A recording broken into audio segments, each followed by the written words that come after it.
So hey guys, welcome back to the channel. Today, we're going to look at one of my favorite what if scenario. What if Naruto and female Kyuubi were secret lovers, or we should say, what if Naruto got harem with female Kyuubi? But before I start, as you guys can see, we are very close to reaching 1000 subscribers, so please smash that subscribe button, you won't be charged for it. And check out the description box for the next part. Now let's start the story. Chapter 1. The beginning of a beautiful friendship. Nighttime in Konoha.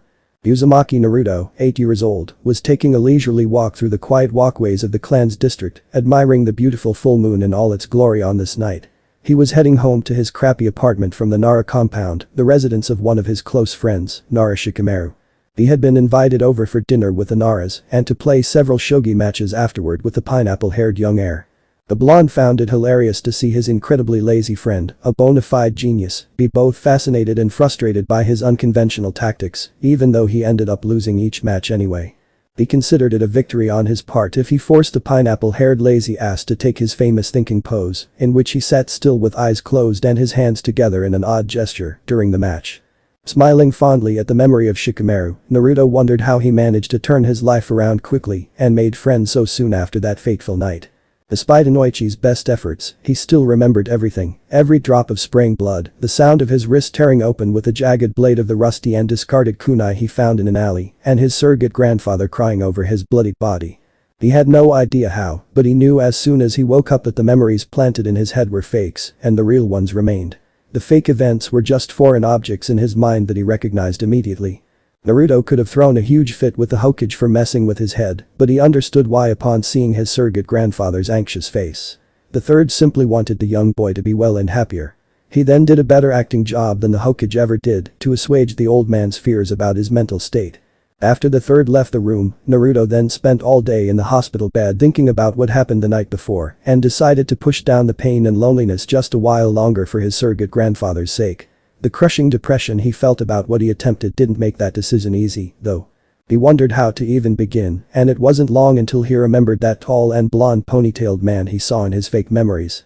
It was soon after he was released that he ran into the same man around the village and found his name to be Yamanaka Inoichi. He was then quickly introduced to the man's daughter. Yamanaka Ino became quite important to him quickly. In fact, he honestly thought he would have gone back to try to finish the job for the final time if he hadn't met her just in time. It also probably helped his fragile mental state at that time that he developed a small crush on her because he enjoyed her genuine cheerfulness and playful nature compared to the fake smiles he used to display in the past. They became fast friends and he was introduced soon after to Shikamaru and the eternally jolly, as long as the word fat wasn't heard, Akimichi Choji. The four of them got along great even though they annoyed each other with Ino's bossiness, Shikamaru's laziness, Choji's over-the-top gentleness, and Naruto's pranks. He remembered being scared out of his wits when he was first invited over for dinner with the three clans when they gathered for their bi-monthly dinner party. After some prodding from his friends and Ino's use of force, he finally relented to the invitation. To say it was an eye-opening experience to eat dinner with other friendly people was as much an understatement as saying one had a Kakashi-liked porn a tiny bit. Naruto's social ineptness, especially his poor table manners, endeared him to the clans, and they took it upon themselves to beat some etiquettes and common senses about society into him whenever he came over with any of his friends. Yamanaka matriarch Kana and Nara matriarch Yoshino especially made sure he was well educated, much to his hidden chagrin. Choji's clan at least made sure he was well fed. Thanks to their hard work, he turned out to be a genuinely bright and friendly individual who had no issue with anyone as long as they didn't cause him any trouble. In the years since meeting those three kids and their clans, the blonde's quality of life improved considerably and he found himself genuinely happy these days, despite still enduring the hatred of most of the village. Despite all that, it still took him a long time to truly pull himself out of the depression and guilt that came with trying to take his own life. But he felt lately that part of his life was finally over and he could say that awful memory was just that, a memory, and he honestly could not imagine why he even considered it in the first place. To think, all it took was a curious girl declaring "let's play" to pull him from the very edge of the abyss. Pulling himself out of his thoughts, Naruto noticed he was near the Hyuga compound and gulped loudly. He never liked the entrance guard's white pupil-less eyes following his every movement as he walked past, stony expressions seemingly forever chiseled onto their faces. He wondered if the cute girl he met earlier in the year lived inside this compound. 3 months ago. Naruto grunted loudly as he found himself tackled to the dusty ground of the neighborhood playground by an overenthusiastic Ino as she made to tag him. Ow. Take it easy on me, Ino-chan. Where in the rules did it say it was okay for you to tackle someone in the middle of a simple game of tag? He yelled from under his friend's weight. Ino smirked as she stood and smoothed over her shoulder-length platinum blonde hair to make it less disheveled. She was wearing a purple t-shirt with white capris. Where in the rules did it say it wasn't allowed? She shot back impishly as she lightly dusted herself off. Naruto had no retort for that and resorted to annoyed murmurings about new rule forbidding Ino-chan from ever playing. His fellow blonde just giggled cutely before she noticed the time, and it was getting late. Naruto, I have to get home to help mommy out. You gonna be okay? She got a bright smile and a nod from the blonde prankster and then left after a quick hug goodbye. When she disappeared, Naruto let out a sigh with a small blush as he remained unable to contemplate just what the cute blonde girl was to him exactly. He knew they were friends for certain, but he also felt slightly closer to her than he was with their two male friends. He hoped he'd get answers one day, if they ever came. I guess I'll go home and treat myself to some ramen cups. Wait, that's not so bad. He exclaimed with a picture of a ramen cup in each eye and drool coming out a corner of his mouth as he realized this lucky development. Before he left the playground though, he heard scuffling in the bushes nearby. Curious, he decided to check out the disturbance and stepped carefully into the bushes. As he got closer, he heard several boys' boisterous voices and a whisper-quiet girl's frightened voice. Forcing his way through the leaves, he stumbled upon a group of 3 boys ganging up on a small and timid girl with short indigo hair. He saw that she was wearing a simple black training outfit and was quite cute, but what his eyes quickly locked onto were her beautiful wide eyes tinted with a hint of lavender. They were wide and trembling with fear. All of her would-be bullies turned to the new annoyance. What? Don't bother us and beat it, shrimp. We're just asking this prissy Hyuga why she thought her clan is superior over the rest of us. The largest of the 3 boys tried to dismiss Naruto with a lazy wave. The blonde would have none of that, and he sure as hell wasn't going to take having his height be made fun of. He let out a battle cry and launched into the group, smashing a fist into the nose of the apparent leader. A few minutes later found poor Naruto bruised and winded as he laid spread eagle on the ground with the bullies, having grown bored with him and the still untouched Hyuga girl, leaving to find something better to do. The timid girl stared at the heaving form of her blonde savior in wonder for a moment and gathered the courage to speak up. Ayano, I'm sorry why you had to jump in. It's because I'm weak. The girl forced her words out in a tiny and stuttering voice Naruto had to strain to hear. After a moment of catching his breath, the boy slowly rose to his feet and dusted himself off a little bit. After another moment of tense silence, he finally spoke up. Don't worry, strong or weak, I won't stand for seeing someone hurt if I can help it. He declared with a foxy grin and a raised fist. The girl's cheeks reddened considerably upon seeing the grin. She wanted to know more about this boy, but before she could introduce herself. Milady. It is time to return. A deep male voice echoed throughout the forest. The girl's pale eyes widened before she reluctantly bowed and left. Naruto shrugged this off and began making his way home once again, wondering about that girl. He thought she was as cute as Ino and seemed very nice if not a little weird. It wasn't long before he forgot about the incident thanks to the power of ramen. Present. Naruto made it past the 2 Hyugas guarding the main gate and was walking along one of the compound's long perimeter walls. He realized it was already almost midnight according to the bright full moon overhead. Wow, that last shogi match took longer than I expected. As he walked in silence, he heard scraping of feet on a rough surface, likely roof tiles, but it was barely there. He doubted any other human could have heard this without chakra enhancement. He learned one day that he was blessed with heightened senses compared to other people because he was always the first to sense anything long before others noticed. He just never realized this until he was finally spending time with his peers and noticed his senses weren't exactly the norm. He also discovered at the same time that his sense of smell was about as good as a normal dog's, which he made use of this moment with a breeze blowing over him from the compound. He sniffed the air deeply and caught a slight hint of lavender. Was that a fresh shampoo scent? Naruto narrowed his blue eyes as he scanned his surroundings. The scraping and scuffling sound was getting closer, likely from the other side of the wall. Deciding to follow his instincts, he pressed his back up flat against the compound wall to try to blend into the shadow it was casting from the moonlight. The scent of lavender became stronger as the scuffling got closer. Then it all fell silent. A long minute of waiting followed with thick and stuffy tension filling the night air as Naruto rapidly shifted his eyes right and left down the length of the wall on either side. Finally, he heard a light thump as a pair of feet carefully landed onto the street from the top of the wall, and it was like an explosive tag going off right next to him since he was concentrating so hard on his hearing. He held back a pained gasp and an impulse to jump in surprise as he snapped his head to his right and glimpsed a tall figure clad entirely in a black stealth outfit. His body shifted into a ready state as his eyes searched the figure and zeroed in on a small bundle in the figure's left arm. He noted right away that it was a little girl in a white nightgown and she was tied up tightly and gagged. Her lavender-tinted eyes were wide open with helpless terror. Few minutes ago in Hinata's bedroom. Hyuga Hinata was glad for this kind of day, a day in which the entire clan was busy entertaining a diplomat from the land of lightning's Kumagakure. Earlier in the day, the diplomat signed a tentative peace agreement with Konohagakure to help each other in certain aspects like aids, sharing some missions, and making some military concessions. That kind of dinner event kept the clan busy with preparations. A busy clan then would not harass Hinata as much, so she relished these days, which were still too few and far in between for her liking. The only things she had to worry about this day were to dress up formally, keep silent, and be composed at the large dining table, and that was it. After she took her bath with Hanabi, she put her younger sister to bed before slipping into her own futon. Her heavy eyelids began to droop with her last thoughts being of that blonde-haired boy with the gorgeous blue eyes, cute whisker marks, and that heart-stopping grin. The next moment, her pale eyes snapped wide open as she felt a rough hand cover her mouth and a sharp blade against her neck. She stared right up at the face of a large black-clad man and saw the clear message in his cold and dark eyes. "Make a sound and you die." Her entire body froze at once and she couldn't breathe. So complete was her terror that she barely noticed being pulled out of her bed, then tied up and gagged quickly. She only registered bits of the scenery changing as she was carried under the assailant's arm from her bedroom to the compound's rooftops, too terrified to think about anything. It was only when, upon landing on the walkway outside the compound, she locked eyes with a pair of striking blue eyes floating in the shadows by the wall nearby that she came to life. They widened in surprise and shone brightly in the moonlight, and she knew they were the same eyes she daydreamt about only a moment ago. Somehow, she felt her terror biting and unconsciously began to struggle. She fully realized now what was happening and decided she didn't want to be taken away from her father and sister and would do anything to prevent that now. For some reason, she didn't want to just give up in front of these blue eyes. Naruto saw the girl begin to struggle after they locked eyes. He immediately recognized her as the indigo-haired girl he met 3 months ago and gritted his teeth.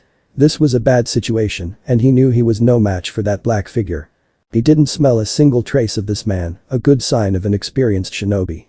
He would die before he even got the first syllable out if he tried to alert someone, but he had to save that girl. Naruto would be the first out of anyone to know that if she disappeared, she would suffer greatly. Having been through so much already by now, he wasn't going to allow that to happen to someone else if he could help it. As he watched carefully from his hiding spot, he noticed the shinobi was growing frustrated with the girl struggling and was getting quite distracted. This was his chance as he took a steady breath and reached for something he happened to glimpse lying on the ground by the wall. The black-clad man was growing irritated with the Hyuga girl struggling in his hold. Since when did she instantly grow a backbone? He gathered from observing his primary target at the dinner earlier tonight that she was a cowardly and submissive girl. He thought she was going to be the easier of the 2 Hyuga females to kidnap for his secret mission in an effort to acquire more Kekkei Genkai carriers for Kumagakure. His disguise as a diplomat was a ruse in order to study the security of the Hyuga compound up close so he could attempt the snatch after he returned to his hotel room. What would happen to the young girl and the shitstorm that had come when news of this got out, he didn't care. He was happy to serve the Raikage and could almost taste the glory and fame that came with being the one to bring the famed Byakugan to his village. Whap. That was the last thought he had before he heard a loud fleshly smack and felt pure agony like no other, even in his long career as a shinobi, fill his entire body all at once, pain so great he almost swallowed his tongue in shock. He barely noticed that this ungodly pain originated mostly from a certain pair of balls hanging between his legs. The last thing he saw before his eyes rolled up toward the top of his head was a long piece of stick wedged tightly between his legs. Why is it there? The young blonde boy almost had to wince in sympathy as he finished taking a full-strength swing with a long and thick stick that he found nearby into the man's completely unguarded family jewels from behind. The nin slowly sank to his knees with a strained groan as his arms instinctively reached for his prized treasure, dropping the tied-up Hyuga girl in the process. Naruto was waiting for this and caught her before she hit the ground. At that moment, they locked eyes again, and he saw tears of relief and joy dribbling from the girl's beautiful eyes. He ripped the gag out of her mouth, and she immediately buried her face into the boy's chest, with happy cries of thanks. His cheeks warmed up at the praise and close contact. However, he had no time to think on this since the man would recover quickly. "It's alright. I'll get help for you," the blonde assured as he used some effort to carry the tied-up girl as far as he could from the man, who was still in a quivering heap. He then inhaled in all the air his considerably large lungs were able to take. I. That guy in black's touching the pretty Hyuga girl in weird places. Could be heard echoing throughout the entire village of Konohagakure. In an unrelated matter, all fathers of young girls suddenly felt compelled to check in on their precious daughters at this time, just to be sure. Hinata was stunned into silence with mixed feelings about this.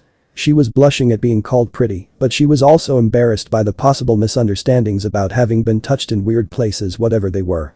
Naruto only had to wait one whole second before he heard the thunderous crash of someone smashing through a solid wall. That was immediately followed by a man's loud and terrifying roar of pure primal rage from inside the compound walls. "Where is my daughter? I will slaughter you like an animal." The entire compound lit up at once, and Naruto had to snicker. He figured something like this would happen after years of dealing with Ino's father and his overprotective nature. Apparently, this was something only a father and a daughter shared. With his sensitive hearing, he heard thundering footsteps zeroing on this location fast. Good, he and the girl should be able to get out of this uninjured. You goddamn brat. I'll kill you." Startled, Naruto quickly turned around and instinctively pushed the tied-up girl onto the ground behind him. He only had enough time to see the man in black standing on shaking legs, with one hand clearly wrapped around his abused nuts and the other outstretched in front, before he felt a small twinge in his chest and heard a wet squelch. He then heard the girl cry out in terror from behind. Why was she screaming like that? At that moment, a tall and enraged pale-eyed man with long straight black hair leapt over the wall and landed between the two children and the surprised black-clad man. If it wasn't for the seriousness of the situation, it would have been hilarious to see a man of high nobility standing barefoot and bare-chested on the walkway in his white silk pajama pants, shredded and dirtied by his alternative to using a door just a moment ago. Not to mention his wild and disheveled hair. "You." The new arrival growled out wrathfully as he caught sight of the kidnapper. Before the black-clad man could get a word out, the Hyuga man snarled and charged at the assailant with his Byakugan blaring.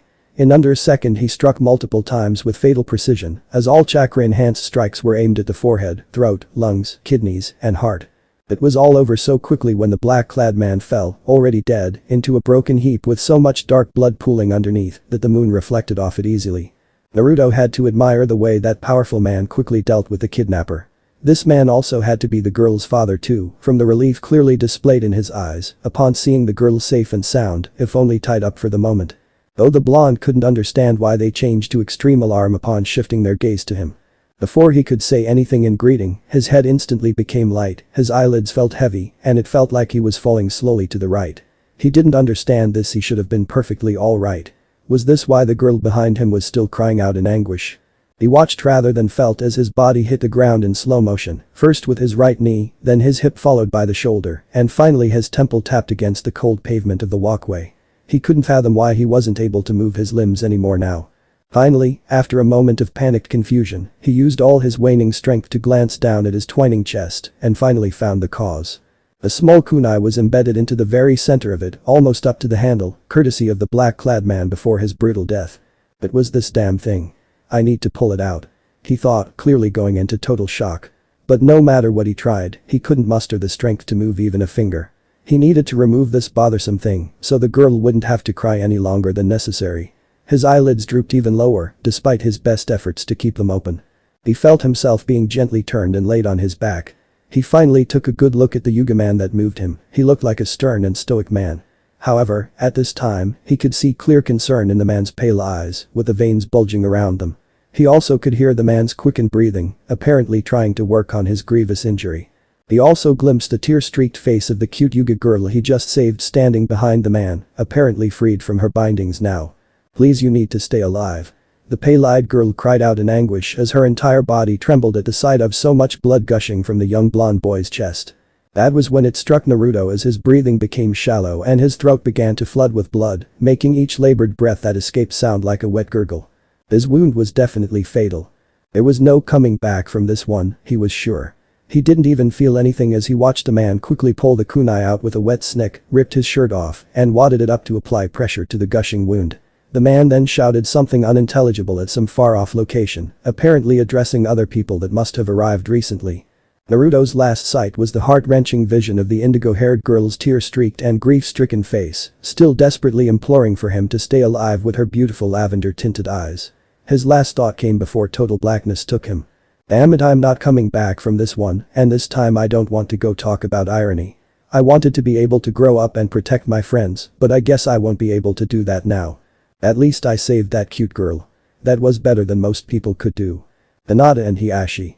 Get any of our physicians here now, and make haste. I want this child kept alive. Hiashi shouted at the group of Hyugas gathering nearby as he kept the pressure on this child's gaping wound with no trace of his usual composure present. Some of them obeyed and left in search of an available medic inside the compound. The others were reluctant. Hiashi-sama, we shouldn't treat him. Don't you know who he is? We can finally get rid of this brat Thista. An older Hyuga man was cut off as he choked under Hiashi's impressive killing intent directed toward him. Finish that word and I will gladly have Hokage-sama execute you for breaking the law. This brat saved my daughter from being kidnapped and most likely a fate worse than death at the risk of his life. I owe it to him to keep him alive. Enough of your bullshit and begging with your ineptitude.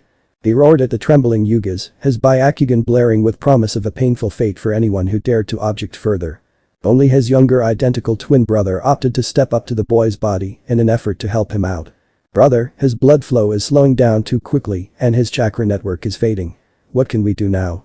Hisashi spoke softly as he kneeled down and checked the boy over with his Byakugan. Hiashi could only respond with a frustrated growl as he desperately tried to keep the boy alive even a second longer by increasing pressure on the wound. Hinata barely noticed her frantic father and uncle next to her as she continued to stare down at the blonde boy's still impaling form. She was completely numb inside as her tears stopped. She couldn't understand why this had to happen to someone as kind and brave as him. If she hadn't been so weak, this boy then wouldn't have had to sacrifice himself to save her worthless elf. She stared down at her trembling hands.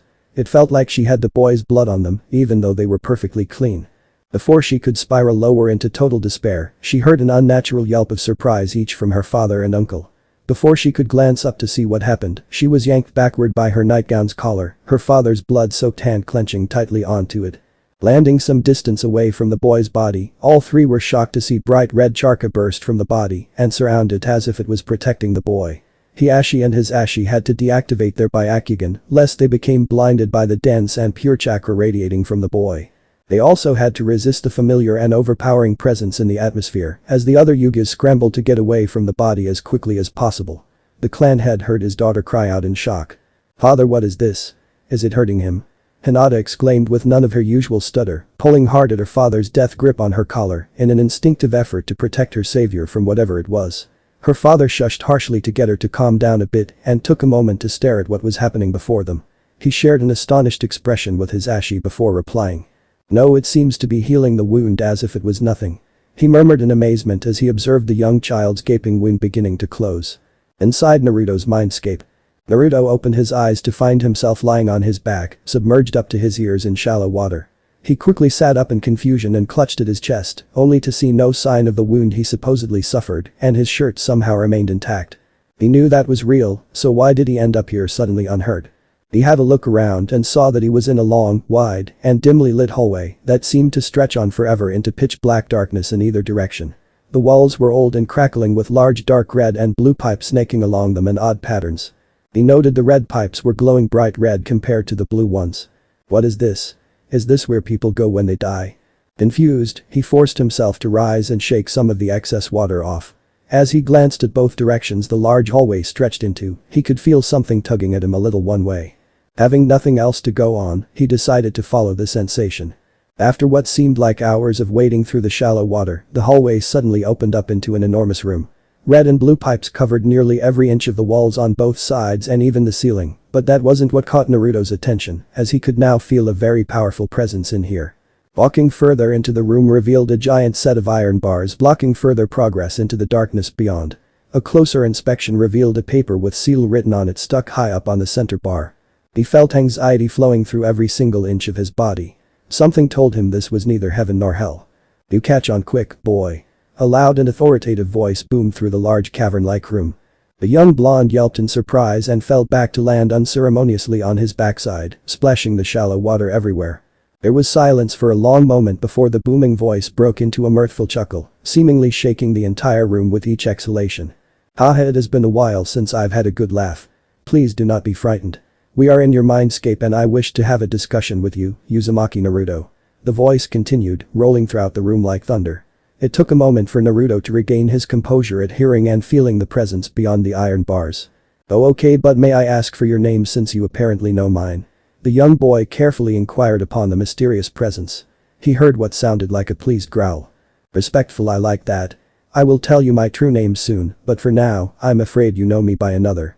The darkness began to fade out and Naruto could easily make out a massive silhouette shaped like an animal towering high over him. He also noted, with some trepidation, many long tails swaying gently behind it. Two enormous crimson eyes shone brightly down at him in the darkness near the top of the silhouette. "The humans out there call me Kyuubi no Kitsune. The same nine-tailed demon fox that the fourth Hokage supposedly killed, with one exception." The darkness finally faded away completely, revealing an enormous crimson demonic-looking fox with rabbit-like ears and 9 tails. It was calmly lying on the floor and facing the boy directly with its arms crossed underneath its raised head. Its eyes were still staring down at him unblinkingly. "Instead, I was actually sealed within you when you were a newborn. I am the reason why you are hated by most of the ignorant idiots you've met so far in this ungrateful village." The now revealed Kyuubi finished softly as its 9 tails twitched and swayed around absent-mindedly. It was watching the boy intensely for any reaction. It took all Naruto had to keep from crapping his pants at the prospect of being face to face with the giant demon fox that the entire village feared and hated. Only reassured somewhat by the presence of the iron bars between the two, he regained his composure finally. As he gazed up at the fox, whom seemed to be waiting for what he would say, he had to take a moment and think about what to say to this powerful entity apparently trapped within him. He finally understood why the villagers hated him so much and, at first, he impulsively wanted to yell insults at the fox sitting beyond the bars for being the reason he lived a painful existence until recently. But would that have changed anything? Whatever put the fox into him already happened, and he already lived through the worst of the villagers' anger and hatred. Plus, those same villagers were morons for even believing him to be the demon fox itself in the first place, so he had no reason to care about what they thought of him now or in the future. He could tell things would continue to improve for him as he made more friends at this rate. And what if it wasn't the fox's fault it had to be sealed into him? He already learned of one lie when all of his generation and younger were told the Kyuubi was actually killed. Right now, to him, it might not be such a bad thing having a giant entity sealed inside him. He probably got some benefits from that, right? And maybe he could make another friend in the process. At that thought, the Kyuubi's eyes widened fractionally for an instant. After taking a long moment to quell the shock of this revelation, Naruto decided there was nothing that could be done to change anything right now. He decided to ask some questions before forming an opinion about his recently discovered tenant. "Thank you for not calling me a prisoner, and yes, you did get some benefits from having a giant entity sealed inside of you." The Kyuubi suddenly spoke, as if the boy's thoughts were said out loud. Naruto flinched in surprise at that, then remembered that he was in what the fox called his mindscape. It makes sense in this case. "From those red pipes I see coming out from your side, you're kin to paying rent with some of your chakra, even if it was forced." The blonde replied sheepishly, pointing at the pipes lining the walls. The fox only gave a small grin, liking this human. He had a sharp mind, being able to understand instantly what the pipe symbolized. "So what happened that had me end up in here with you?" "The last thing I remember before coming here was a creepy man in black killing me for saving a girl. I certainly had no idea you've been in me all this time till now," Naruto asked, looking up at the giant fox with a tilted head.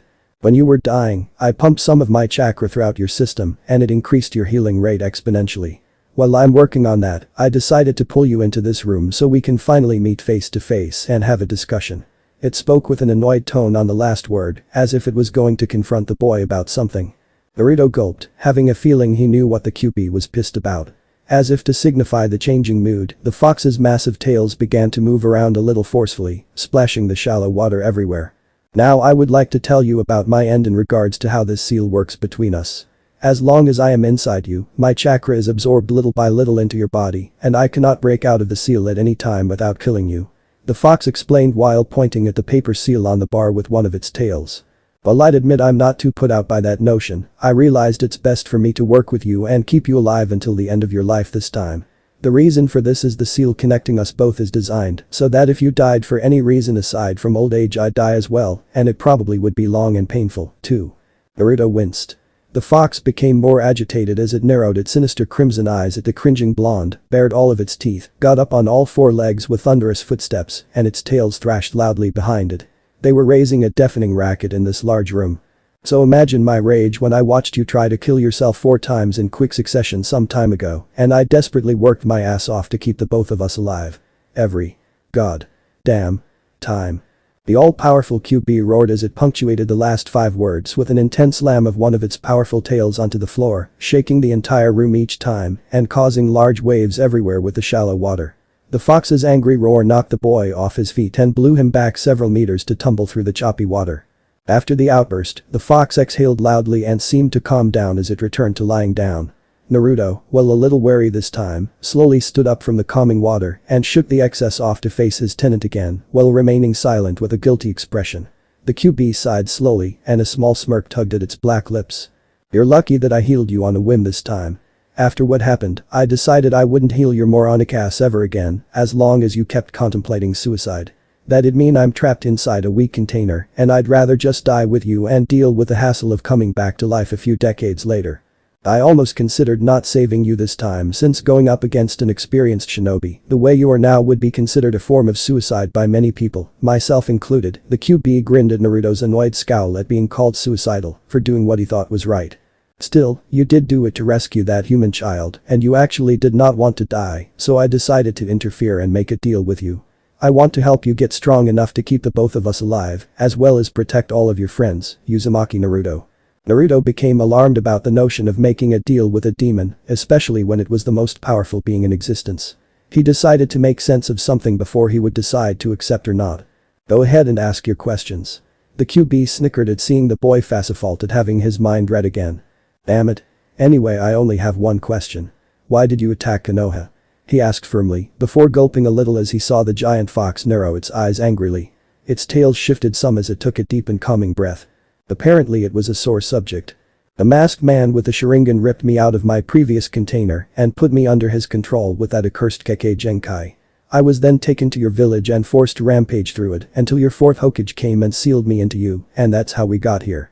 I should warn you that man apparently needed my power for something far beyond simply rampaging through some human village, at least before he was stopped and released his control over me just before I was resealed. He would likely return in the future to try and rip me out of you, and I don't need to tell you that, with this seal, would result in certain death for us, boy." The Kyuubi spoke with an angry undertone. Naruto narrowed his eyes at the prospect of being hunted in the future for what he contained. He decided to move on and worry about that later. "That's all I need to know for now. I'm going to be fine with being your partner on this then." The Kyuubi was surprised at this boy's carefree attitude about making a deal with a demon, even though it wasn't really one, at least in the strictest sense of the term, in the first place. "Aren't you going to ask what the terms were on this deal, at least?" "Fine, I'll listen to the terms. As long as none of them has you stepping out of me and going nuts on this village, they should be reasonable enough." Naruto replied as if he was wondering why they were wasting time on this. The Kyuubi rolled its eyes.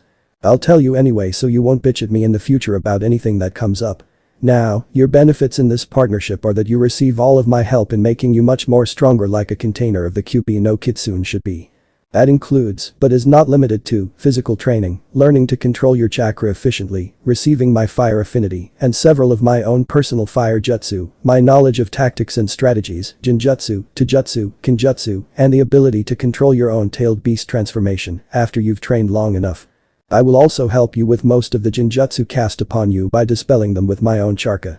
If you begin now and work hard, you should be strong enough to get on even ground with the strongest people I've seen by the time you reach the age of 18.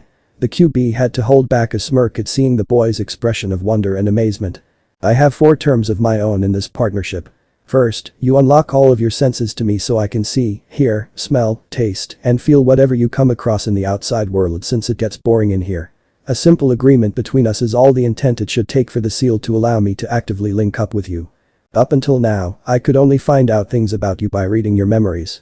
We'd also now be able to speak to each other without you having to come here every time, and you also benefit by having your senses heightened even further thanks to my own senses merging with yours. Either of us can still cut the link for some privacy if needed. Why should I care about my privacy if I'm going to trust you?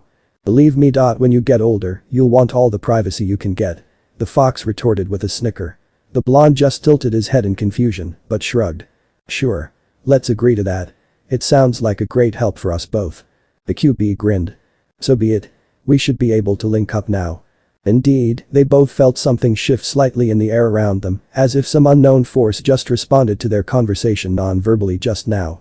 "Next term, I would like for you to fix this mindscape so it isn't such a shithole to live in. It only takes a little bit of concentration to be able to change anything in this place with your mind, so I'll help you with that when we have time. This will help improve your training exponentially when you come in here to train your mind and chakra while your body rests at night. Naruto immediately responded with a sharp nod, having no objection to that. Third term, this one you may have difficulty accepting, but you must do this. It's for both our sake or the deal's off, is that understood? The fox spoke with a serious gaze, and Naruto gulped. The fox's expression suddenly switched from serious to clear amusement as it held 2 fingers up. You must limit your ramen intake to only 2 times a week. It said in a sing-song voice that did not match the rows of sharp teeth as it smiled, baring them all. Naruto facephalted, clearly tricked by the serious atmosphere just a moment ago. The fox was enjoying the look of utter horror creeping up on its container's face at the prospect of actually having to eat his beloved ramen like a normal person should. What the hell was with that sudden change, fox? And why the hell do I have to cut down on the food of the gods? The fox once again bared its sharp teeth in a wide grin that looked purely demonic, and the boy involuntarily gulped. I may be viewed as a demon, but I am also based on a fox. It's my nature to enjoy jokes and tricks. You will provide plenty of entertainment, by the way. The Kyuubi had to chuckle at Naruto's indignant oi. Before continuing. You should be glad I'm actually allowing you to eat any. This so-called food of the gods you love and trust so much is the primary reason you're a shrimp for your age. The fox spoke bluntly, holding its right hand up to show its pointer and thumb with very little space between them, as if to denote smallness. Naruto got a tick mark on his temple at the sight. I can help you craft a strong body from here in combination with your extreme physical training, but I can only do so much without proper nutrition. It was a good thing you still occasionally visit your friends for dinner lately, aside from your 5 meals of ramen every day, otherwise you'd have been a malnourished prawn at this point. The fox finished with its pointer and thumb growing even closer together to punctuate the malnourished prawn insult. Naruto developed another tick mark and had to take a minute to calm down. Damn it. I'll do it. I'll give up on that stuff if that's what it'll take for me to get strong enough to protect my friends. The blonde declared more for himself than for the fox in front of him, as if to steel his nerves in face of that horrible reality. Very good. Before we move on, I forgot to mention that I'm female, and you may call me by my given name, which is Kurama. I just wanted to clear that up since I'm getting tired of you referring to me as it. The fox, now named Kurama, dropped this bombshell as casually as if she was talking about the weather. What? Was Naruto's intelligent reply as he stared up at her in shock. The great fox seemed to take offense to this. Is there a problem with the most powerful entity in the world being of female nature? Kurama slowly ground out as the temperature in the room seemed to drop a few degrees. Naruto straightened up, sweat pouring buckets down his face. No ma'am. It's just that you have such a wonderfully deep voice, so that's why I was confused. The fox rolled her eyes with a sigh at the failed flattery. It's just the way I am. Do you expect a smaller version of me to pop out from some hidden curtain and say pay no attention to the tiny fox behind the curtain? With a squeaky voice. She muttered in a sarcastic tone, then sighed again at the boy's totally lost expression. She waved her hand dismissively. Never mind, it was just an old expression I picked up many thousands of years ago. Moving on. Naruto, this is the last term of our partnership. When I think you're powerful enough and ready, I want you to go hunt down and kill the man who took control of me and made me attack your village. I doubt you have any issue with that considering he's responsible for everything that's happened to you since then. If you succeed in that, I promise I will be content living out the remainder of your lifespan within you, and I will swear not to have anything to do with Konoha and its allies when I get out. I just don't want to be sealed into another person. Kurama finished dictating her terms and awaited the boy's reply. Before that, there's something I need to say to you. Naruto finally spoke with a serious expression after thinking a long moment. The fox was wondering what he meant when her eyes widened at what she saw. The boy was now on his knees and hands, dunking his forehead into the water to touch the floor in a classic submission posture. Kurama, I am truly sorry for that time when I tried to take my own life. While I did not know you were sealed inside me at that time, it did not excuse the fact that I could have killed you as well. It was never my desire to drag anyone else into that. Also, I want to thank you too. You saved me. Because of that, I've been able to fix myself up enough to move on and work for a better life now. Naruto spoke in his most sincere tone possible. Kurama was so stunned by this display that she didn't say anything for a minute. She finally found her voice and growled with an annoyed expression. Get up from that pose and don't ever do it again. You are my container and partner, and you will not bow down that low in submission to anyone, not even to me. Is that understood? She growled out. However, her face settled into a more gentle expression as the boy picked himself off the ground. But you're welcome and apology accepted. The blonde boy gave her a million-watt smile as he walked up close to the bars and stuck out his right hand out between them. Deal accepted. I expect you to work me hard, Kurama-sensei. And I expect you to do me proud as my container, Uzumaki Naruto. Kurama replied as she stuck one of her giant claws out to let the boy grip it on the very tip, and they shook a little. After releasing and letting the comfortable silence settle in the air for a moment, the boy decided to say something that was on his mind. Did you do something with my memories back then? Apparently I was supposed to have these fake memories put into me, so I would forget about what happened, but I knew right away, and I still remembered everything anyway. The giant fox put a finger to her muzzle as she thought for a moment. I'm not quite sure about that.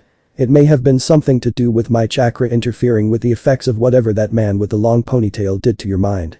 If that's the case, then, with my help, you could be immune to mental probing and torture. Another useful trait of our partnership, it seems. That got her a foxy grin from the boy. She then perked her head up and seemed to glance at something that Naruto clearly wasn't seeing. Now I sense something is going on outside, so you should be waking up soon.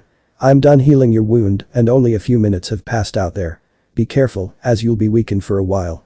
We will speak more about this arrangement later when you're rested up, Naruto. See you later. See you then. The blonde container replied as his waving form began to fade out. Looking at the spot where he disappeared, Kurama had to let a toothy smile grow on her face. So that was your son, Kushina. He'll surprise me many times, I'm sure. Outside with the twins and Hinata a few minutes earlier. The Hisashi and Hinata found themselves the only ones standing close to Naruto's body that was currently glowing, tinting the surrounding night air in crimson color. The others already ran away in terror, screaming about a demon fox coming loose, their oh so important Hyuga pride and composure completely forgotten. The three Hyugas stayed rooted in place, staring transfixed at the beautiful but apparently deadly red chakra, slowly whirling around the boy's body in a protective manner. Father, uncle, what is that? Hisashi noticed his daughter ask that with no fear in her voice. Only open curiosity. He also noted his brother stiffening uncomfortably. I am afraid I cannot tell you that, my daughter. It is a secret only this child can tell you himself. I recommend waiting on inquiring about this until you feel you have gained this boy's trust, that is if you wish to pursue a friendship with him. Hisashi replied softly as he still kept a firm hold on her shoulder, making sure she didn't get close to the body just yet. Now then, we must prepare to greet Hokage-sama. The clan head spoke as he and Hisashi turned around, and Hinata reluctantly followed suit, a little confused. Her unasked question was answered immediately when the sight of the Hokage and 6 of his Anbu escorts jumping down onto the walkway from the air greeted them.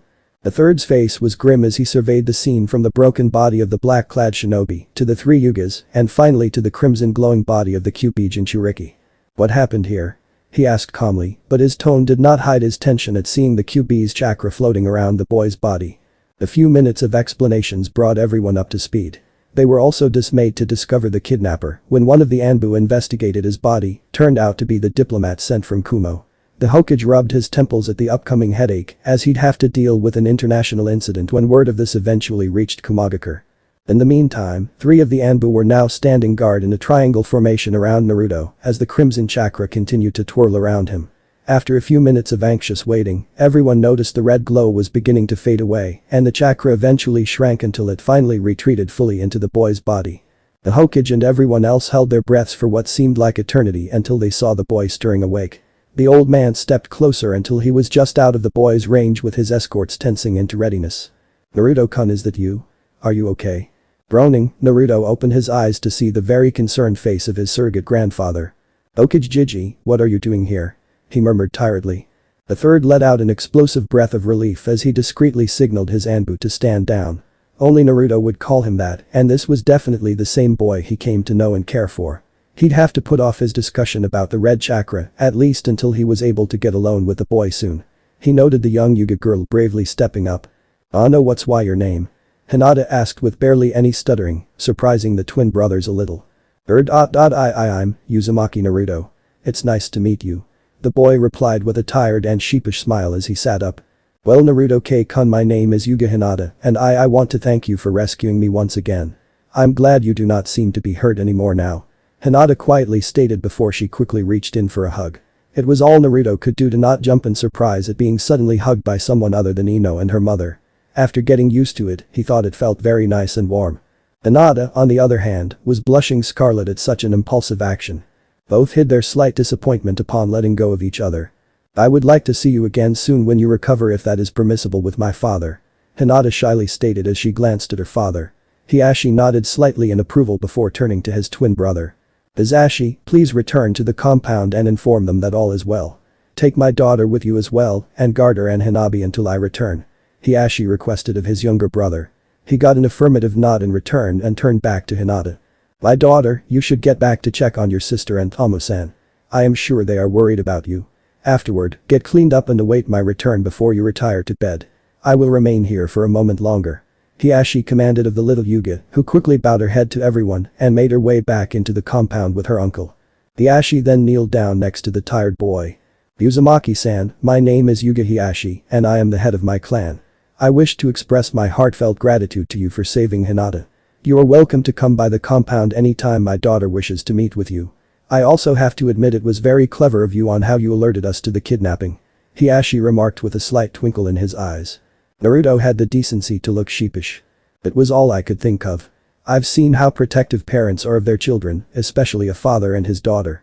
I had to get help as fast as possible, sir. Hiashi nodded with a small but amused smirk before continuing. In addition, if you desire help with any situation, please come to me soon and we will discuss it. I will do my best to provide you with solutions. The Hyuga head spoke in his most sincere tone and bowed his head slightly. Naruto was caught unsure on what to do with this unexpected display from one of the most powerful and influential noblemen in the village. He almost flinched when Kurama's voice spoke quietly into his head. Naruto. It's me, Kurama. Do not speak, only think your responses when you're talking to me, okay? Respond to him with respect. Make sure to use the proper suffix and be modest.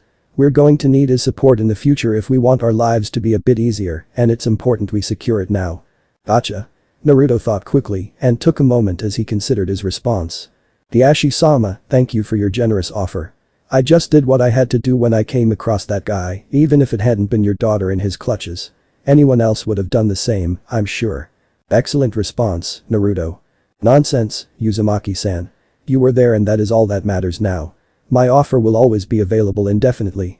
I shall be seeing you soon. Hiashi smoothly replied with some admiration for Naruto's humbleness. He then stood up before inclining his head slightly. Have a good night and get some rest, Uzumaki-san. He added before moving over to the Hokage for a few words. Looks like we won his support. Don't do anything to screw that up. Besides, that female child will likely grow up to be a good mate to you in the future. Kurama murmured offhandedly. What's a mate? Naruto swore he heard the giant fox fault in his head. Don't mind that for now, and I'll explain in the future. I keep forgetting you're just a young human child. Naruto thought about inquiring further about that term before he froze as he noticed someone's terrifying presence looming over him. He creaked his head robotically around and up to see his surrogate grandfather's peering face. The old man's gaze was deadly serious. The boy also noticed no one else were inside around the two of them for some reason. Now, Naruto-kun, tell me what happened for you to have your apparently fatal wound miraculously healed by some crimson chakra. The third demanded in a tone that broke no lie or half-truth. Naruto gulped loudly. Boy, what do I say, Kurama? Sorry kiddo, you're on your own with this one. That guy scares the shit out of me too. Good luck. The fox said quickly before signing off for the night. Oh, don't leave me alone with the scary old man. Come back. Naruto screamed futilely in his head before he slowly glanced up to the third again with growing dread. Well then please speak, Naruto-kun. The third leaned in over him with a closed eyes grin. However, behind the grin was a promise that unspeakable horrors would be brought down on Naruto if he did not satisfy the god of shinobi with his explanation. The blonde hero gulped loudly. So what did you guys think of Naruto's first meeting with our lovable fox? Like how Hinata's kidnapping played out in this chapter? Do you like the somewhat more mellowed out Hiashi? He'll still be strict, but I like the idea of him being actually a better father to the girls than in canon. Hokage's office, next morning. Two people now occupied the office of Konohagakure's village leader at this time. The young blonde-haired and whiskered boy Uzumaki Naruto and Tsurutobi Hiruzen, the third Hokage himself. The boy was sitting in a chair in front of the Hokage's giant wooden desk, looking exhausted and about to nod off to sleep, having been kept from his precious bed all night due to Hiruzen's incessant questions. The old man himself was sitting behind his desk, his elbows resting on it as he rubbed his temples and kept his eyes trained on his surrogate grandson. It was silent between the two for 10 long minutes, aside from Naruto's occasional half-snore half-snored as he briefly dozed off before jerking awake repeatedly. The young boy was growing frustrated as the silence went on. Damn it, old man. I told you everything, down to every single thing I remember ever since I was born. That proves I'm really Naruto. Please let me go home and sleep, or at least kill me now. I don't care either way, I'm about to drop dead from exhaustion. Naruto yelled, having had enough of the silence and the Hokage's studying eyes. The old man sighed with closed eyes for a moment and leveled his gaze again at the young boy. I'm sorry, Naruto-kun. I just have to be absolutely sure you weren't being taken over by the Kyuubi, even though you believe what it. She the fox gets pretty touchy about that. Naruto corrected with a foxy smirk. Boy. Kurama growled from inside his head. You finally showed up, huh? Thanks a lot for bailing out on me, damn fox. He thought, then grinned mentally at his tenants grumbling. She told you about her being controlled, we have to be wary. She is still a clever and powerful entity after all. Though, I admit I am intrigued about how you would turn out if we allow her to supervise your training from now on. The Hokage admitted with a sigh. He thought about the alternative of doing the child's training with some of his top shinobi, but there were always time constraints. Those same people were also quite busy with a backlog of missions due to the lingering effects of the military force being reduced significantly by the Kyuubi disaster. Unfortunately, against his personal judgment, the third had to realize letting the Kyuubi help was going to be the best option for the young blonde in the long run. After another long moment of consideration, the older man stood up to retrieve a fresh scroll and began writing when he returned to his desk. Okay, I'll allow this. Naruto excited shout of Yata. Was immediately followed by the old man raising an index finger with a firm gaze. But you must keep this secret. Most people in this village will not take kindly to the thought of you being raised by the Kyuubi, and they will likely take it upon themselves to get rid of you if this gets out. You may confide in people you truly trust, but I'd still be very selective about that too if I were you. He warned as he continued to scribble in the scroll. For now, you should work on your physical conditioning and learn to open up your chakra network for molding until you begin your academy career. When your first term ends for the summer, you will be escorted by some of my most trusted people, depending on who volunteers, to a secret training field with a shack far outside of the village during the 3-month break. This will repeat every academy year until graduation, so you will be able to safely practice using the Kyuubi's chakra among many other things. He dictated before his expression turned deadly serious. Any other time until I personally change this, you are not allowed to draw on any of the Kyuubi's chakra anywhere near within the village's premises unless you have my express permission. Is that understood? He narrowed his eyes at the boy. Naruto locked his gaze with the older man just as seriously and nodded once without hesitation. The third nodded back, his visage relaxing. What are you going to do about the academy, Naruto-kun? I was planning to get you admitted early this year. You should put off going to the academy for this year at least. You need a lot of physical and chakra training to be able to use my chakra without hurting yourself initially. At this rate, it will take about a year and a half before I think you would be ready, which is right when the first 3-month break next year should occur. Kurama suggested. I think I'll wait on that for now if that's okay with you, Hokage. I'll join whenever my friends enroll, and they said they're waiting till next year. Naruto replied after a moment's thought. The old man nodded with an understanding smile.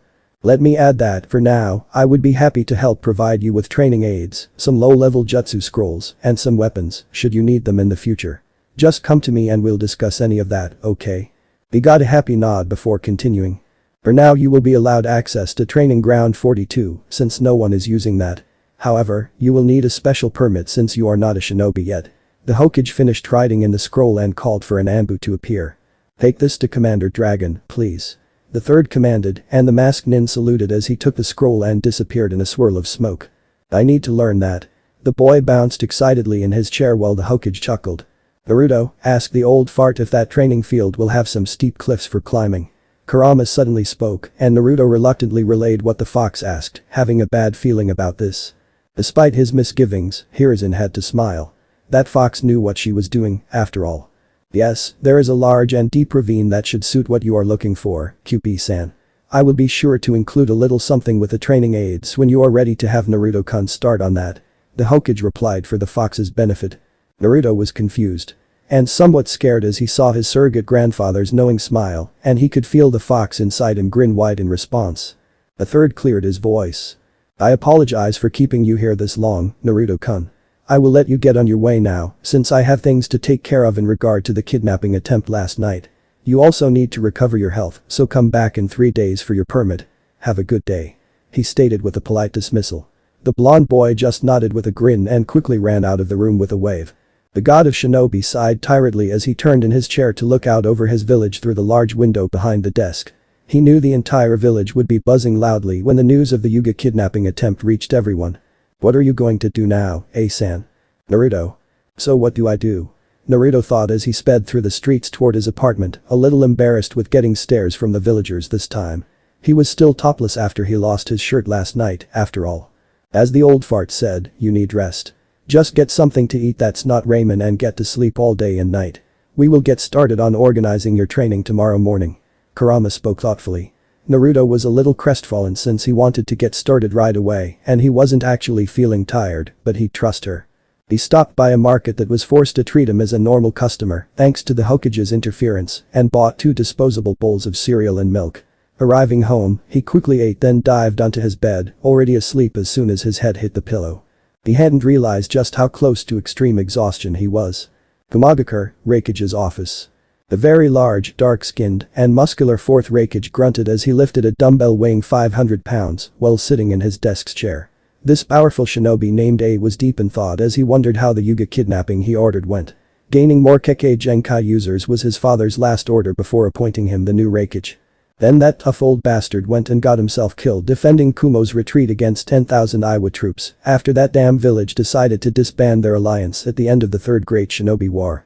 They did not have his now deceased father's obsession with getting more Kekkei Genkai users to increase Kumo's might, but he had to admit he was curious about what adding the abilities of the famed Byakugan could do for his military. Kumo was not well known for its sensing and tracking capabilities. Hell, A only found just one amazing sensor in Shia from the latest crop of shinobi coming out since the last Great War.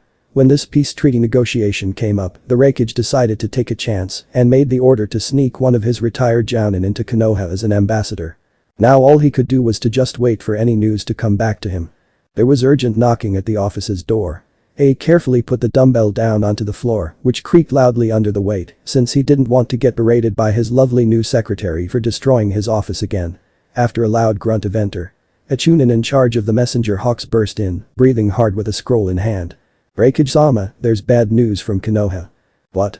The Raikage growled as he rose to his feet and moved to the chunin. Snatching the offered scroll and opening it quickly, he began reading. His mood began to darken with each line he read and, upon reaching the end, crushed the scroll in his closed and trembling fist. He then growled in rage as he slammed one of his massive fists into his desk. The strike easily obliterated it into splinters. The chunin stood stock still, as if making a single movement would alert the enraged Raikage to his presence, but A only took a deep breath while the dust from the desk cleared and took a moment to think. He wasn't going to give up on this. Fortunately, the treaty that Kumo and Konoha signed was real and binding, despite the true nature of the ambassador being revealed. He'd make use of that if he could find a way. Chunin. Send a message to our spies in Konoha. Have them find a copy of the report on exactly what happened with our guy. I need all the details, including any witnesses' background details. Fastest speed. He barked in a tone that broke no hesitating. The messenger chunin quickly nodded and sprinted out of the office like a bat out of hell. Early next morning, same location. The Raikage entered the office after finishing his usual early morning workout regime. He sighed in disgust as he remembered how he had to deal with the council yesterday and spent all day assuring those lazy bastards that he would find a way to get something out of this fiasco.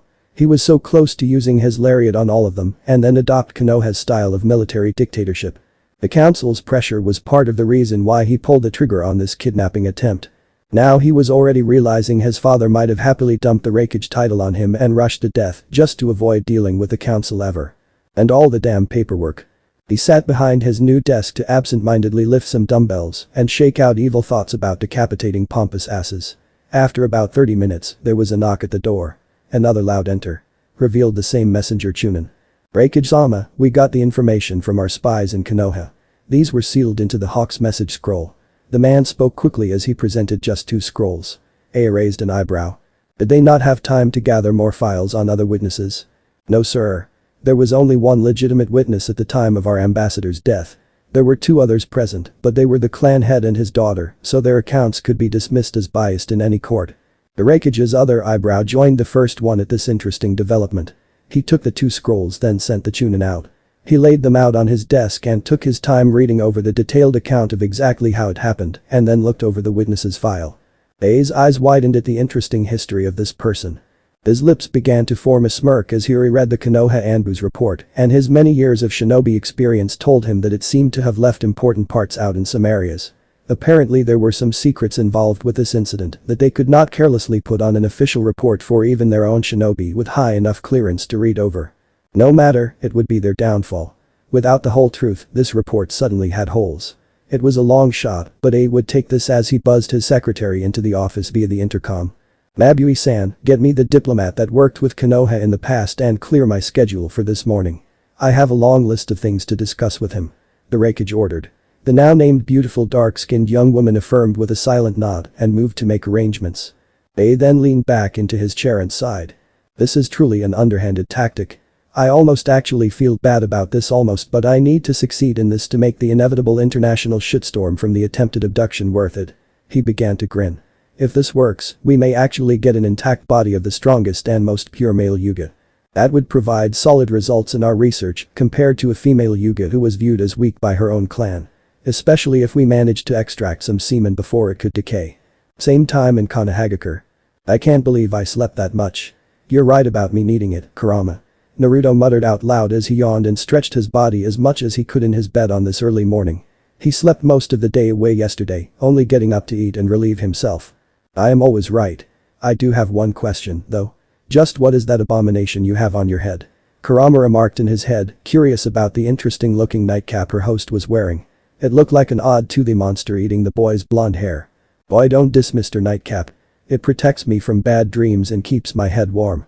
Besides, it's a gift from Hokage," he defended as he stepped out of the bed to stretch some more. "Nevertheless, my container shouldn't be wearing something that stupid and childish," grumbled the fox. Naruto just shrugged as he pulled the nightcap off and began undressing for shower. "You do realize I'm still a child, right?" the boy deadpanned. "So? Foxes are already adults by the time they're your age." Kurama tried pitifully. He just laughed out loud.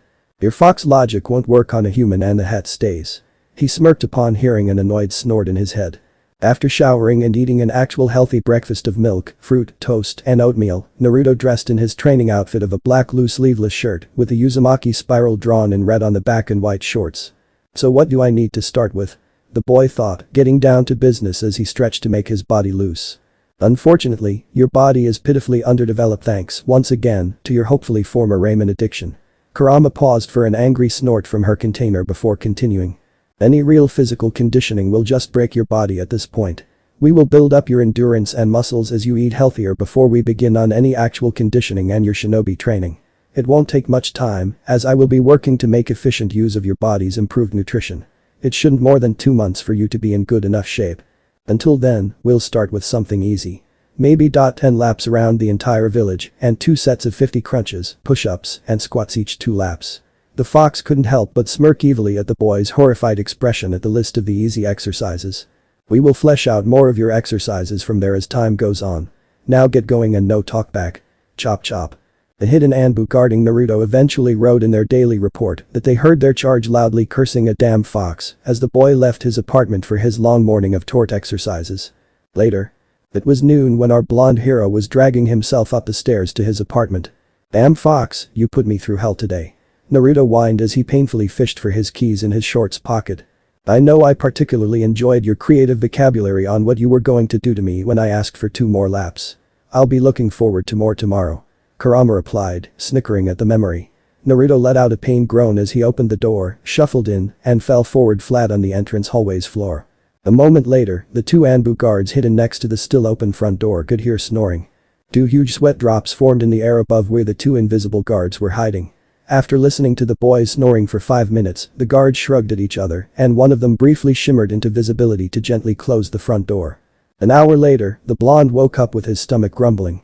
He opted to make use of the first of his 2 allowable ramen meal for the week. He cleaned himself up and headed back out, wincing in slight pain from his sore body.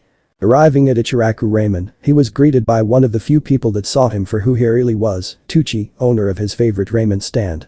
"Hey there. How's our hero doing?" the middle-aged man called out boisterously from the kitchen as he saw the little blonde sit at the counter. Naruto glanced around to check he was actually the one being spoken to and tilted his head in confusion with a fox-like expression. "Hero? Did I do something, old man?" he innocently quizzed. Tucci laughed uproariously. "You sure did. You're too modest, or have you forgotten how you saved that cute Hyuga heiress the other night? The whole village is abuzz about it," the cook clarified. Naruto smacked a fist into the other hand in realization. "Oh. That one. Actually I did forget about that. I was sleeping all day yesterday and I was busy with my sensei from hell all morning." Naruto replied with an embarrassed chuckle while rubbing the back of his head. "I heard that. scoffed the sensei from hell. The cute brown-haired young teenage girl came into view from the back of the stand. As soon as she saw the familiar mop of sun-kissed blonde hair, she let out a happy cry and jumped over the counter, with speed that would shock an elite jounin, to snatch the boy into a bone-crushing hug before he could say anything. "You're a hero. You must have been so awesome when you stopped that evil nin all by yourself and saved that Hyuga girl. Maybe she'll fall in love and you two will get married," the cute waitress rambled on as she squeezed her little brother figure harder.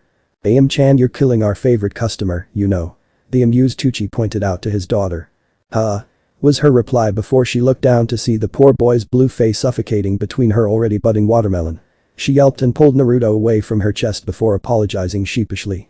Naruto took in a breath and chuckled at Am, his sister figure, who also saw him for who he was instead of the Kyuubi. "It was no big deal, Am-chan. I just happened to be in the right place at the right time," Naruto replied shyly with a hand on the back of his head before continuing. "Why would anyone want to marry me though? I have the..." He quickly clapped a hand over his mouth at the slip. Tucci and Am caught on and were stunned. More on Naruto's inner voice grumbled. You know now." The older cook leaned in to inquire carefully while Am looked on with a demure expression. Naruto sighed before nodding, and heavy silence fell on them for an uncomfortable moment before Tucci smiled broadly. "Don't worry, what happened with the Hyuga clan is only the beginning. Some of the villagers are beginning to form new opinions of you, and it won't be long before everyone sees you for who you truly are. If you keep this up when you grow up, I wouldn't be surprised if you have many friends and likely many girlfriends." The old man spoke the last part with a small stupid grin and laughed before Am lightly conked him on the head with a ladle. "Don't pay attention to him, even though it's true you'll be breaking many girls' hearts everywhere you go when you're older," Am slyly said with a teasing smirk. Naruto looked horrified. "Why would I do that? It'll kill them if I break their hearts." This childish misunderstanding caused both Ichirikas to laugh uproariously, and it took them a while to settle down before asking an embarrassed blonde for his order. He felt better immediately when he was told it was on the house for his heroics. After eating 3 bowls, he wondered for a minute about what he was going to do today. Maybe I should stop by the Naras and see if Shik is home, Naruto thought before jumping off the stool and walked in the direction of the clan's district, saying his goodbyes to the ramen stand owners. A 30-minute walk found Naruto speaking with the lazy-looking guards in front of the Nara compound. However, he was dismayed to discover the head family had gone out of town for a few days into the clan's giant nature reservation to catalog the deer population for research, as well as gathering supplies for medicine and other things. The blonde let out a sigh and muttered troublesome before thanking them and leaving. The Naras thought about filing for copyright infringement upon hearing their signature phrase being uttered, but found it too troublesome. On the way, he passed by the Hyuga compound's main gate and he was reminded that Hinata wanted to see him again soon. He shrugged on that thought and decided it couldn't hurt to see if she was available. Stopping in front of the gate's 2 guards, he made his request. My name's Uzumaki Naruto. I was asked by Hyuga Hinata to stop by when I recovered and I was wondering if she was available." The 2 guards narrowed their eyes at the blonde boy and he had to hold back a gulp. Finally one of them spoke up. "Uzumaki-sama, please remain here while my colleague steps inside to inquire about your request." The one on the left spoke professionally while the other slipped inside through the gate, apparently to speak to someone. A few minutes of terse silence passed between Naruto and the remaining guard until the front gate creaked open to reveal the other guard and one more man. Hyuga Hisashi stepped up to Naruto and bowed slightly. The surprised Naruto nervously returned the bow. Hello, Hisashi-sama. We met the other night. I apologize if my stopping by here unannounced took you out of your busy schedule," Naruto respectfully said, mistaking the man in front of him for his identical twin brother, the Hyuga clan head. Hisashi could not resist an amused smirk. "My sincerest apologies, Uzumaki-sama. We have not officially met and it was dark the other night, but please do forgive the confusion. I am not Hisashi-sama, but his twin brother, Hisashi." The man paused as the boy flinched in surprise and confusion. The boy allowed himself to have a closer look and he did notice that this man was wearing a hit-I-8 on his forehead compared to Hisashi being completely free of any headwear. "I was asked to greet you and take you to our meeting hall since that is where my niece is being trained by her father," Hisashi continued as he bowed and stepped aside for Naruto to enter the compound. The blonde stayed where he was, a little nervous. Hisashi-sama, if they're busy, maybe I shouldn't bother them." The boy tried to respectfully back out. "Nonsense, Uzumaki-sama. They are about to finish and Hinata-sama will have some free time afterward. In the meantime, I'd be happy to escort you until then," insisted Hisashi. Naruto reluctantly gave up and went inside with his escort. The sight Naruto saw as he entered through the gate flabbergasted him. He was immediately surrounded by a gorgeous garden on the sides and a long and thin reflecting pool forward of him. The pool was filled with beautiful and colorful koi fish, and vibrant green and white lily pads peppered the surface.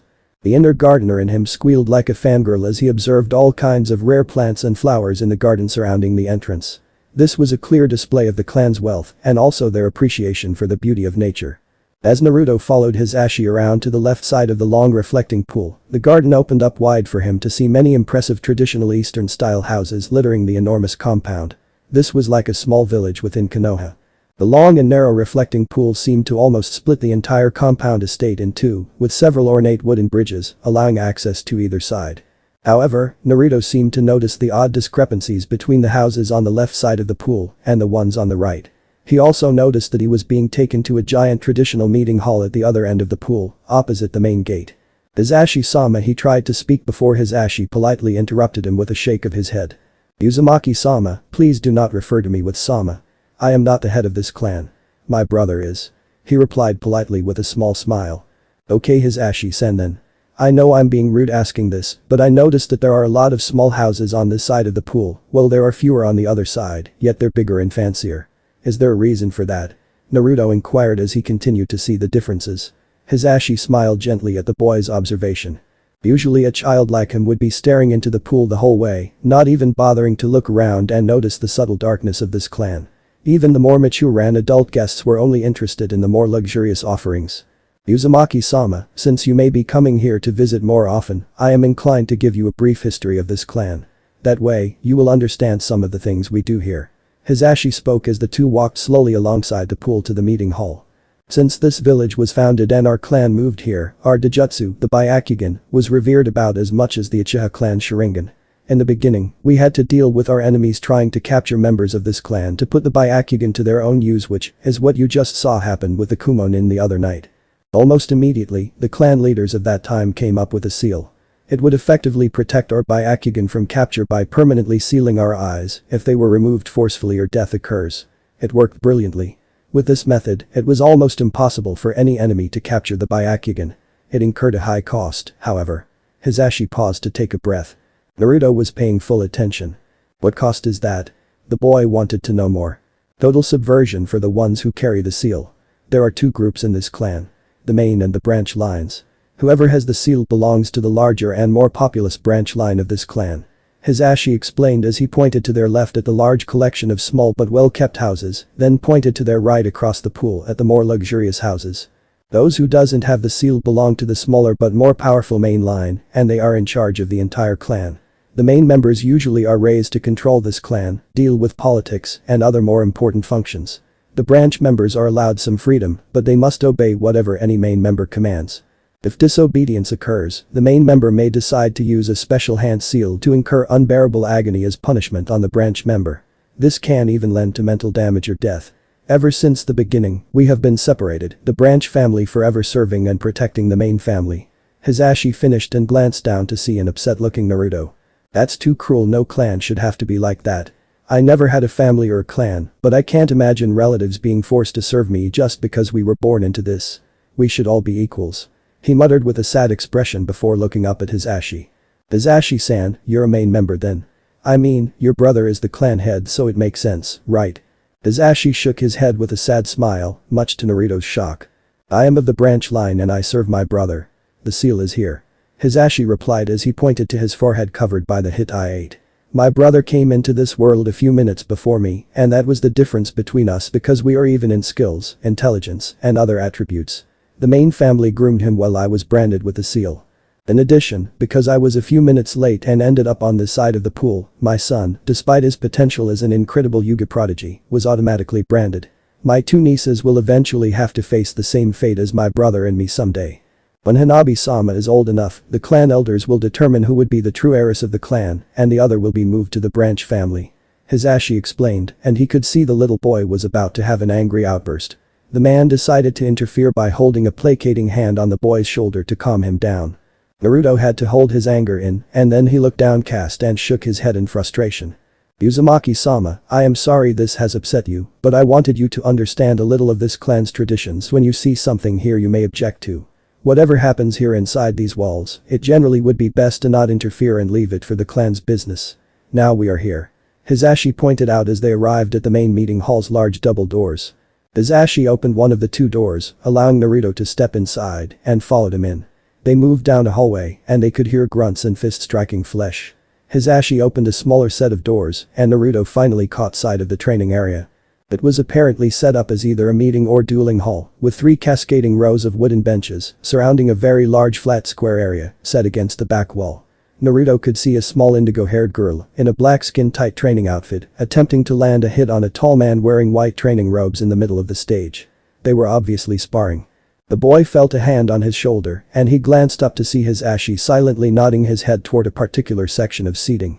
He complied and followed his escort to sit farthest from the sparring so as not to distract either of the combatants. Naruto could only watch in amazement as Hinata tried to hit her father with a flurry of fast, at least for him, and precise strikes aimed at his limbs. He was particularly impressed when Hisashi knocked her to the floor hard with a nasty downward palm strike to her cheek, but she immediately got up to keep trying to land a hit on her father. He definitely liked the guts she was showing, at least. After a few more minutes of sparring, Hisashi suddenly held a hand up, signifying that their spar just came to an end. The two fighters then straightened up and bowed to each other. "You're improving, my daughter. You have managed to close one of my tenketsus earlier than last time," Hisashi commended as he seemed to flex his left hand. "Your kata need work, however. Practice them and we will train again tomorrow afternoon. For now, I see you have a guest," he stated as he glanced up at Naruto and Hisashi. Hinata was confused for a moment until her pale eyes finally locked with blue eyes after searching the meeting hall. Her only reply was "Eep," as she instinctively hid behind her father's legs. Hisashi and Hisashi exchanged amused glances while Naruto was wondering what was wrong with Hinata after her complete 180-degree from a fighting badass to a bumbling introvert. "Now, you should not be rude. Do not be shy and greet your guest properly." Hisashi smirked as he gently pushed his daughter around to his front. Hinata was losing her nerves and her eyes were wandering, looking at anything in her vision except for Naruto himself. Hisashi gently nudged his charge to get the boy's attention. He then motioned with his hand for the boy to get closer to the girl and her father. Naruto complied, making his way down the steps to the main floor to stand face to face with a very nervous Hinata who still would not look him in the eyes. With an incline of his head in greeting, Hisashi left them alone to talk some things over with his brother. Hello Hinata-san. I stopped by here to let you know I'm alright, since I thought you'd like to know that. By the way, that was some cool fighting you did. What was that called?" Naruto curiously inquired. Hinata blushed at having her martial arts skill being called cool. "Ano.w we train in the G gentle fist.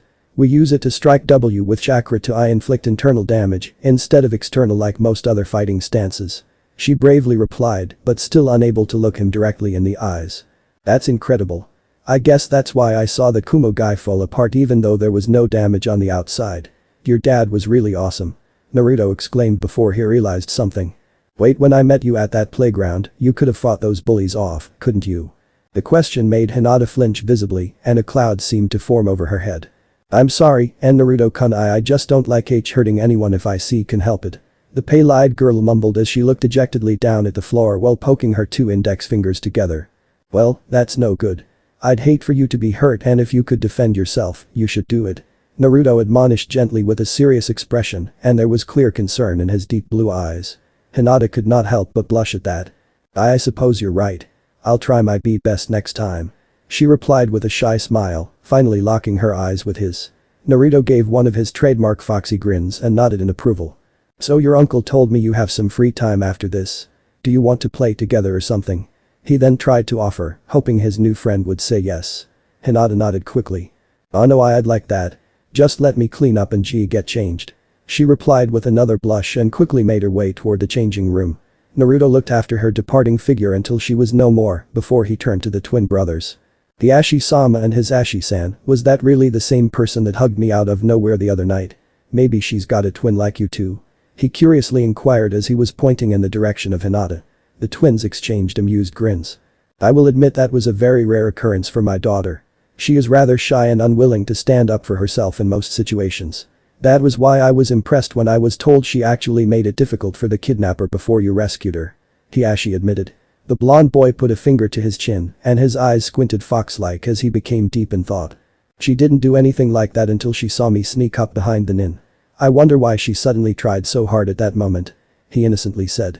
The two brothers raised an eyebrow each as Hinata picked that moment to return in a simple pink kimono. After some small talk, the two children excused themselves to go play together elsewhere and the twins were left alone. That little he is already stealing my daughter's heart and he does not even realize it. I should teach him a lesson. Hiashi suddenly murmured to his twin in an annoyed tone. Hisashi smirked a little. He is only a child, brother. I doubt Hinata-sama realizes it as well. We should just let them grow and find out themselves. Hisashi advised and heard his brother let out a small sigh. I am not looking forward to my daughter's teenage years. If Hinata turns out to be anything like Hitomi-chan was, she would only remain shy until she decides one day to do what it took to get and keep her man. I should not say this as her father, but I am not betting on Uzumaki-san's chastity lasting long. Hiashi spoke in a resigned tone. Hisashi had to smile at the memory of his brother's deceased wife. Not only that, but imagine the headaches our elders will give you when these two become close. Hisashi pointed out playfully and enjoyed seeing one of his brother's eyebrows twitch slightly at the mention of the elders. That comes with the territory of being the clan head, I suppose. However, have you noticed something about Uzumaki-san? Hiashi inquired, changing the subject for now. Yes, brother. He looks like a young version of the fourth Hokage, and his somewhat mischievous nature reminds me of Uzumaki Kushina. Brother. You don't suppose Hisashi would have completely lost his calm at the implications if he weren't shocked into silence upon seeing a very rare full-blown smirk form on Hiashi's lips. He looked truly devious. If you remember, we have had good relations with Minato-san, and we were privy to the fact that he and Kushina-san were in love and secretly married. You should also remember that we have not seen Kushina-san anywhere in the village for about 6 months until the Kyuubi attack. That day, we have heard the sad news of her dying along with the fourth on the same day young Naruto was born. It is possible that if she had been actually pregnant with that child, she would have kept any sign of showing hidden until after birth for security concerns. One last thing that could make this more believable, we knew Minato-san personally, and how could he have used someone else's newborn, even an orphan, to seal the Kyuubi? I see him trusting only his own child to carry the burden. Hisashi finished his deduction to his younger brother's growing astonishment. Brother, if that is true, Hisashi sputtered before his older brother held a hand up for silence. It is just speculation without solid evidence. We should keep this information hidden for now, at least until this could be used as a bargaining chip against the elders, should they object to my daughter's growing involvement with the demon brat. They will not be able to resist the prospect of having our clan linked with the powerful traits of the lost clans of Uzumaki and Namikaze. This is all for my daughter's happiness should she wish to pursue Uzumaki-san in the future. Hisashi allowed himself to regain his composure and formed a smirk of his own at this devious plan. He was curious about something though. Brother, you seem quite convinced that Hinata-sama may choose Uzumaki-sama as her lover in the future, even though they are quite young and have just met each other. He pointed out to his older brother. Hisashi just closed his eyes and allowed a tiny grin. It may be somewhat undignified of a noble main member to speak like this. Hisashi almost snorted at this private joke between them. They never agreed with this clan segregation and took to occasionally poking fun at that tradition. But I would have to call this a hunch. A very good one, too. Hisashi finished vaguely as his thoughts went back to when he met Hitomi at around the same age as Naruto and Hinata now. His daughter was so much like her mother it almost frightened him. 2 hours later. Naruto found himself standing outside the Hyuga compound's gate exchanging goodbyes with Hinata and Hisashi, with promises of visiting again soon. As he walked away, he was happy about how things went with Hinata. She was a little weird with all the blushing and stuttering, but she was really kind and he could see himself being good friends with her. He found it funny that she was clueless about some of the games that other kids played outside the compound walls, such as tag and ninja. He easily won a tag, but was rather humbled playing ninja with Hinata, as she usually found him easily with her Byakugan. Note to self. Don't play any kind of hiding games with any Hyuga. That aside, Naruto, did you check out that girl's body when she was training? Kurama asked from Naruto's mind, before she almost smacked herself in the face for asking such a loaded question. Yeah, what about it? Naruto replied, not catching on to anything. The fox sighed in relief that her container was still young and naive. Bless your naivety, boy. Anyway, that is how a properly developed body looks. Her clan was focused on Taijutsu training and proper nutrition almost from birth. She was fast, limber, and agile. Were she so inclined, she could kick your ass 8 different ways in the first 5 seconds with the way you are right now. Kurama stated as a matter of fact. Naruto had to bitterly agree with her assessment of his current condition. In your case, you have a natural disposition towards strength rather than speed like her. That is not to say we cannot make you fast, but your physical attacks will be devastating when you can fully utilize your strength. In 2 months, we will work strength into your body, but also make sure you stay as quick and agile as your body would allow. For now, just focus on your exercises until then. Naruto nodded his affirmative before he had another thought. How do you know so much about human training methods? I was not always a monster who razes villages to the ground for no good reason, you know. I did observe humans in various forms throughout my long life, and while I was trapped in my 2 previous containers, I had a good and up-close look at how shinobi train. The fox explained before an idea struck her. That reminds me, we will need to get you started on studying history, tactics, math, human anatomy, and science. Every day after the morning exercises, when you are not busy, you will go to the library and spend the afternoon studying the books I pick out for you. She finished in a no-nonsense tone as Naruto flinched in terror at the prospect of having to read anything without pictures. First you take away my ramen, then you destroy my body, and now you want to bore me to death. Oh, stop whining like an infant. A strong body works best with a strong mind. A clever tactic you study now may save your life later when you remember it in the heat of a battle. You can effectively damage any human body with as little force as you need if you know where exactly to strike and what amount of pressure to apply. Studying famous shinobi and clans now may help you later if you ever encounter any of these shinobi or their offspring, since specialty jutsus are generally passed down. These are just few of many benefits of having knowledge. The fox lectured. Naruto didn't want to admit it at all, but he knew she was absolutely right. Besides, it's only for the first couple months as you build your body up to acceptable levels. After that we will get more practical, and you'll only have to read just 1 or 2 books per week in addition to what they may teach you in the academy. Kurama allowed. Naruto nodded in resignation as he continued the walk back home. 2 days later. The past 2 days have been quiet. The only thing even remotely exciting that happened was when Naruto was kicked out of the public library on his first visit. The Hokage immediately appeared afterward though, and kindly asked for an explanation from the terrified librarian. When she could not provide an adequate response, the boy was allowed back in. The librarian was then reminded that she might be called in to talk with Marino Ibiki of the interrogation department to provide her supposed reason the next time she tried something again with Naruto. She swore to never even look at the blonde the wrong way since that day. I guess studying history isn't so bad. The battle at the Hanabi bridge was pretty awesome. Naruto mentally spoke to the fox as he was walking toward the Hokage tower from the library. Glad to see you're taking well to your exercising and studying. Kurama approved in his head. You work fast, Kurama. I can already feel my body changing. The blonde thought as he flexed his arm some, noticing a little bit more muscle as he entered the Hokage tower and went up several floors. He noticed a lone figure walking down the stairs from above. He scowled when he saw the cloud insignia on the man's armband, denoting that this man belonged to Kumagakure. The man was wearing the most arrogant and victorious smirk the young boy had ever seen on anyone. He did not pay the wary blonde any notice as he passed by and continued down the stairs out of the building. Naruto was glaring holes into the man's back the whole time until he was out of sight. He then disgruntledly spit on the floor where that man stepped through and continued up. Something was wrong, and he could feel it with each step he took closer to the Hokage office. There was a feeling of heavy pressure in the air, and it seemed to be trying to crush him. By the time he reached the landing, he noted the secretary by the office's door was gripping onto her desk's edge with white knuckles and trembling, clearly scared out of her wit. At this point, the pressure was so strong and deadly that the boy himself felt like running back down the stairs and all the way out of the village, never to return. This is that old fart's killing intent. He's seriously pissed. The fox calmly clarified. I'd say.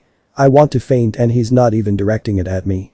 I think it had something to do with that Kumo guy. I've never seen Hokage Jiji this angry. Also, it doesn't sound like this is bothering you one bit. Naruto inquired of his tenant, who just scoffed. Please, this is like a gnat threatening a full-grown elephant. The fox replied dismissively. Says the one who left me to his mercy the other night when he was asking nicely about us. Huffed Naruto. In my defense, that smile was scarier than anyone's killing intent, and I am looking at the world from a small human boy's perspective, not from a giant Biju able to squash puny humans with just my pinky. The killing intent in the air slowly lifted, much to the relief of the secretary and the blonde boy. A long moment of heavy silence passed before Naruto brought an index finger up. I don't suppose this is a good time to visit him, Tammy-chan. He tried to say in good humor. The cute young brown-haired female chunin, doing secretary duties this week, violently shook her head. You're kidding me, right? You had to have felt that too. I like you too much to let you go in there now, Naruto-kun. She warned with a glare that brooked no argument. The boy just nodded his head and turned back in the direction he came from. I suppose you're right. I'll see you tomorrow then. Naruto agreed with a wave over his shoulder as he disappeared down the stairs. Now what? Now we find something else to do. There is no hurry in getting to that training field anyway. How about we repeat what we just did this morning for the evening? You should be able to handle that now. Kurama said thoughtfully as the boy winced at the prospect of more exercising. On the other side of the office's door, the Hokage felt Naruto's presence fade as he left the building. "I'm sorry, Naruto-kun, but other things are on my mind at this moment," he thought as he sat in his chair and went back over the conversation that just happened with the Kumo ambassador. 15 minutes earlier. Would you repeat that again? The third ground out with barely constrained anger at the man standing in front of him, the new ambassador from Kuro. The man remained stoic, despite trembling violently on the inside in face of the powerful Hokage's anger. A good politician had to bluff all the time, after all. "You heard me. Under the guidelines of our new peace agreement, we demand reparations for the wrongful death of one of our most prized retired shinobi. You also wrongfully did an autopsy on him without our permission and certainly have learned all of his secrets by now. The only way Raikage-sama will be satisfied is if we are allowed to retrieve an intact body of the man responsible for our ambassador's murder." The new ambassador spoke with a stern expression. "You will forgive me for saying this, but bull-fucking shit. We have evidence and witness accounts that placed your retired shinobi in the act of kidnapping Hyuga Hinata. We obviously followed procedure with a hostile shinobi in our territory." The Hokage almost shouted as he slammed a fist on the desk, cracking it a little. "What evidence is that? We have confirmed reports that there were absolutely no traces of our previous ambassador anywhere in the Hyuga compound and none on the Hyuga girl who accused him of abducting her. Here is what we feel truly happened. The previous ambassador was just taking a walk outside the compound wall when a young and infamous prankster decided to surprise and assault the man. Why would he have expected an attack in a village he had just signed a peace agreement with?" The ambassador spoke calmly with a fake puzzled look before continuing. And to make it worse, the boy yelled out a blatantly false statement that would send a random man nearby into a blind rage. After the ambassador was brutally murdered by the same man, the Hyuga clan attempted to cover it up by having a young innocent girl lie about a kidnapping attempt and procured the gag and rope themselves. The reports also said that the young prankster himself disappeared right before the other Hyugas appeared, apparently not wanting to be caught responsible for the ambassador's demise. Because of that, he cannot be considered a reliable witness, even if we did not take his history of being an untrustworthy public nuisance into account. The ambassador said, laying out all his carefully prepared lies. The Hokage kept his deadly glare burning into this hateful man, but inwardly he was stunned. What this man said nearly matches the official Anbu report word for word. That Kumo kidnapper really did not leave any trace, even on the young girl in the ropes, which was a near impossibility. How did Kumo get their hands on the report and Naruto-kun's file? Because the Anbu reports could be accessed by any nin with high enough clearance, I ordered them to strike Naruto-kun's near-death experience, the Kyuubi's chakra, and any evidence, including the blood and kunai used by the Kumo nin, from the official record. This was all done to protect the S-rank secret of Naruto-kun's Jinchuriki status. I didn't think it would come back to bite us in our collective ass. I honestly believe we have a better case than you do, and we will win if we held court in neutral territory over this, especially when we call your entire village in as witness to the young prankster's character. With that, I will repeat our one simple demand. Give us the intact body of the man responsible for our ambassador's murder. If you do not comply, I have been personally authorized by the Raikage to declare our newly signed peace treaty dissolved and we will escalate our military's presence on our border. The ambassador reiterated. You dare threaten us? The third snarled, increasing his killer intent at the ambassador, who blanched a little. We are simply doing what was required in response to the unprovoked murder of one of our most respected retired shinobi. Are you sure you want to risk heavy losses for an alleged murderer if things were to escalate between us? We all know Konoha is still weakened by the Kyuubi no Kitsune's attack. I'm also sure your current reports state that our military force is already back up to full strength after the last Great War. I wonder how your village, weary after so many losses, would feel if it was found out many more deaths could have been easily prevented by the life of one single man. You don't have to worry about this being public. We will keep this quiet and you can just explain the Hyuga man's death in any way you want. The ambassador pressed his advantage. The air grew heavy with tension each passing moment as the Hokage seemed to contemplate killing the man in front of him to just go ahead and get things started with Kumo. That out. The god of shinobi finally spat out before he did something he would regret. The ambassador decided not to press his luck anymore and made for the door. I will be back later tonight for the official response. He quickly blurted out before exiting. After Hiruzen felt Naruto come and go and he had a few minutes to gather his thoughts, he realized there was no way out of this. It would either result in the death of one man or the deaths of many in a village, with its morale still low and tired of death. He sighed and waved his hand. A dog-masked silver-haired Anbu instantly appeared in front of his desk. Inu, you have heard all of that. Find the leaks in the Anbu information network and seal them. Use any means necessary, and I don't care who were responsible. Just make sure to pump them for all information they have before they disappear. He ordered. It shall be done, Hokage-sama. Kakashi almost growled from behind his dog mask, angry at having been compromised. He then disappeared out of the office to carry out the new orders. Hiruzen, who was feeling every bit of his old age, tiredly stood up and looked out the window at his village, as if this would help him come to a decision. He remained staring at the sun slowly setting beyond the majestic forest surrounding this quiet village for almost an hour, before he finally turned around and buzzed Tammy on the intercom. The coming darkness seemed to signify the Hokage's sober mood. Let me Hyuga Hiashi. Tell him this is urgent. Later in the evening in the Hyuga meeting hall. This is unacceptable, brother. How could you have already agreed to this? Hisashi exclaimed to his older brother just after Hiashi relayed the Hokage's account of his meeting with the Kumo ambassador. They were standing on the main floor among the top elders from both branches of the clan as they argued over this development. Your brother is right, we cannot allow you to be sacrificed. You are the head of the Hyuga clan, the most noble and respected clan in Konohagakure. Even more importantly, we also cannot allow our Byakugan to fall into their hands. Cried one elder. Let the cowards fight us. We will beat them back like we always have done. Another elder raged. Hiashi held out a hand for silence. I appreciate your sentiments. However, we have no choice in this situation. Komagakure has outmaneuvered us completely. Even if we decline the reparations, then go to war and somehow come out victorious, what do you think will happen? This country, weary of conflicts, will blame this clan for this new conflict and we will lose our reputation and standing.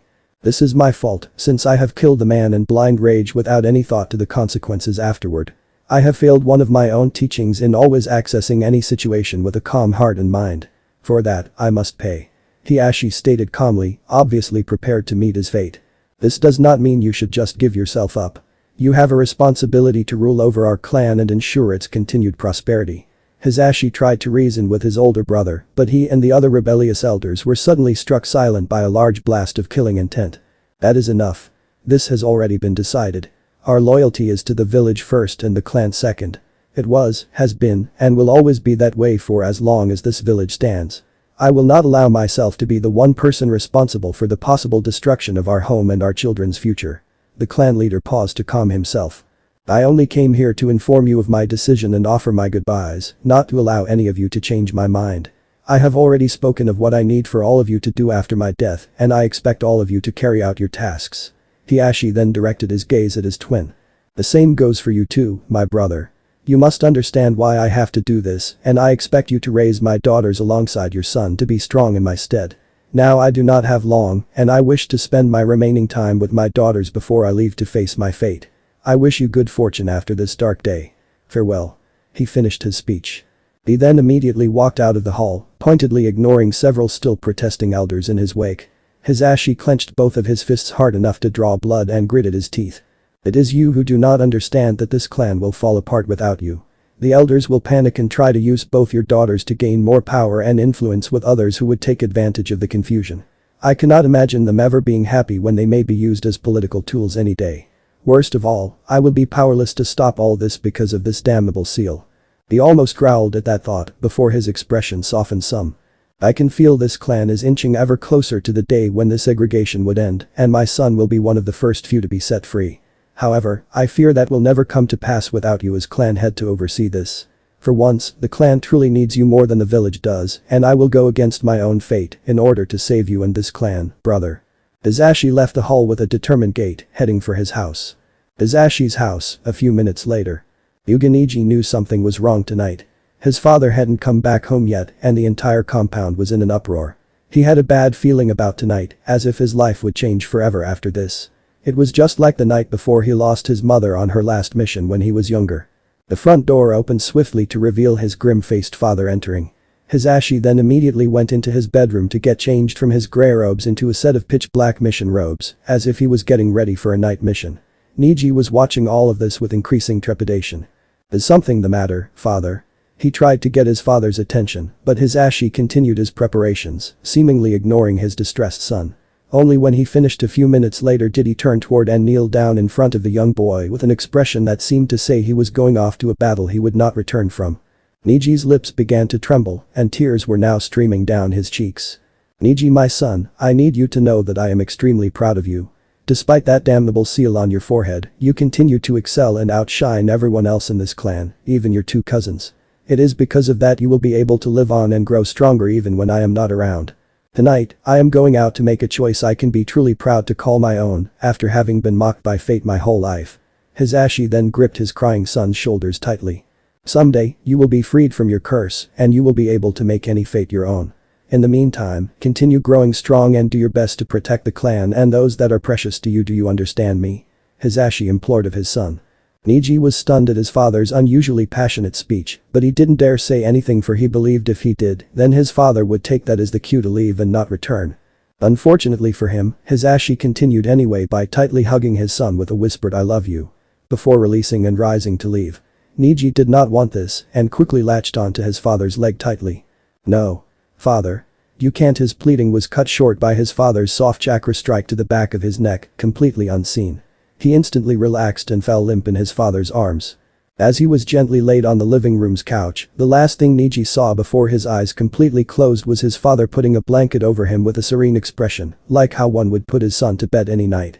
Same time at Hiyashi's home. Hiyashi stared down at his two beloved daughters sleeping in each other's arms in their favorite place, which was a large and very comfortable chair in the living room. Hinata and Hanabi apparently tried to stay up late because their father was suddenly called away for his talk with the Hokage.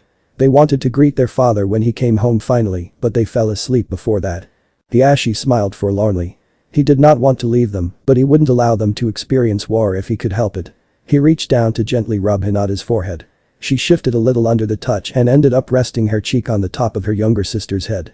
Hanabi was curled up in a small ball on Hinata's lap, her head resting against her older sister's chest. Hiyashi let out a shuddering sigh and allowed a tear to roll down his cheek before wiping it away. He would truly miss them and prayed to every deity out there that they would pull through after his death with his brother helping them out. After a long minute of standing over his sleeping daughters, he gently laid out a blanket over them to keep them warm.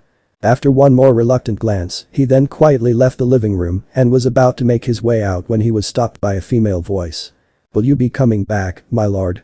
It took all he had to not show visible shock at being addressed out of nowhere.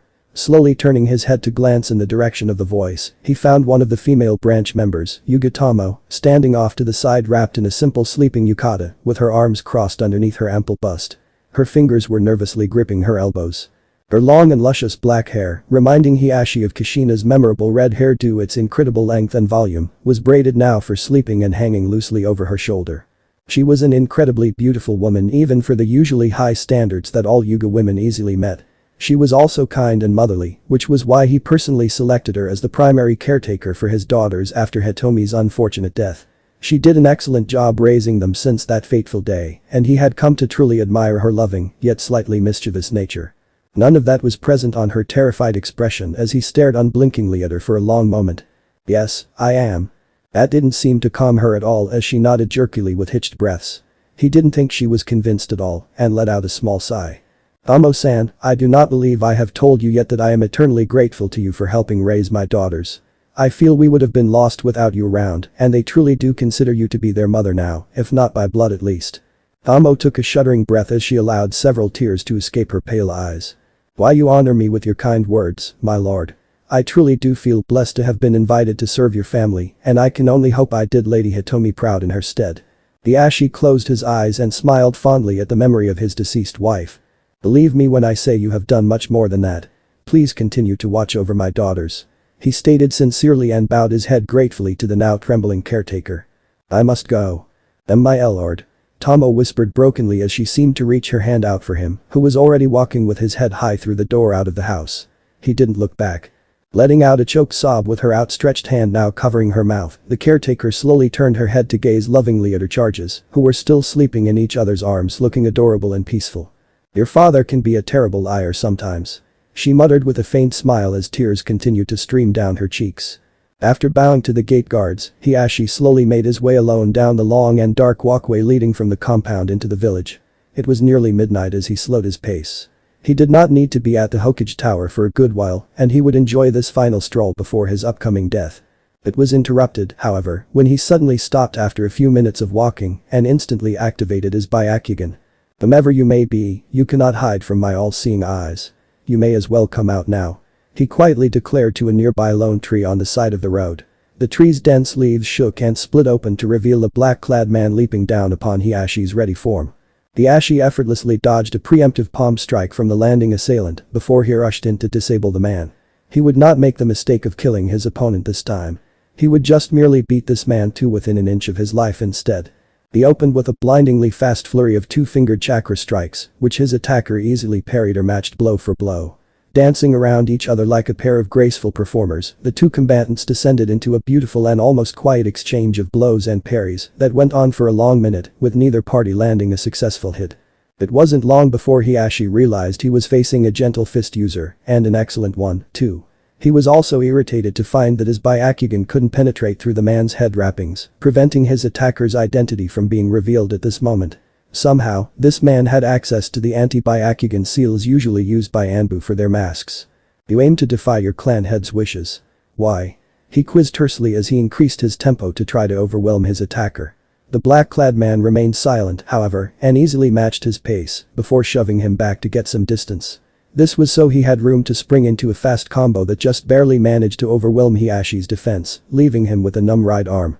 Frowning at his unmoving arm as if it betrayed him, Ashi snapped back to the attacker with a cold glare as he reared his left arm back. Aki KKSHM, a trigram's vacuum palm. A powerful and precise blast of pure chakra shot out of his palm in the direction of his attacker. However, the black-clad man was prepared and easily somersaulted forward high into the air over the blast.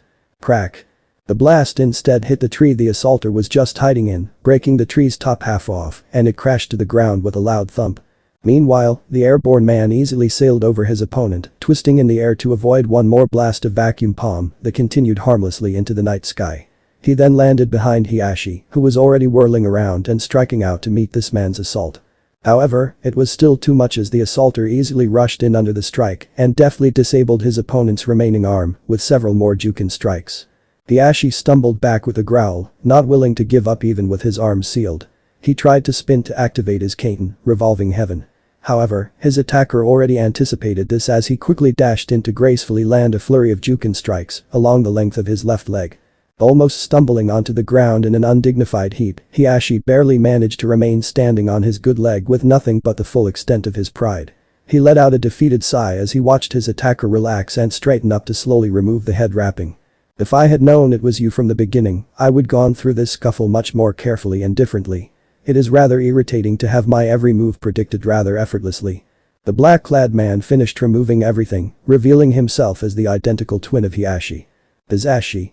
Indeed, that is why I have hidden my identity. It was the only way to defeat you, Ashi.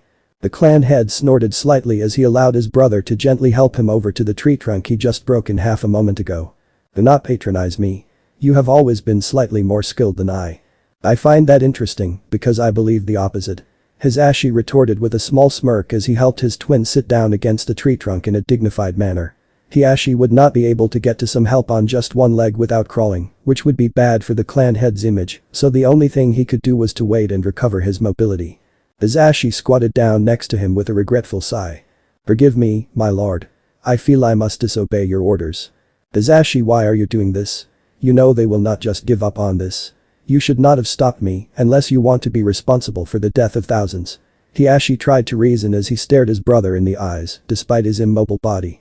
Any conflict with Kumagakure will not happen, and I will make sure of it. However, you must live. Your daughters and our clan need you alive more than this village needs you dead. I have decided I will take your place instead to ensure the best possible outcome for both the clan and village.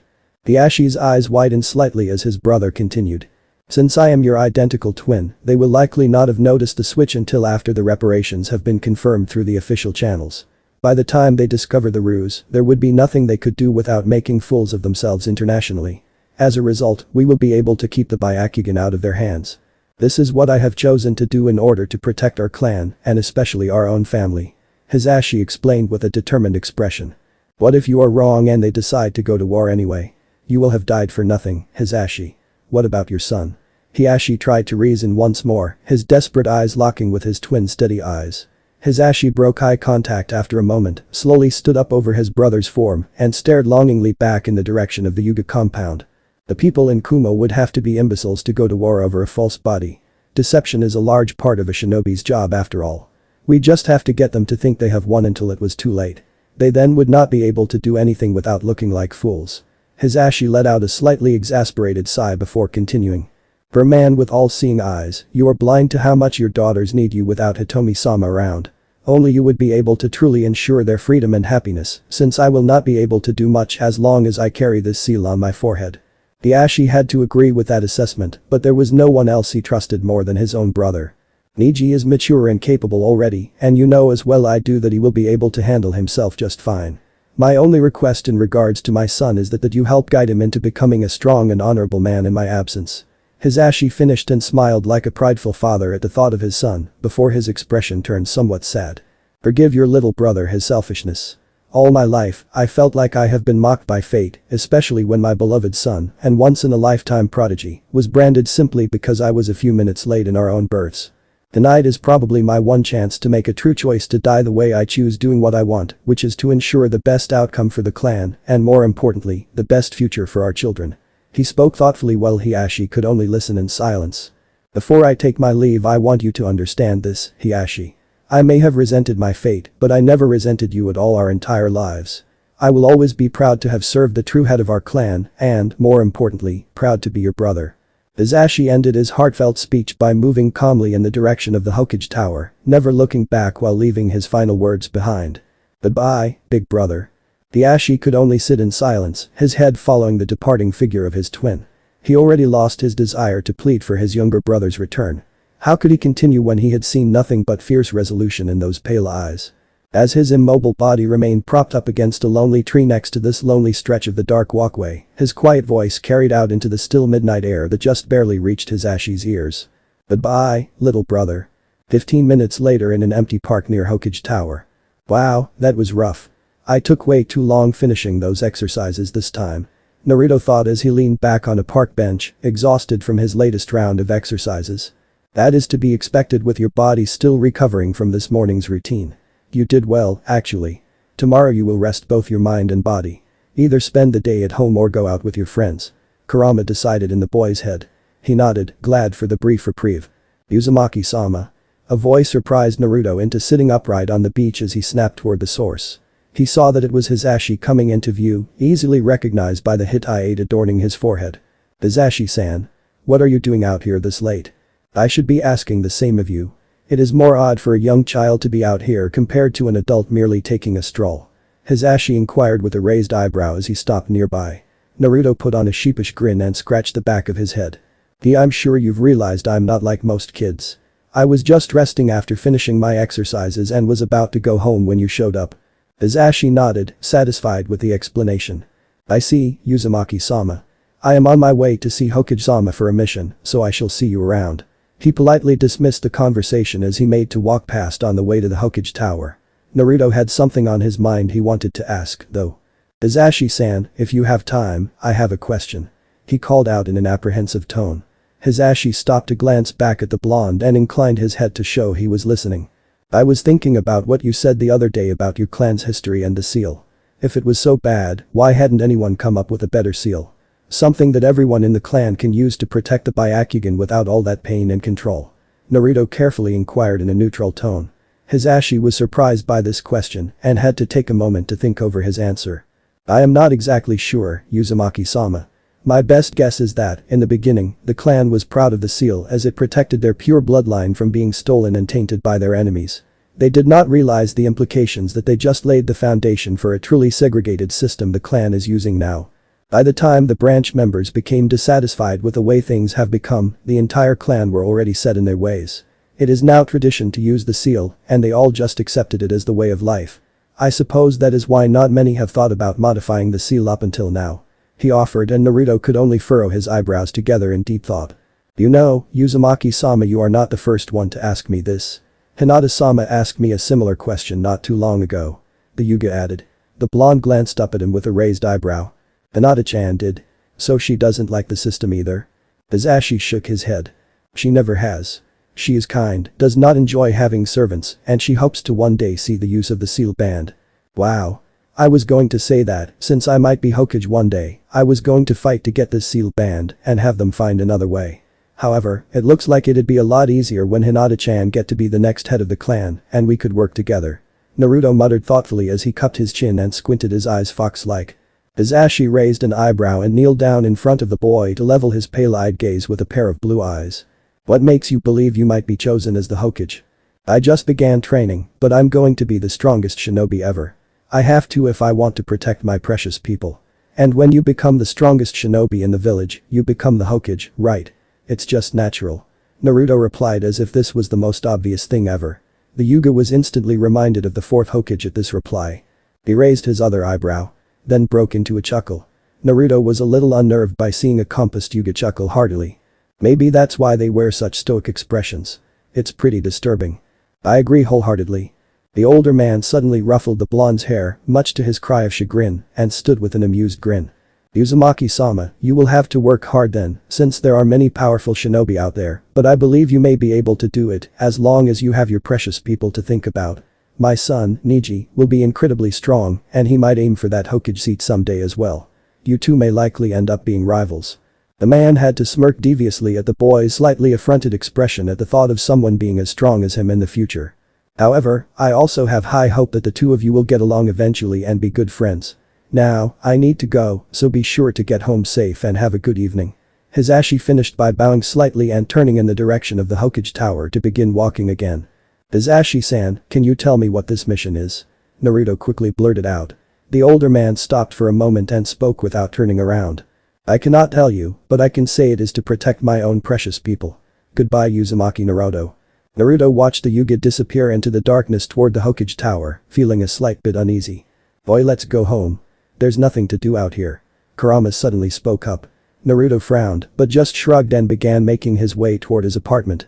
The fox was deep in thought however. That man had the eyes of a warrior who's content with all he did and is strolling toward his death as if it was a simple walk in a park. Something is happening tonight, but it's best not to let this boy know just yet. There is nothing we can do right now anyway. In the Hokage's office. The third Hokage sat at the desk, waiting patiently for the arrival of Hyuga Heihachi. In the room with him were two Anbu, one of them Kakashi and the Kuro ambassador. In the center of the office was a scroll laid out with a large storage seal array. The ambassador was growing nervous by the second as the other three occupants leveled their glares at him as if they were wishing for him to slowly die by melting into a puddle. I expect this to be kept quiet. We will deny anything if this comes to light. The Hokage ground out through gritted teeth. The ambassador flinched at the leader's harsh tone before nodding nervously.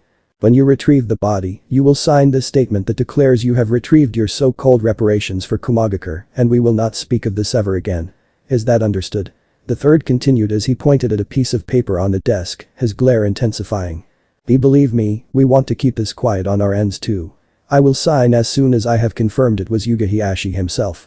The ambassador tried to steel his own nerves against the third's anger, but failing miserably.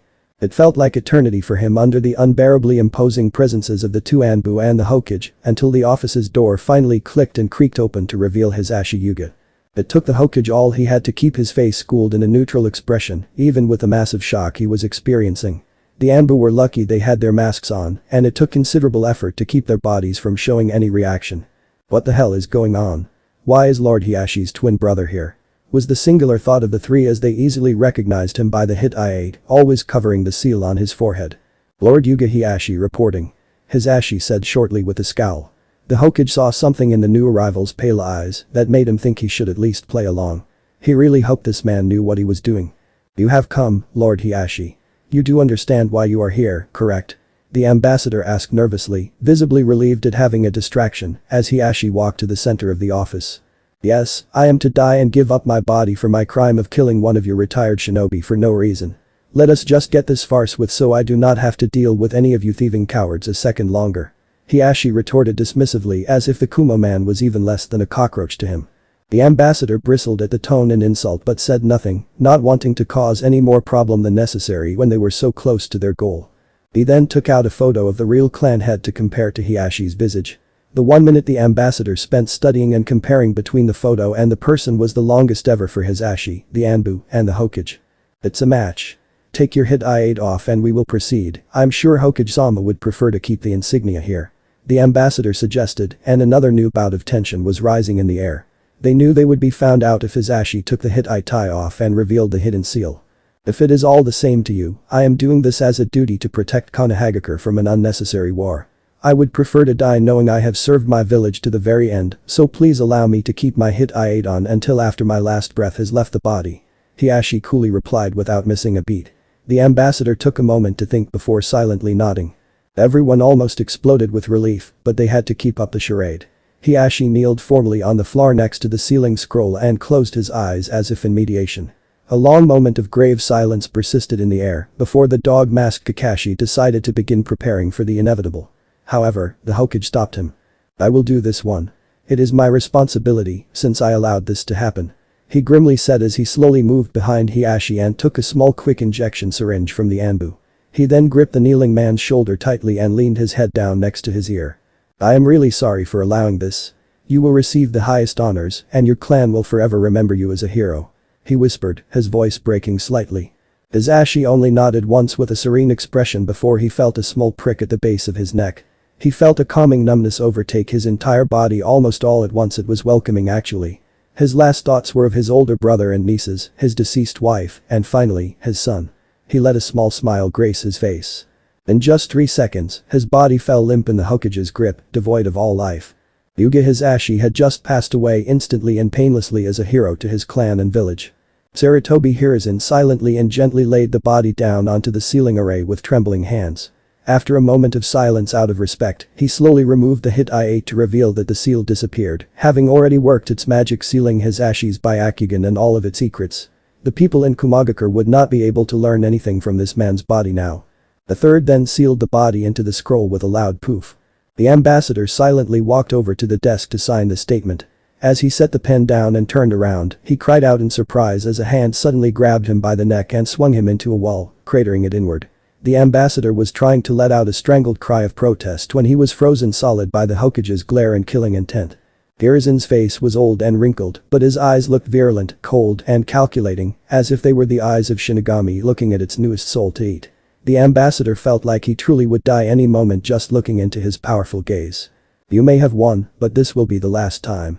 After tonight, no Kumo ambassador or shinobi is welcome here until further notice, unless absolutely necessary.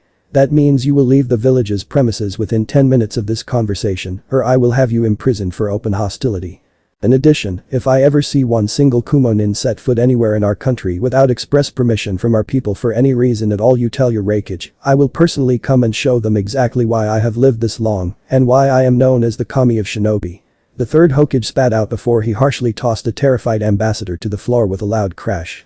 The whimpering man thought of nothing but escaping as he frantically scrambled to his feet, grabbed the scroll, and ran out the office as fast as his feet could carry him. It was as if the Shinigami was breathing down his neck. Follow him all the way out to the lightning border and make sure he can't even stop for rest. In addition, send someone out to the Hyuga compound to deliver the news and ask for an explanation. The third growled as the two Anbu bowed and vanished. He was not relieved that they might have protected the Hyuga clan's secret. He was still angry that he still sacrificed a life to supposedly protect thousands. It did not matter if it was a nobleman or a servant, a person's life was still lost this day, and he had to allow it on his watch without any resistance. All of the emotions Sarutobi Hiruzen kept in all day finally overflowed as he yelled in rage and smashed his fist on the desk, splitting it in two. The next morning, Naruto noticed something was different in the air around the village. Life went on as normal to most people, but to him, he could feel that something was somewhat off. He relayed his feelings to his tenant as he was walking around, enjoying the morning air. Stop by the tower if you want. Maybe that old fart knows. Kurama only had this suggestion to offer. Naruto, having nothing else to go on, decided to detour to the tower anyway. He entered, made his way up the stairs, and was led in by Tammy. The blonde was surprised to see his surrogate grandfather, sitting behind what looked like a new desk, looking so old. The third was exhausted, having been up all night dealing with all kinds of emotions. He felt and looked defeated. He was so deep in thought he did not notice Naruto entering the office at first and raised his eyebrows in surprise. Oh, hello, Naruto-kun. What can I do for you? He tried to pull himself back together and keep some semblance of a facade up. Nothing, Hokage Jiji. It's just that I haven't seen you in a while and I figured I'd stop by for the permit and chat a little. Though, it looks like you have been through a ringer lately. Naruto pointed out, seeing the old man wince slightly. So I think I'll just pick up the permit and leave to do other stuff for the day. He added for the third's benefit. The tired old man sighed and looked somewhat grateful for this thoughtfulness. He got up to retrieve the prepared permit out of a folder and passed it on to the boy. They were about to exchange goodbyes before Naruto remembered something. Hokage Jiji, before I go, I was wondering if you know something about Hyuga Hisashi. I ran into him last night near here. He told me he was coming here for a mission, something to protect his precious people. I was wondering if he's okay now. The Hokage stiffened with a grim expression, and that was all he needed to see. His entire inside became ice cold as his bluer eyes turned icy and shrank to small dots. "Don't tell me," was all he could squeeze out in trepidation. The third's expression softened into sadness and simply shook his head no. "I am sorry, Naruto-kun. I will tell you he died very bravely and with honor for what he believed in. He had no regrets. Beyond that, I cannot tell you the details myself. It is up to Lord Hisashi to offer more if you still wish to know," the suddenly frail-looking man tiredly admitted. "He knew," Naruto whispered before his face twisted into anger, his blue eyes still icy. The third narrowed his eyes in confusion. He knew. He knew already he was going to die. That's why he talked to me like that last night.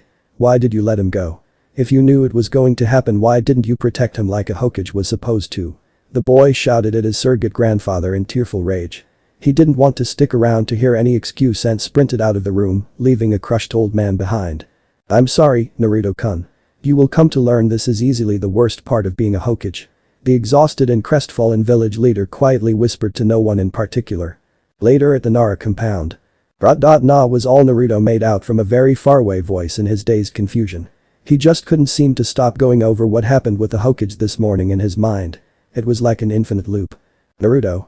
yelled a voice that was very close by, and it finally shook him out of his dazed thoughts with a dumb expression. He took a look around to see he was sitting across a shogi table from a familiar lazy-looking pineapple-haired boy his age, Nara Shikamaru. Naruto then quickly remembered he spent an hour sulking and holding back tears after berating his surrogate grandfather. Afterward, he ate something he didn't even remember now and walked aimlessly around the village just for something to take his mind off what happened. He then ran into his friend on the streets. Shikamaru noticed something was wrong and offered for his blonde friend to come over to his place to cheer up. Now, the brown-haired boy was putting on an annoyed expression as he muttered troublesome and pointed down at the table, which had a match in progress. "Sorry Shika. I've been out of it lately." Naruto mumbled pitifully as he moved one of his white pieces without a thought. His friend's eye twitched in annoyance at the new move and went into the thinking pose for the fifth time in this match if he had been paying attention and kept count. "Oh, I got you thinking now. Guess that's somewhat a personal victory for me now," he remarked half-heartedly as he tried to clear the cobwebs from his head. Shikamaru raised a twitching eyebrow. "This isn't the first time you've forced me to do this. Troublesome, it looks like you're truly an idiot savant if you just don't pay attention at all while playing shogi," he muttered grouchily as he came out of his pose and moved one of his black pieces. "Boy. I resent that remark." Naruto grunted indignantly as he moved one of his own pieces without another thought again and took one of his opponent's pieces. Shikamaru growled in frustration and went back into his thinking pose once again. "You know, you just proved his point. I have never seen such sloppy play, but you just keep getting out of trouble against vastly superior strategies. It's like what you are doing is organized chaos. In my thousands of years existing, this is simply astonishing." Kurama offered her thoughts in clear awe. "Not you too, Fox." Naruto groaned mentally. "Troublesome, remind me to never challenge you to a match when you're in a bad mood. This is hard on my brain." Shikamaru grumbled as he moved one of his pieces into position to be sacrificed. Naruto furrowed his eyebrows at that move and wondered what his friend thought of sacrifices. "Hey Shika, what would you think if you had to sacrifice your own life for a cause? Would you be angry at the person who asked you to do it?" Naruto quietly asked, his eyes staring down at the table. Shikamaru stared at his blonde friend silently for a long moment. "That's an odd question to ask a kid, you know. If you want me to answer that seriously with what I know, I would say that the only reason I'd be angry with the person asking me to sacrifice myself is if I knew there were other options, other ways of solving whatever troublesome situation I was dragged into. However, if it was the only choice and I was saving the people I cared about, I may find it troublesome, but I'd accept it with a clear conscience." The Nara heir replied with a sigh. Intrigued, Naruto thought over that answer as he moved his own piece to take his opponent's sacrificial pawn. Shikamaru capitalized on the trap he set and took advantage. "You know, Naruto, it's troublesome to say this," he murmured as he effortlessly took another one of his opponent's pieces. "But my dad told me this when he first began teaching me shogi. He said that in many ways, a shinobi's life is almost like a game of shogi. You use strategy, tactics, traps, and sometimes sacrifices to win your battles. The only reason we do all of this is because we have to protect our king no matter what." Naruto was still deep in thought as he carelessly made another move that Shikamaru was prepared for. "Our king? I guess that'd be the Hokage." He asked as his eyebrow twitched in annoyance with his growing disadvantage in this shogi match. His friend just shrugged. I asked Dad that, and he was being troublesome about it, saying that we decide who or what is our king that we absolutely must protect at all costs. The pineapple-haired boy replied offhandedly as he moved one of his pieces for a checkmate and called it. Naruto just groaned and cursed. Damn it. You win for the 68th time in a row. Anyway, I wonder what Hokage considers to be his king. He muttered as he properly put his pieces away. I think that's a question that shouldn't be troublesome even for you to answer. Shikamaru raised his eyebrow as he cleaned his side of the table. His friend smacked his forehead loudly. The village and everyone in it. Of course. He smirked and muttered troublesome blondes before rising. Boy, you want to stay for lunch.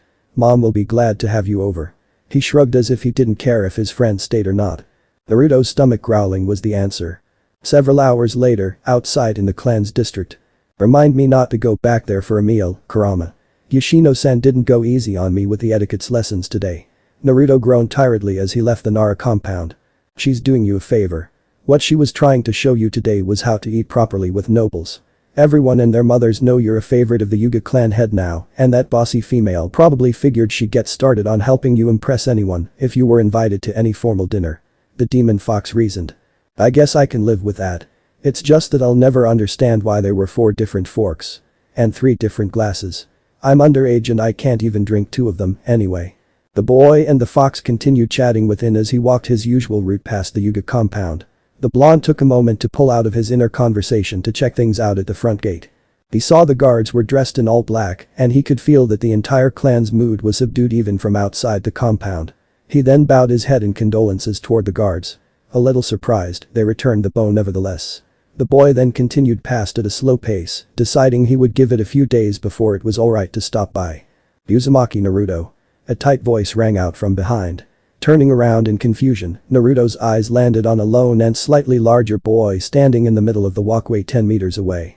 He was dressed in all black with his long black hair tied together in a loose ponytail, and the blonde saw that he had the pale eyes of the Hyuga clan. He looked like his whole body was tense with coiled up anger. They stood staring at each other in silence for a long moment.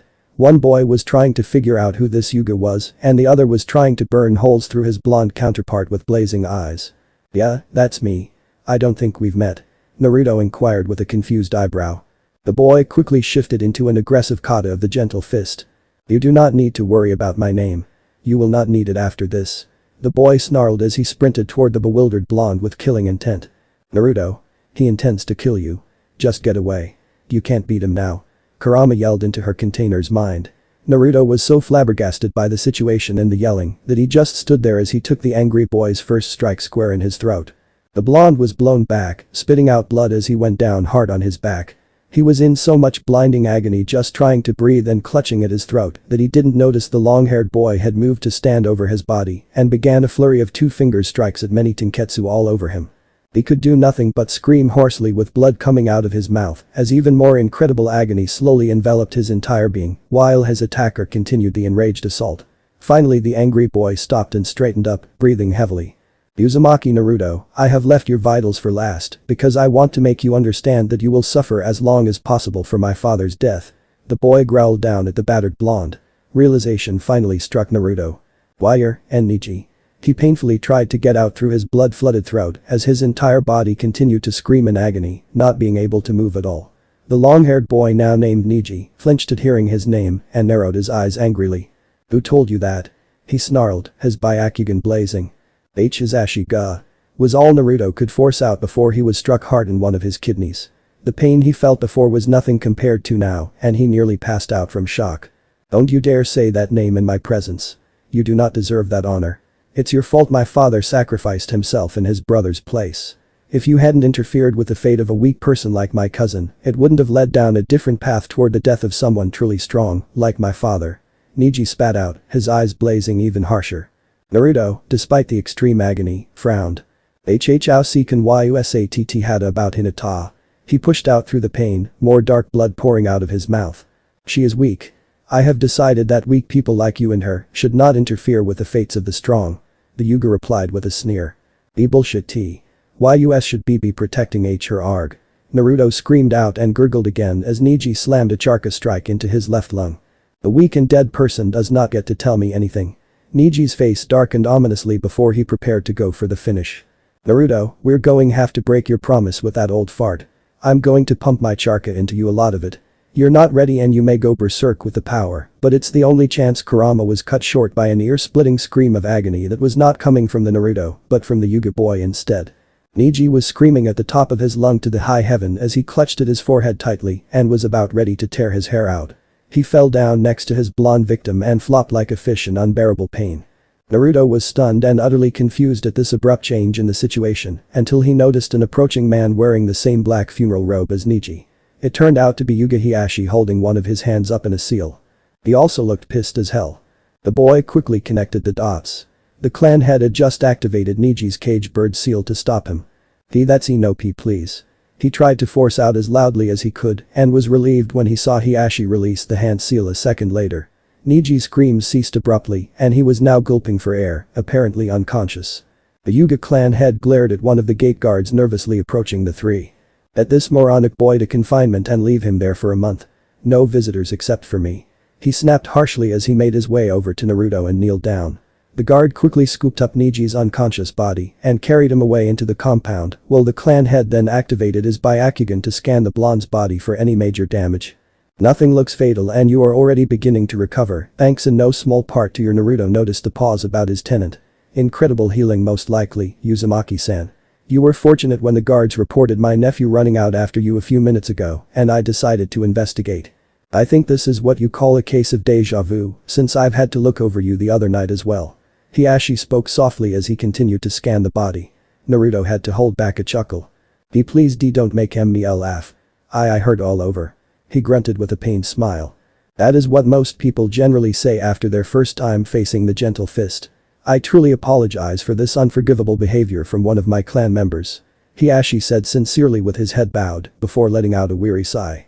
I could have you rest inside or have you transported to the hospital on our expense if you wish, Uzumaki-san. I think I'll recover soon enough, so I'll wait wherever you put me if it's okay, and thanks. Naruto was now beginning to speak more clearly as he got used to the pain. He groaned a little when Hiashi picked his limp body up carefully and carried him into the compound toward the largest and most luxurious-looking house, sitting on the right side of the long reflecting pool this time. Good thing this guy arrived in time to save you. The alternative would have made the entire village crap their pants with the feel of my released chakra alone and then converge on us with pitchforks and torches. Though I'm disappointed somewhat, since that stupid brat just barely avoided being pasted across the compound wall like graffiti. For now, I'm pumping my chakra into you a little more than normal, so you should recover sooner. He sure did a number on you, and it's surprising you haven't fainted from the pain yet. Kurama spoke up from inside. Sorry to make you feel my pain. We're sharing a link, right? You said you'd feel what I feel. Naruto thought guiltily as Hiashi opened the door to his house. Oh, you needn't worry. I didn't tell you I could turn any of our shared senses off at any time. I keep that particular link off most of the time, since you only seem to attract trouble. The great fox replied dismissively, and Naruto was twitching his eye non-stop. Give me back the apology and the sadness I actually felt for your possible pain. Damn lucky fox, the boy huffed while his tenant snickered. Hiashi arrived in the living room and carefully set the boy in his arms down on the carpeted floor, quickly removed the blood around Naruto's mouth with a damp towel, gave him some water to clear out anything in his still recovering throat, and procured a blanket and pillow. Uzumaki-san, you may rest here for as long as you need. I do have business to take care of, so I will need to take my leave. My daughter should be home soon, just explain your situation to them if you are awake, and all should be well. Hiashi explained with an incline of his head. He was about to leave when Naruto stopped him. Hiashi-sama, I should tell you I already know about my tenant, so you don't have to tiptoe around it. Hiashi blinked at this.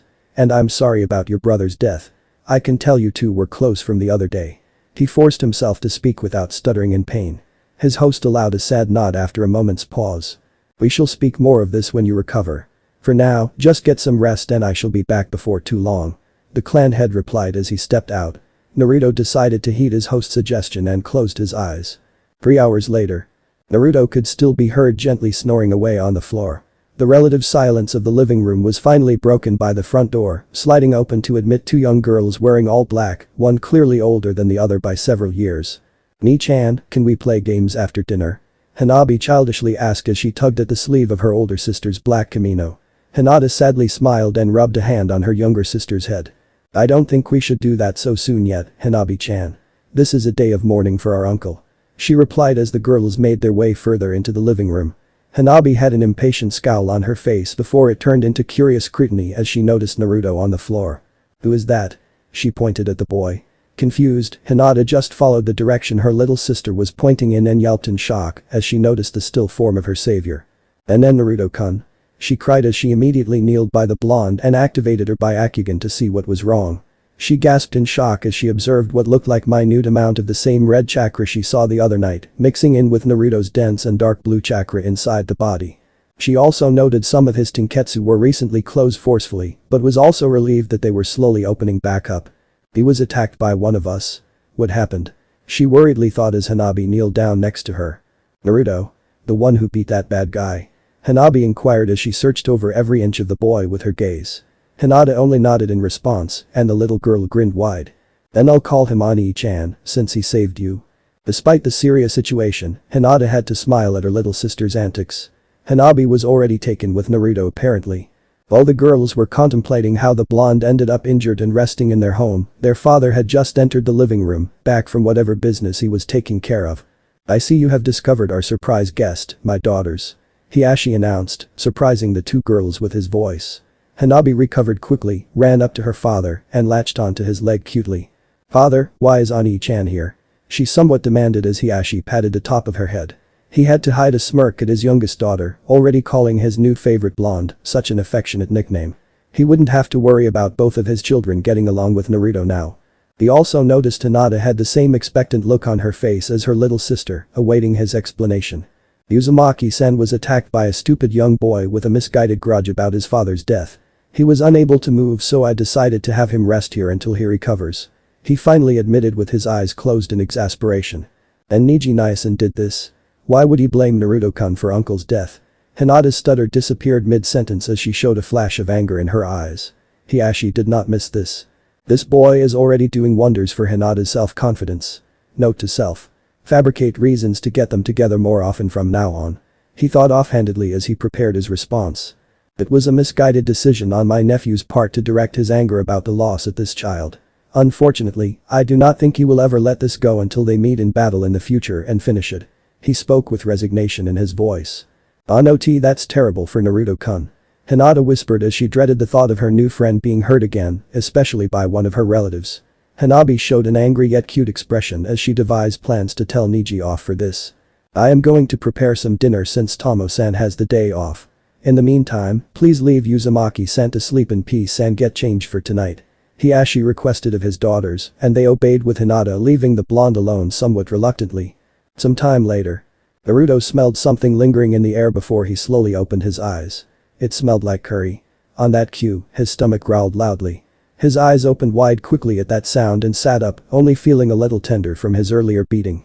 He glanced around to see he was still in the living room, which was now dark, and noticed Hiashi through the only lit doorway nearby. The man was kneeling at a desk in the room beyond. It was apparently a study and he looked like he was busy looking over a large collection of papers and scrolls. Looking around a little more, he heard what sounded like very cute snoring from nearby.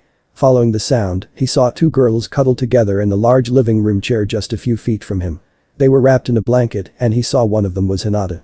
The smaller girl curled up in her arms must have been her younger sister, Hanabi. They seemed to have fallen asleep waiting for something, maybe for him to wake up. Uzumaki-san, now that you are awake, I would be most pleased if you replenish your energy with your portion of the dinner I made, which is being kept warm in the kitchen stove. Please take your time eating before joining me in the study when you are finished. Do not concern yourself over cleaning up afterward. Hiashi's calm voice carried out into the living room, being quiet enough as not to wake either of the two girls. He hadn't turned his head around at all the entire time as he continued to go over the paperwork on his desk. Naruto decided to quietly do just what his host suggested. 10 minutes later, after eating some of the most delicious curry he ever tried, he quietly stepped into the study and his host finally glanced up from the paperwork. Please close the door and have a seat, Uzumaki-san. Hiashi gently requested of his guest as he gestured with his hand toward a spot across the desk. Naruto quickly complied as he quietly slid the office door closed before moving to kneel down opposite the clan head, who took a moment to clear his throat. I want to apologize on behalf of the entire clan for Neji-san's unprovoked attack against you. I have no excuse for his misguided anger upon you. Hiashi regretfully said as he deeply bowed his head. Naruto frowned as he thought for a moment. "The Ashi-sama, is there really a need for an apology?" He replied softly while Hiashi raised his head in mild surprise. He continued quickly. "Neji-san did say I was responsible for the events that led to your brother's death. What if that's right? Utter nonsense. If that was actually true, then if my brother had not taken my place, you would be responsible for my death instead. If you had allowed that Kumo-nin to leave without any resistance, then you would be responsible for my daughter's unthinkable fate. There is simply no way to know what could have happened with the infinite amount of scenarios this entire event could have played out. My nephew lost his mother early in his life and now just lost his father. In his grief, he apparently decided to direct his anger at someone, and you were unfortunate enough to be the target. I shall reprimand him most severely for this and ensure he stays away from you until he calms down," Hiashi assured his guest. "The Ashi-sama, I'd appreciate it if you just let Neji-san be, and if he still wants to take his anger out on me in the future, let it happen. Train him more for it, even.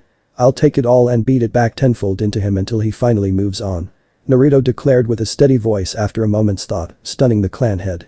"You should understand that he is the most promising prodigy of this clan in generations. He is much stronger than my brother and I when we were his current age. He was not joking about killing you. He will do it whenever he finds a chance," he pressed. "That's fine with me, sir. With the training I just started, I'm going to be the strongest shinobi ever someday. I want to protect my friends and I can't do that if I'm too weak. I think it definitely will be a good match when we eventually meet," the blonde replied with a confident smile, showing no trace of hesitation in his blue eyes. The Ashi had to wonder if this child in front of him was way too mature for his age or just simply excited about the prospect of a rival. "Nevertheless, I will not allow any duel between you and my nephew within this compound, and I will inform him any further unprovoked attempt on you will be punished more severely. The two of you will have to find a way to get an official match outside of this compound, and that likely would not happen unless you both are enlisted in the shinobi force. I will not allow any less. Is that understood, Uzumaki Naruto?" He spoke sternly as he narrowed his eyes at the blonde boy. "Perfectly clear, Hiashi-sama," Naruto accepted with an incline of his head before continuing. "I hope this happens and he lets it all out. I'd hate for him to continue being angry with me for long, since his Ashi-san hoped we'd get along when we talked last night," he muttered sadly. Hiashi raised his eyebrow at the mention of his brother. "Uzumaki-san, you have met my twin brother last night." Naruto nodded and quickly relayed what transpired between him and his Ashi in the park outside the Hokage tower. A long moment passed as Hiashi seemed to contemplate this. "I see. I am glad he seemed calm and ready. I was worried he may have had regret since this all happened suddenly," the clan head finally said with a sigh of relief. Naruto decided to satisfy his curiosity. "The Ashi-sama, if it is okay, I wasn't told by anyone exactly what happened. I'd like to understand his actions," he asked with some apprehension. Hiashi allowed himself a small grin as he nodded and explained everything that happened. 30 minutes later, Naruto was clenching his fists tightly in anger. "Those Kumo bastards, that's not fair. They can't get away with this, even if they didn't get the Byakugan," the boy growled through gritted teeth before his expression softened with realization. "I just understood he did all this to protect his king. This wasn't because he served the clan or the Hokage. I need to apologize to Hokage Jiji soon," he muttered sadly, feeling immensely guilty for yelling at his grandfather figure so harshly. Hiashi raised an eyebrow. "The shogi analogy the Nara clan likes to use. In my opinion, it is a somewhat rigid description of a shinobi situation in many cases, but I understand where you are coming from. Most of us have our king we are willing to protect with our lives. His Ashi most certainly did it for that reason alone, and I was willing to do anything to protect my king too before he took my place. You should understand, Hokage-sama did not order either one of us to die for the village. I immediately offered myself upon hearing Kumo's demands, and it is only because my brother's desire to protect his loved ones was slightly greater than mine that I am still here and alive in front of you," Hiashi said thoughtfully as Naruto nodded soberly, his eyes downcast. "It's still not fair. Kumo's going to get away with meaningless murder, and there's nothing we can do about it," the boy grumbled before looking up. At that moment, an ice-cold shiver went down his spine as he saw a truly malicious and devious smirk growing on the clan head's face. It was a truly terrifying thing to behold on one of the most powerful people in Konoha, and the young blonde had a feeling that someone was going to regret ever crossing this man very soon. "I dare say that I have doubts that Kumagakure is going to get through this without any consequence, if all have gone as planned. Great minds think alike, and my younger brother had the exact same plan as I did when I was preparing to meet my death. I have seen a glimpse of what he was preparing with my eyes when he disabled me. I will say it was a good thing we regularly studied up on all diplomats' mannerisms and personalities, and I am confident that bumbling fool from Kumo would not check closely for anything on the body," It would be safe to assume that not getting the Byakugan will not be the only surprise for our dear friend, the Raikage. Hiashi replied smoothly with the malicious smirk still plastered on his face. That expression was not even directed at Naruto, yet the boy was wide-eyed with terror at seeing this man's visage. He knew it would haunt his dreams for a while. A certain fox inside him shivered with excitement, her hackles rising slightly down her spine. Kumagakure in Raikage Tower. The exhausted and battered ambassador had just returned from Konoha, and in record time too. A was displaying an amused smirk as the man told him about his harrowing experience with the Hokage's rage and the Anbu, as he was chased and hassled by two of them all the way to the lightning's border. A few minutes ago, the large and muscular man handed the scroll with the clan head's body off to a lab assistant for processing down in the tower's basement. He should be getting news soon. To be honest, he should have been more ecstatic about this victory for Kumo, but he could not help but feel a little uneasy about something. He tried to dismiss it as the occasional paranoia, but a good shinobi simply did not survive long without being cautious. "Boy, did you actually check for any seal on the Hyuga body?"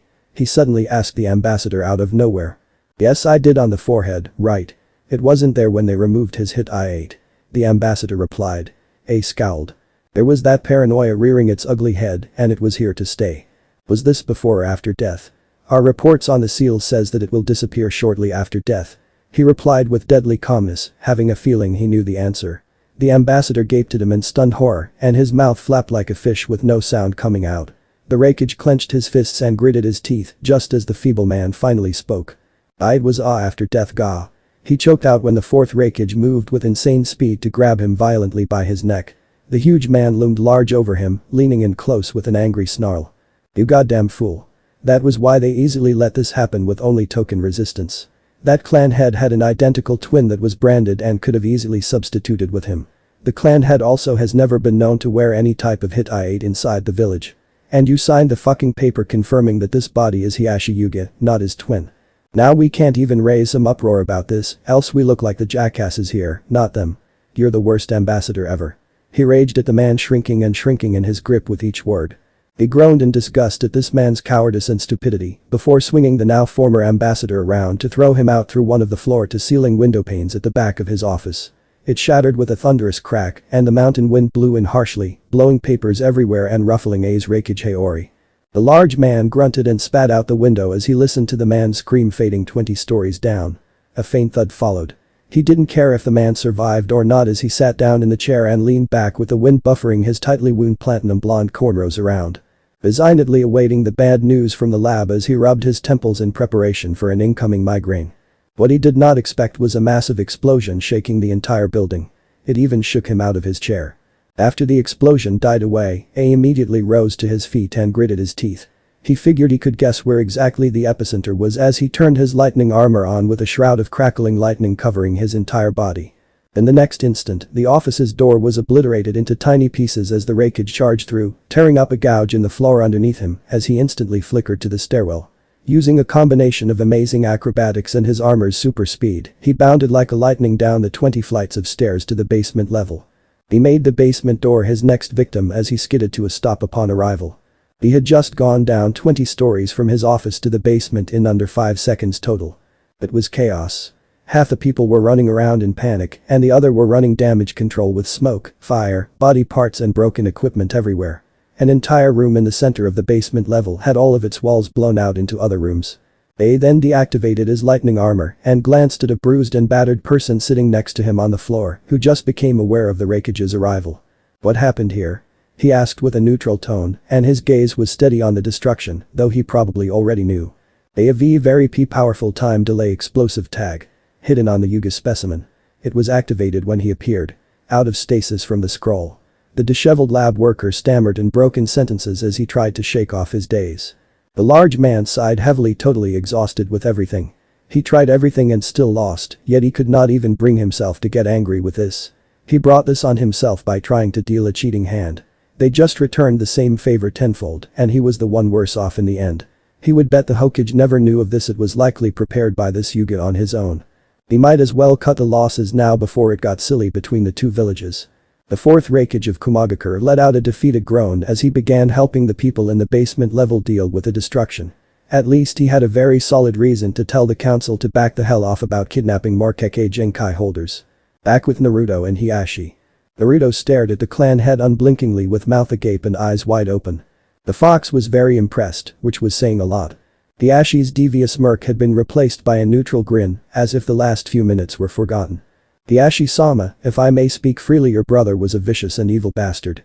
Same goes for you too. Naruto muttered bluntly in awe. I did not get far in my political and shinobi career without some measure of trickery and backstabbing. I know better than anyone else that I am a vicious and evil bastard, and my brother deserved that description even more. Even in his death, he will remind them not to trifle with our clan again, or they would pay a toll even heavier next time. The Ashi replied calmly as he continued to gaze over some more paperwork. Naruto had to let out a chuckle. Just how the hell did either of you get your hands on some demo class explosive tags? Even a kid like me know they were very heavily restricted after the last war. He quizzed curiously. Hiashi just turned and stared at the boy in silence with a blank expression for a long moment, as if he was waiting for the young blonde to just get it. He did finally get it and gave a sheepish grin. Bright, powerful political figure with friends in high place. Naruto pointed out the obvious with an embarrassed chuckle. They allowed a comfortable silence to settle in the study as Naruto went over what he learned for a minute. He finally decided it was getting late and he needed to get home. The Ashi-sama, I should get going. Its lady was about to politely dismiss himself when the study's door slid open to reveal a very sleepy and wobbly Hinata in her light purple pajama outfit with some white frills. Everything fell silent as Hiashi stopped shifting his paperwork and observed his daughter with a blank expression, while Naruto was surprised into silence by this sudden intrusion. Hinata looked somewhat out of it, shifting her gaze sleepily between her father and her new friend. There you are. Naruto-kun, don't just walk off like that. She grumbled tiredly, while glaring lightly at Naruto through half-lidded eyes. Before the boy could say anything, she stumbled up next to him and flopped down to lay her upper half across his lap. She then hugged the blonde tightly around his waist, and one side of her head was fully pressed up against his chest. Naruto was shocked speechless by this sudden action. Stay. You're warm. She mumbled into his chest before falling asleep again with a cute snore as his heartbeat lulled her back to dreamland. He was stone still for a few long and uncomfortable minutes before he realized Hiashi wasn't making any attempt at admonishing or removing Hinata. He slowly glanced up to see her father had gone back to his paperwork like his daughter was not even there. Hiashi-sama, may I politely inquire about what you are doing? He strained to not let his irritation at Hiashi's feigned obliviousness show through. I am just going over the expenses reports for the entire clan. Only I can approve these or the clan would fall apart. What would they do without me? Hiashi murmured with such blatantly fake innocence. Naruto swore he saw a ghost of a smirk on his face just now. My apologies if I am interrupting your very busy schedule, Hiashi-sama. He was impressed with himself for almost keeping the sarcasm out of his tone. However, as you can see with your all-seeing eyes. Okay, sarcasm is steeping in.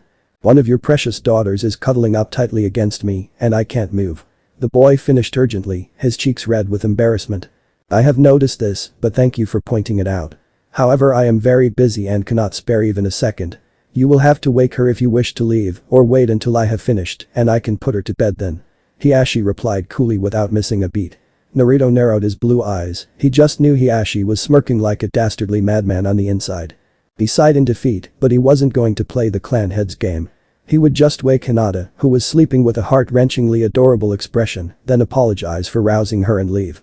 I should inform you my daughter is what one would call the antithesis of a morning person. She has been known to repeatedly use her gentle fist to fend off anyone from waking her up.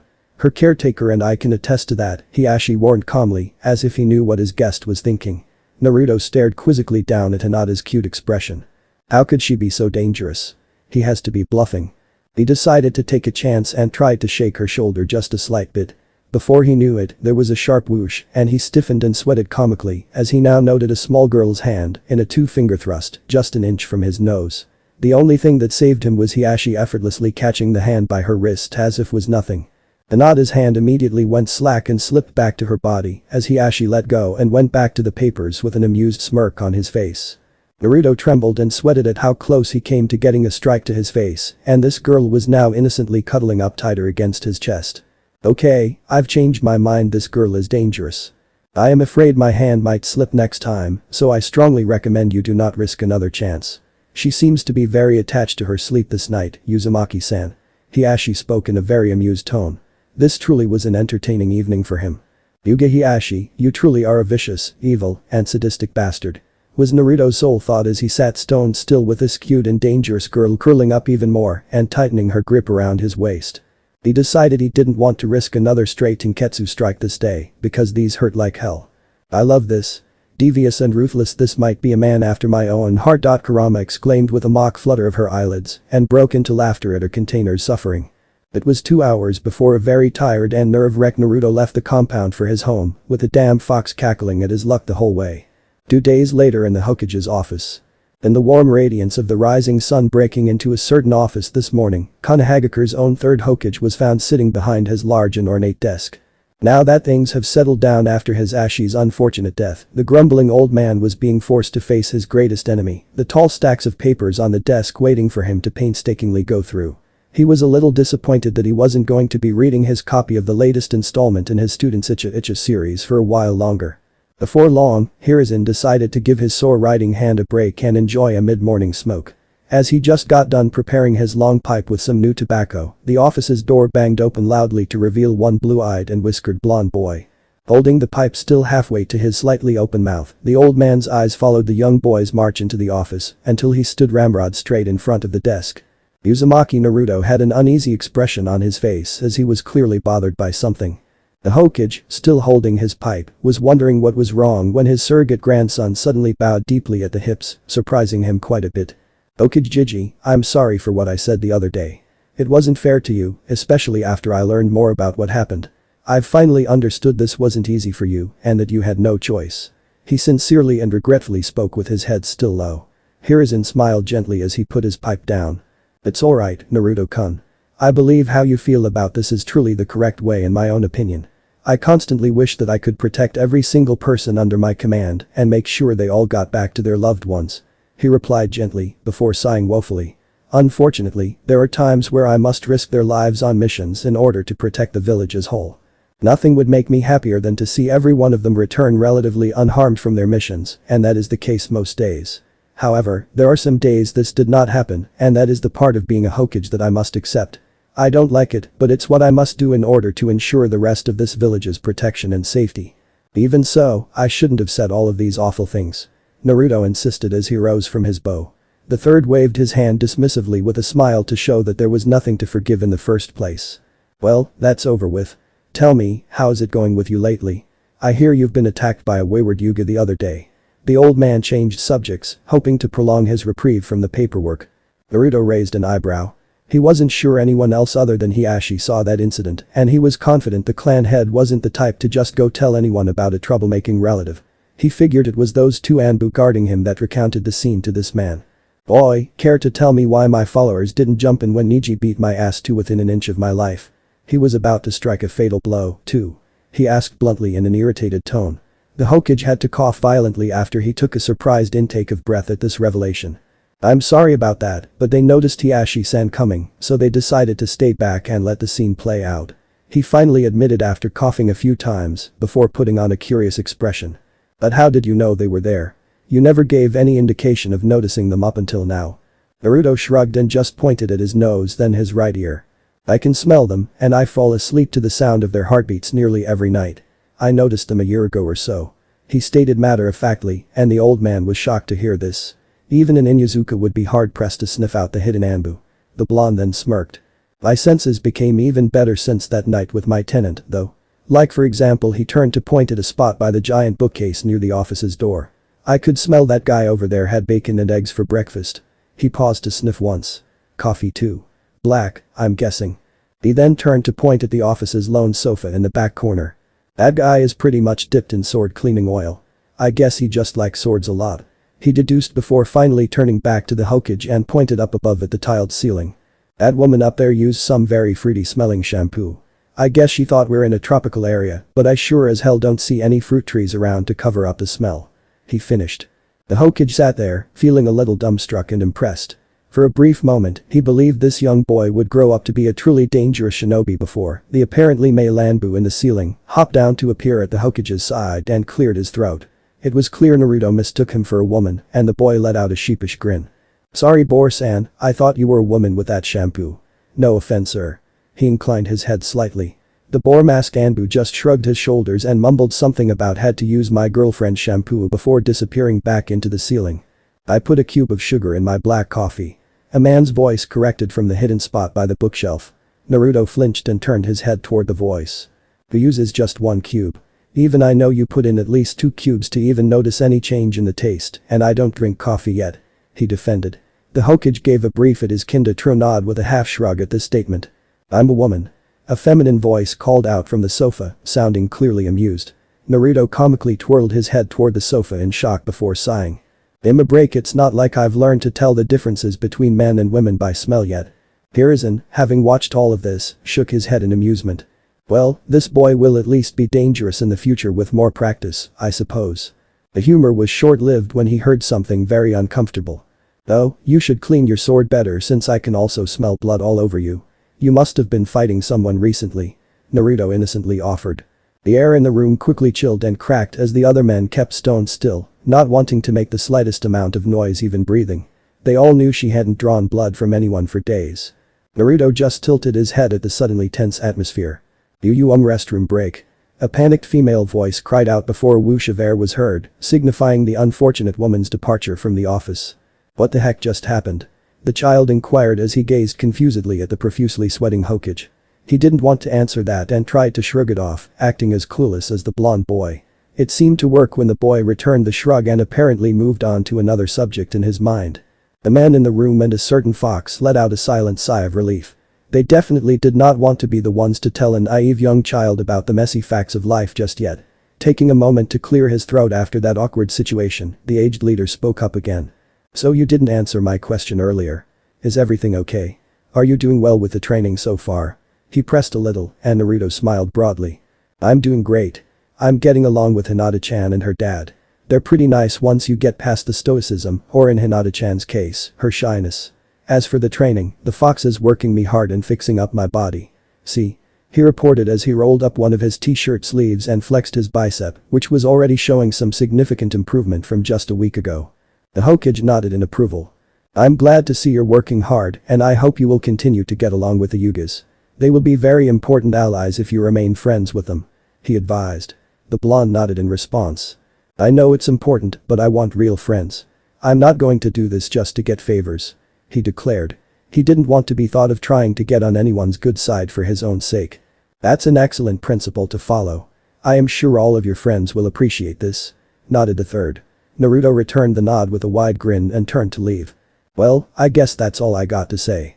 The fox is grumbling for me to get back to exercising already, so I'll be going, Hokage Jiji. He waved over his shoulder before exiting.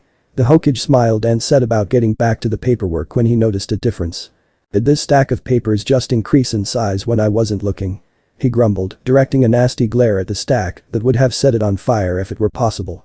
A sweat drop formed in the air over by the bookshelf. No, Hokage-sama. It's just your imagination, I think. The invisible Anbu's voice replied without any conviction. Hiruzen sighed wearily and grumbled for a moment with a small smirk, thinking a certain blonde did something. This only lasted until he felt something change in the atmosphere and his eyes narrowed. He quickly waved his hand in a dismissive gesture. Please step out for a moment. It seems I will be having a rather shy visitor soon. The Anbu quickly obeyed and their presences vanished, all trace of the previous humor gone. After a long moment's silence, the third steepled his hands on the desk as he calmly watched a murder of crows suddenly come into existence out of thin air and flapped around the office for a few seconds before they all converged toward one spot in front of his desk. With a sharp caw, the crows then melded together into a young raven-haired human male already down on one knee, with his head bowed slightly in salutation. His face was the epitome of stoicism. Report. The powerful god of shinobi rumbled with his suddenly ruthless and steely dark eyes, locking with a pair of sinister red eyes that displayed 3 black tomos in each iris. Hokage-sama, I bear unfortunate news. The man began in a calm and collected voice. Just outside. The blonde boy was snickering mischievously as he went down the tower's stairs. How's that for a quick prank? I managed to sneak in an extra stack of papers when the old man wasn't looking. I would have loved to see the look on his face when he notices they were all requests from random villagers for my face to be engraved into the Hokage monument. Naruto thought while Kurama was chuckling deeply in his head. Not bad, boy. It's not the greatest, but it's good enough. Let's get back to your exercises. The fox ordered as her container began stretching at the bottom of the stairs. Hey, Kurama, I was just thinking on what happened with Hokage Jiji and that woman in the office. Did I say something wrong? He inquired of his tenant who was now sweating nervously and silently cursing his naive curiosity. It's probably nothing. Anyway, your body's not going to get any stronger as long as you're standing here thinking about useless things. Let's go. She urged, hoping he would forget about the subject soon enough. Puzzled, Naruto just shrugged and got on the streets to finish jogging, wondering why adults and a demon fox acted so strange sometimes. Soon in a certain apartment, Mitarashi Anko, a 15-year-old kunoichi who was just promoted to chunin, groggily rubbed the sleep out of her eyes with a loud yawn before she then stretched her entire body in her bed with a contented groan. She was happy she usually drew the night shifts in most of her duties since she definitely wasn't a morning person at all. After stretching, she slowly got out from under the blanket, revealing a nearly nude body in only a pair of white and purple striped panties. She didn't pay this any mind since it was her preference to sleep that way. She moved over to the closet in her sparsely decorated bedroom. The only personal touches in her room were the two framed photos on the nightstand by the bed. One photo was of Anko getting congratulations and hugs from one of her few friends, Yuhi Kurenai, when she was promoted to chunin a few months ago. The other photo was a simple one of her smiling genuinely, which was a rarity for her these days, next to her equally smiling surrogate sister and roommate. The young purple-haired teen finished getting dressed for the day when she put on a tight white t-shirt with a random logo on the front and a black miniskirt. The shirt did little to hide her still-growing watermelon, which were a very impressive size for her age. She finished the outfit off with getting her long purple hair done up in the usual fan ponytail style and putting the hit I-8 on under her long bangs that almost completely hid it from view. She then moved into the kitchen to quickly eat a breakfast of toast and oatmeal. Afterward, she flopped down on her stomach on the living room couch with a heavy sigh and let her mind wander for a while. It was 3 years ago when she was rescued from that dank abandoned lab. She still hadn't recovered any of the memories she lost during the 3 years she was supposedly with her old sensei, Orochimaru. Not even the top mind arts user, the Yamanaka clan head Inoichi, was able to help her find any trace of those memories. Afterward, the unfortunate young woman was left to deal with picking up pieces of her life, made difficult by the combination of suddenly skipping 3 years, at least in her mind, into a developing teenage girl's body, and the stigma of having been an apprentice to the village's most hated traitor. Her first experience with that stigma was the continued disgruntlement of the Mei Lanbu escorting her from that abandoned lab to Konoha. Although he did keep silent under strict orders from the other Anbu escort, she easily felt him staring at her with murder and disgust in his eyes. It grew worse when she arrived in the village and news spread that an ex-apprentice of the traitor Orochimaru was in custody. By the time she reached the torture and intelligence building, villagers and shinobi were already lining the path screaming insults and throwing debris at her. It took a massive dose of killing intent from the female Anbu escort to finally scare the crowd away. The interrogation was relatively tame because it was already verified by Inoichi that Anko truly did lose her memories and was telling the truth that she had no intention of betraying the village, along with her ex-sensei. Yet, this did not keep Marino Ibiki, the head of interrogation, from asking her truly invasive and personal questions.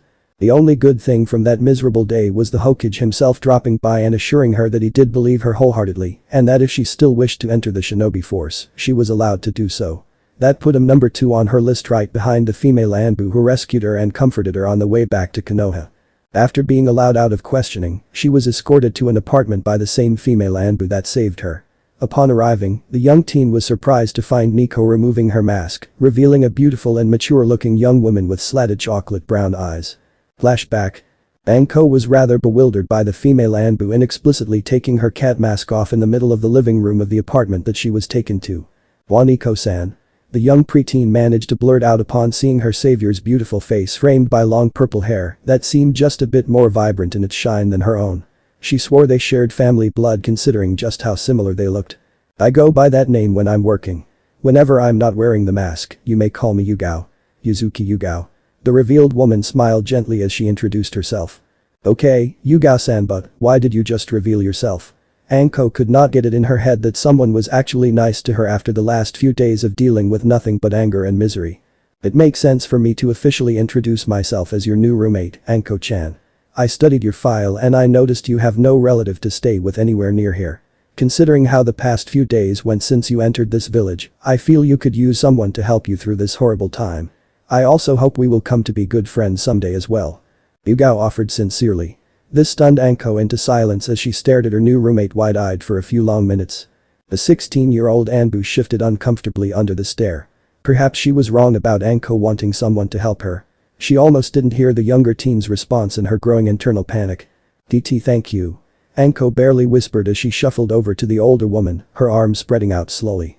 As she got closer, tears were beginning to stream down her cheeks like waterfalls. When she finally clutched her new roommate into a crushing hug, she released a loud wail of misery and anguish. The dam finally broke wide open for one Mitarashi Anko, as she just let out all the negative emotion she held in over the last few days of hell. Hyuga had to hold in a sniffle as she hugged her now proclaimed little sister back tightly. Her hand then instinctively began raking through the young girl's purple hair gently as Anko continued to sob and wail into her savior's chest for what seemed like eternity. Then flashback. That was the last time Anko allowed herself to cry that much. She swore to herself that day that no matter how shitty her life got, she'd never let Orochimaru win by taking the easy way out. She would go out fighting, never letting being tainted get her down, but it was hard to avoid thinking differently many days. Things never got easy for her after that day, even with Yugao's constant support. Countless nights since then were interrupted by extreme pain radiating from the curse mark that snake bastard left on her neck and the horrific nightmares it caused as well. When she enlisted as a genin, her teammates and sensei never let her live down the fact that she was associated with a traitor and was mocked constantly. It was a miserable 2 years for her, even though she was clearly superior in skills to her teammates and even matched the Jounin sensei in some aspects. Things got a little better when she met Yuhi Kurenai from another team. The beautiful raven-haired young woman did not immediately judge her and they clicked as friends quickly. Kurenai, along with Yugao, did help alleviate some of the pain and misery the young genin felt at the hands of her team. It was only because of these two that she managed to remain sane long enough with her team. Her break finally came when they were nominated for their Chunin exams because her two worthless teammates finally garnered enough meager skills for their arrogant Jounin sensei to actually consider them ready. With nothing but pure luck and strategy, she pretty much single-handedly pulled her team into the finals. She was the only one out of 3 to have earned the Chunin rank thanks to the fact the exam was in Iwagakure and the judges there weren't biased against her past association with Orochimaru. Even then, her own people were going to block her promotion based on drummed-up charges by her former team that she sabotaged her two teammates somehow. It was only when the Hokage angrily stepped in that Anko was assured of moving up. That endeared him to her even more and she would only obey him completely out of anyone in this entire military force. It still occasionally took him ordering her to listen to her superiors before she would do her assigned duties properly. Things got a little better for her as a Chunin, at least. She still had to deal with her squad mates' prejudice, but it was more manageable for her since it wasn't as personal as it was with her former genin teammates who still have yet to get promoted last time she heard. The fact that she switched squads often helped to keep anything from going too far. Her life in the village became more manageable as well. The villagers' hatred for her did not disappear, but they were a lot less intense than when she first returned to the village from her rescue. Right now, she merely got open glares and hateful mutterings from everyone and disgusting leers from some men. She may have been associated with a traitor, but it did not stop men from thinking she was beautiful, especially with her being an early bloomer. They just automatically decided she was easy because of Orochimaru. She proved them wrong by introducing her foot to their balls. It still didn't stop them from coming back more aggressively, however. She ended up having to be harsher. Some of these times still had her snickering to this day, since they usually ended up with her standing before the Hokage for a reprimand on sending her snakes where the sun definitely did not shine. She swore to herself she'd make it to Jounin quickly. That would allow her to work more solo missions and take command of squads so she could at least keep the prejudiced fools in line. It also would give her a measure of deterrence against most of the village's male population because of how dangerous the rank would have signified her skill level to be. Anko was jolted out of her thoughts by the front door banging open. She glanced up to see her older roommate, 19-year-old Yugao, stumbling into the apartment as if she had been turned into a zombie. The off-duty Anbu slowly unlatched her sword from her back and removed her mask with a disgruntled growl. She then tossed them onto a chair rather carelessly. At this point, Anko noticed her surrogate sister's downcast expression as the older woman unceremoniously flopped onto a chair at the dining table with her head burrowing into her arms with a groan. "Something happened today, Yugao-ni? I thought you got the easy shift this time with guarding the old man." She carefully inquired as she sat herself upright on the sofa, a little worried if something happened to the third. "I did get the easy shift. I even got the comfortable spot on the sofa today. All I had to do for the entire morning was to just sit there and be invisible." Yugao mumbled as she raised her head from her arms, her face still downcast and blushing with embarrassment. "So something clearly happened. So it came early," Yugao vaguely said, expecting her roommate to get the meaning. Anko had to wince in sympathy. It took her a long time to get used to the idea of a girl's body suddenly bleeding and cramping up painfully once every month. That was one of the most jarring effects of her suddenly transitioning from her 9-year-old self to a 12-year-old preteen already beginning puberty when she lost her 3 years of memories. This got her very embarrassing conversations with her surrogate sister about periods, puberty, and naughty for many weeks afterward. Not to mention the awkward visits to a specialized medic nin just for checking on her reproductive health. She only just had gotten used to the idea of becoming a woman recently. Ouch. Lose your favorite pair? She wondered, expecting this reason to be why Hyuga was depressed. It was not like anyone was going to be able to tell with her dark-colored Anbu-style pants. No. That's probably the only good thing from this. I didn't lose any pair because I was told just when it began. The older woman vaguely said, still looking depressed. Oh, I guess that's fine. Wait, what did you say? You were told? Anko's eyebrows shot up in amazed incredulity. Yes, Anko-chan, I was told that I just started my period. Hyuga was now trembling. By this 8-year-old blonde boy with a better sense of smell than the entire Inizuka clan. Right there. In the goddamn Hokage's office. With the freaking Hokage and 2 of my comrades within earshot in the same fucking room. She cried out pitifully before slamming her head back into her arms on the table. So now 3 people aside from Hate-kun know my cycle. She mumbled dully from her arms before perking back up with an irritated expression. If Hokage-sama assigns me easy missions this time next month out of concern for me, I'm going to stab him repeatedly with my sword, I swear to Kami. The purple-haired Anbu growled. Despite her roommate's misery, Anko had to stifle a chuckle. It wasn't like the usually compassed Hyuga to go off the handle. So how did the brat look after you've sliced him into pieces for his offense? She teased. Hyuga raised an eyebrow at her roommate's assumption that she would do something like that. I didn't do anything to him. Besides, he had no idea what he was saying. He thought I was fighting someone and suggested I clean up because he smelled the blood. She grumbled with a shudder at the last word.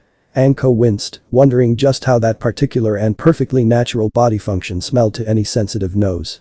He's an adorable and naive little boy with those whisker marks on his cheeks and beautiful blue eyes. I could never stay mad at him even if I tried.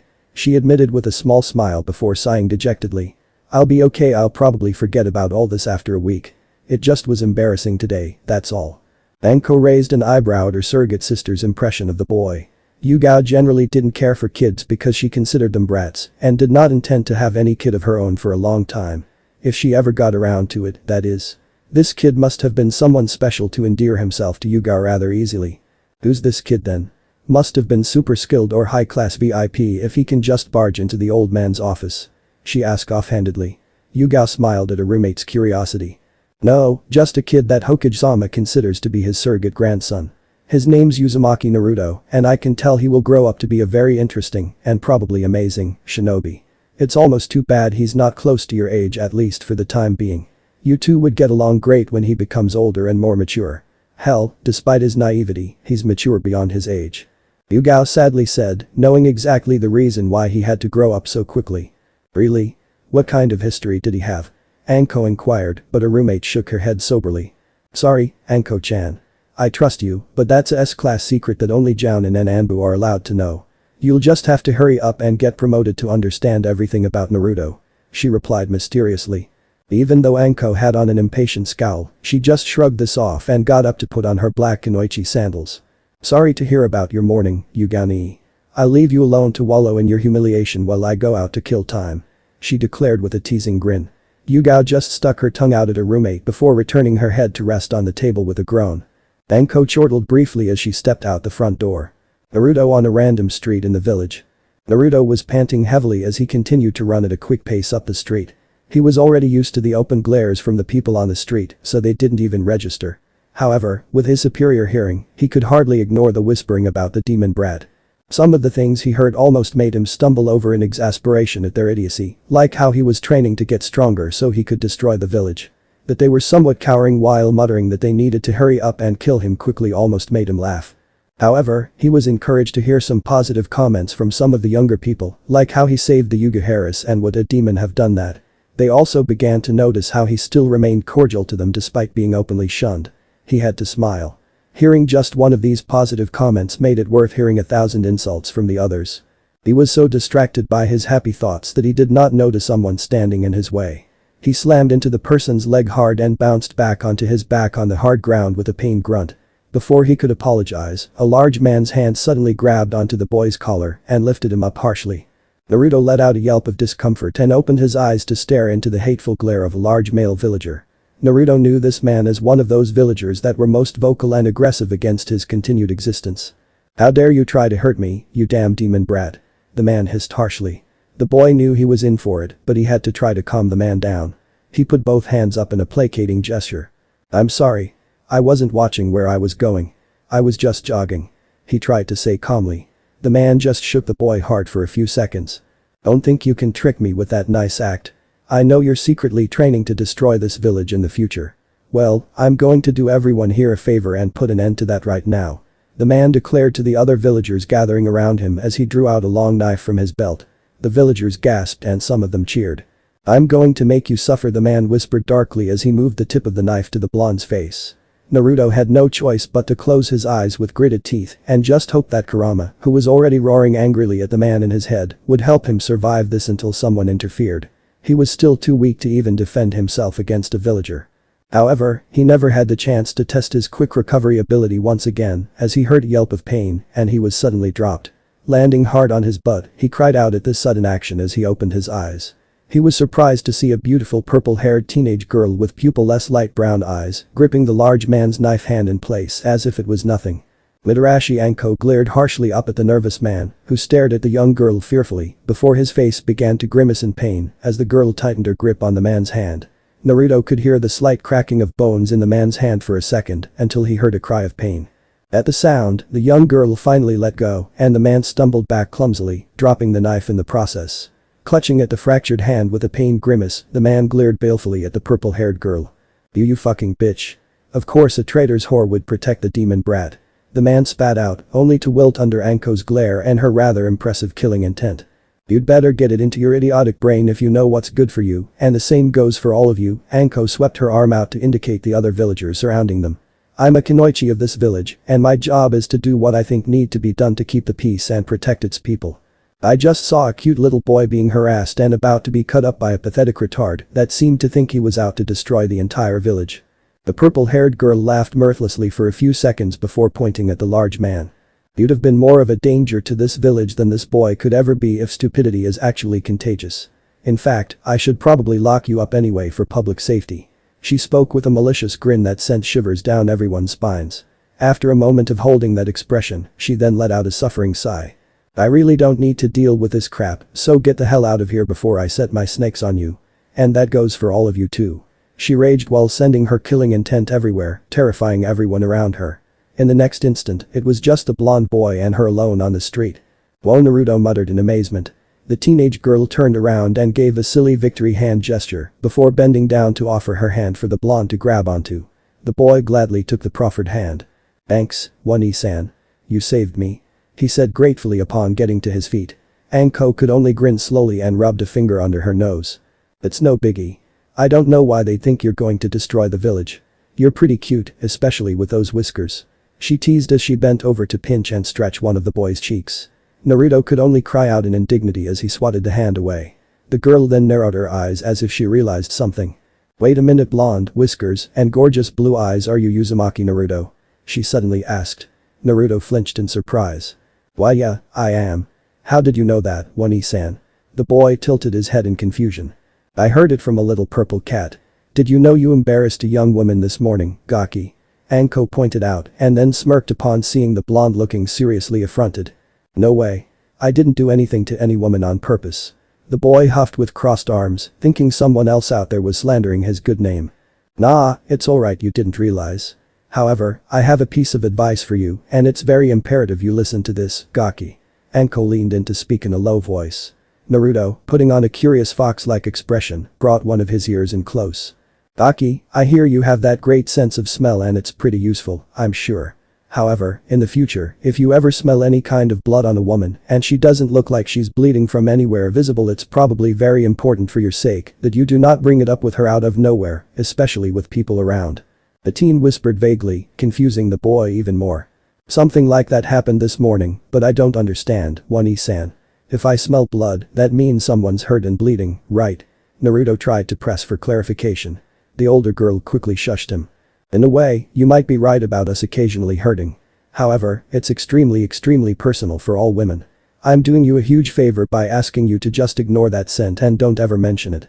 Don't even think about it. You were lucky the woman this morning didn't cut you up out of anger. The girl warned sternly with a serious expression. Naruto tilted his head with squinted fox-like eyes in bewilderment. Yugao's right, he is so adorable. She squealed in her mind. Even though I'm now smelling it mixed with snakes on you, One-san. The blonde innocently dropped the bombshell. A cold chill went down Anko's spine as her pupils shrank in shock. She didn't even note the fact he smelled snakes on her as well. Excuse me for a moment. And stay here, Gaki. She mechanically spoke as she straightened up and walked awkwardly into a nearby alley to hide herself from anyone's sight. A long moment of silence followed for the very confused young boy before an enraged yell exploded from the alley, scaring him into falling on his backside again. God fucking damn it, these were my favorite. Naruto was trembling with wide eyes at the girl's sudden temper. Another long moment of silence followed before he saw the teenage girl emerge from the alley, her eyes closed and cheeks bright red with embarrassment. Anko purposely walked right up to the boy and bent down at her hips, looming dangerously over the terrified boy. Yes, Gaki, don't even mention it to me from now on whenever we meet again in the future. She slowly ground out with one of her eyes twitching and her cheeks still bright red. Oh okay, I won't say anything about this to any woman ever, One-san. Naruto promised frantically. He wondered what the hell was going on, but if this was a big deal for women he decided he should leave this to them from now on. He had a feeling he'd be better off this way anyway. Very good. Now I want to go home, change, and get some dango, so I'll see you around the village once in a while, okay? Anko chirped in fake cheerfulness with a strained smile before turning around to walk off, dejectedly waving goodbye over her shoulder. Naruto, even though he was still confused, waved back anyway. Okay, this is too much trouble for me. I'm never going to bring that up with any girl from now on. He sighed as he thought this to his tenant. But because that would save your life, and mine by proxy, from enraged and irrational human females. The fox replied with clear relief, glad this subject was closed for good, at least for a few more years. The naive young boy shrugged before he began stretching his legs a bit to continue his run. Some weeks later in Naruto's apartment. Naruto entered his apartment, still lightly panting from his latest round of exercises 20 laps around the village, with 3 sets of 100 crunches, sit-ups, and squats every 4 laps. He then ended it all with 4 sets of 20 pull-ups and 10 100 meters dashes to get his blood really pumping before cooling down on his walk home. Wow, I keep saying this, but you really work fast. I know I'd have died if I did all of that just 2 weeks ago. Naruto spoke internally as he poked at some of the hardening muscles on his body.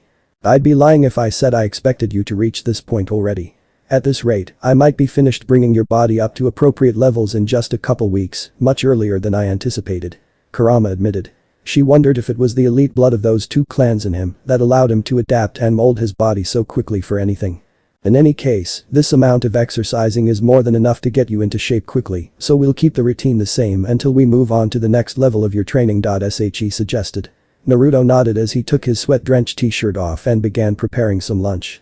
This time it was a sub-sandwich packed with meat and vegetables to give him plenty of protein and nutrition. While the boy was eating, Kurama was deep in her thoughts about how best to reveal some important information to her container. She knew he wasn't going to be happy, but she felt it needed to be done. Just as the young blonde finished his delicious lunch, he heard a somehow timid-sounding knocking at the front door. Naruto frowned in confusion since he wasn't expecting any guest. He went up to the door to open it slowly and then smiled broadly. Hinata-chan. How are you? What are you doing here? He greeted cheerfully to a cute indigo-haired girl standing stock still in a purple kimono. She was holding a small and cute pink drawstring purse that had a white floral pattern. Her lavender eyes were wide open in shock because she was seeing her young friend standing in front of her totally shirtless. Her cheeks quickly became inflamed with embarrassment. She had never seen any male, even her father, topless or beyond. For some reason, she thought Naruto looked fantastic with his developing muscles. One would hardly think the young blonde's body looked like a normal 8-year-old boy's. She had to turn away from the confused boy lest she'd have fainted from shock and embarrassment. No, I'm sorry and Naruto-kun BB but see could YUP put a shirt on, please. The girl stuttered worse than ever at this moment, though she felt somewhat disappointed at having to ask him to do this. The boy tilted his head and squinted fox-like in confusion, and then glanced down before snapping his head up with his blue eyes wide in surprise. He then quickly retreated back into the apartment. After a moment of awkward waiting for the young Hyuga, Naruto finally came back with a clean shirt on and an embarrassed smile. Sorry that was rude of me, Hinata-chan. I forgot I took it off when I got back from my morning routine. Anyway, how are you? How did you find your way here? He asked sheepishly of his new guest. Hinata fidgeted nervously and began poking her 2 index fingers together. I apologize for coming here you unannounced. But after that terrible event the other day and we haven't heard from you since beforehand, I wanted to check if you were alright. I asked father to allow me to visit you, and he approved. He then had one of our G-guards escort me here.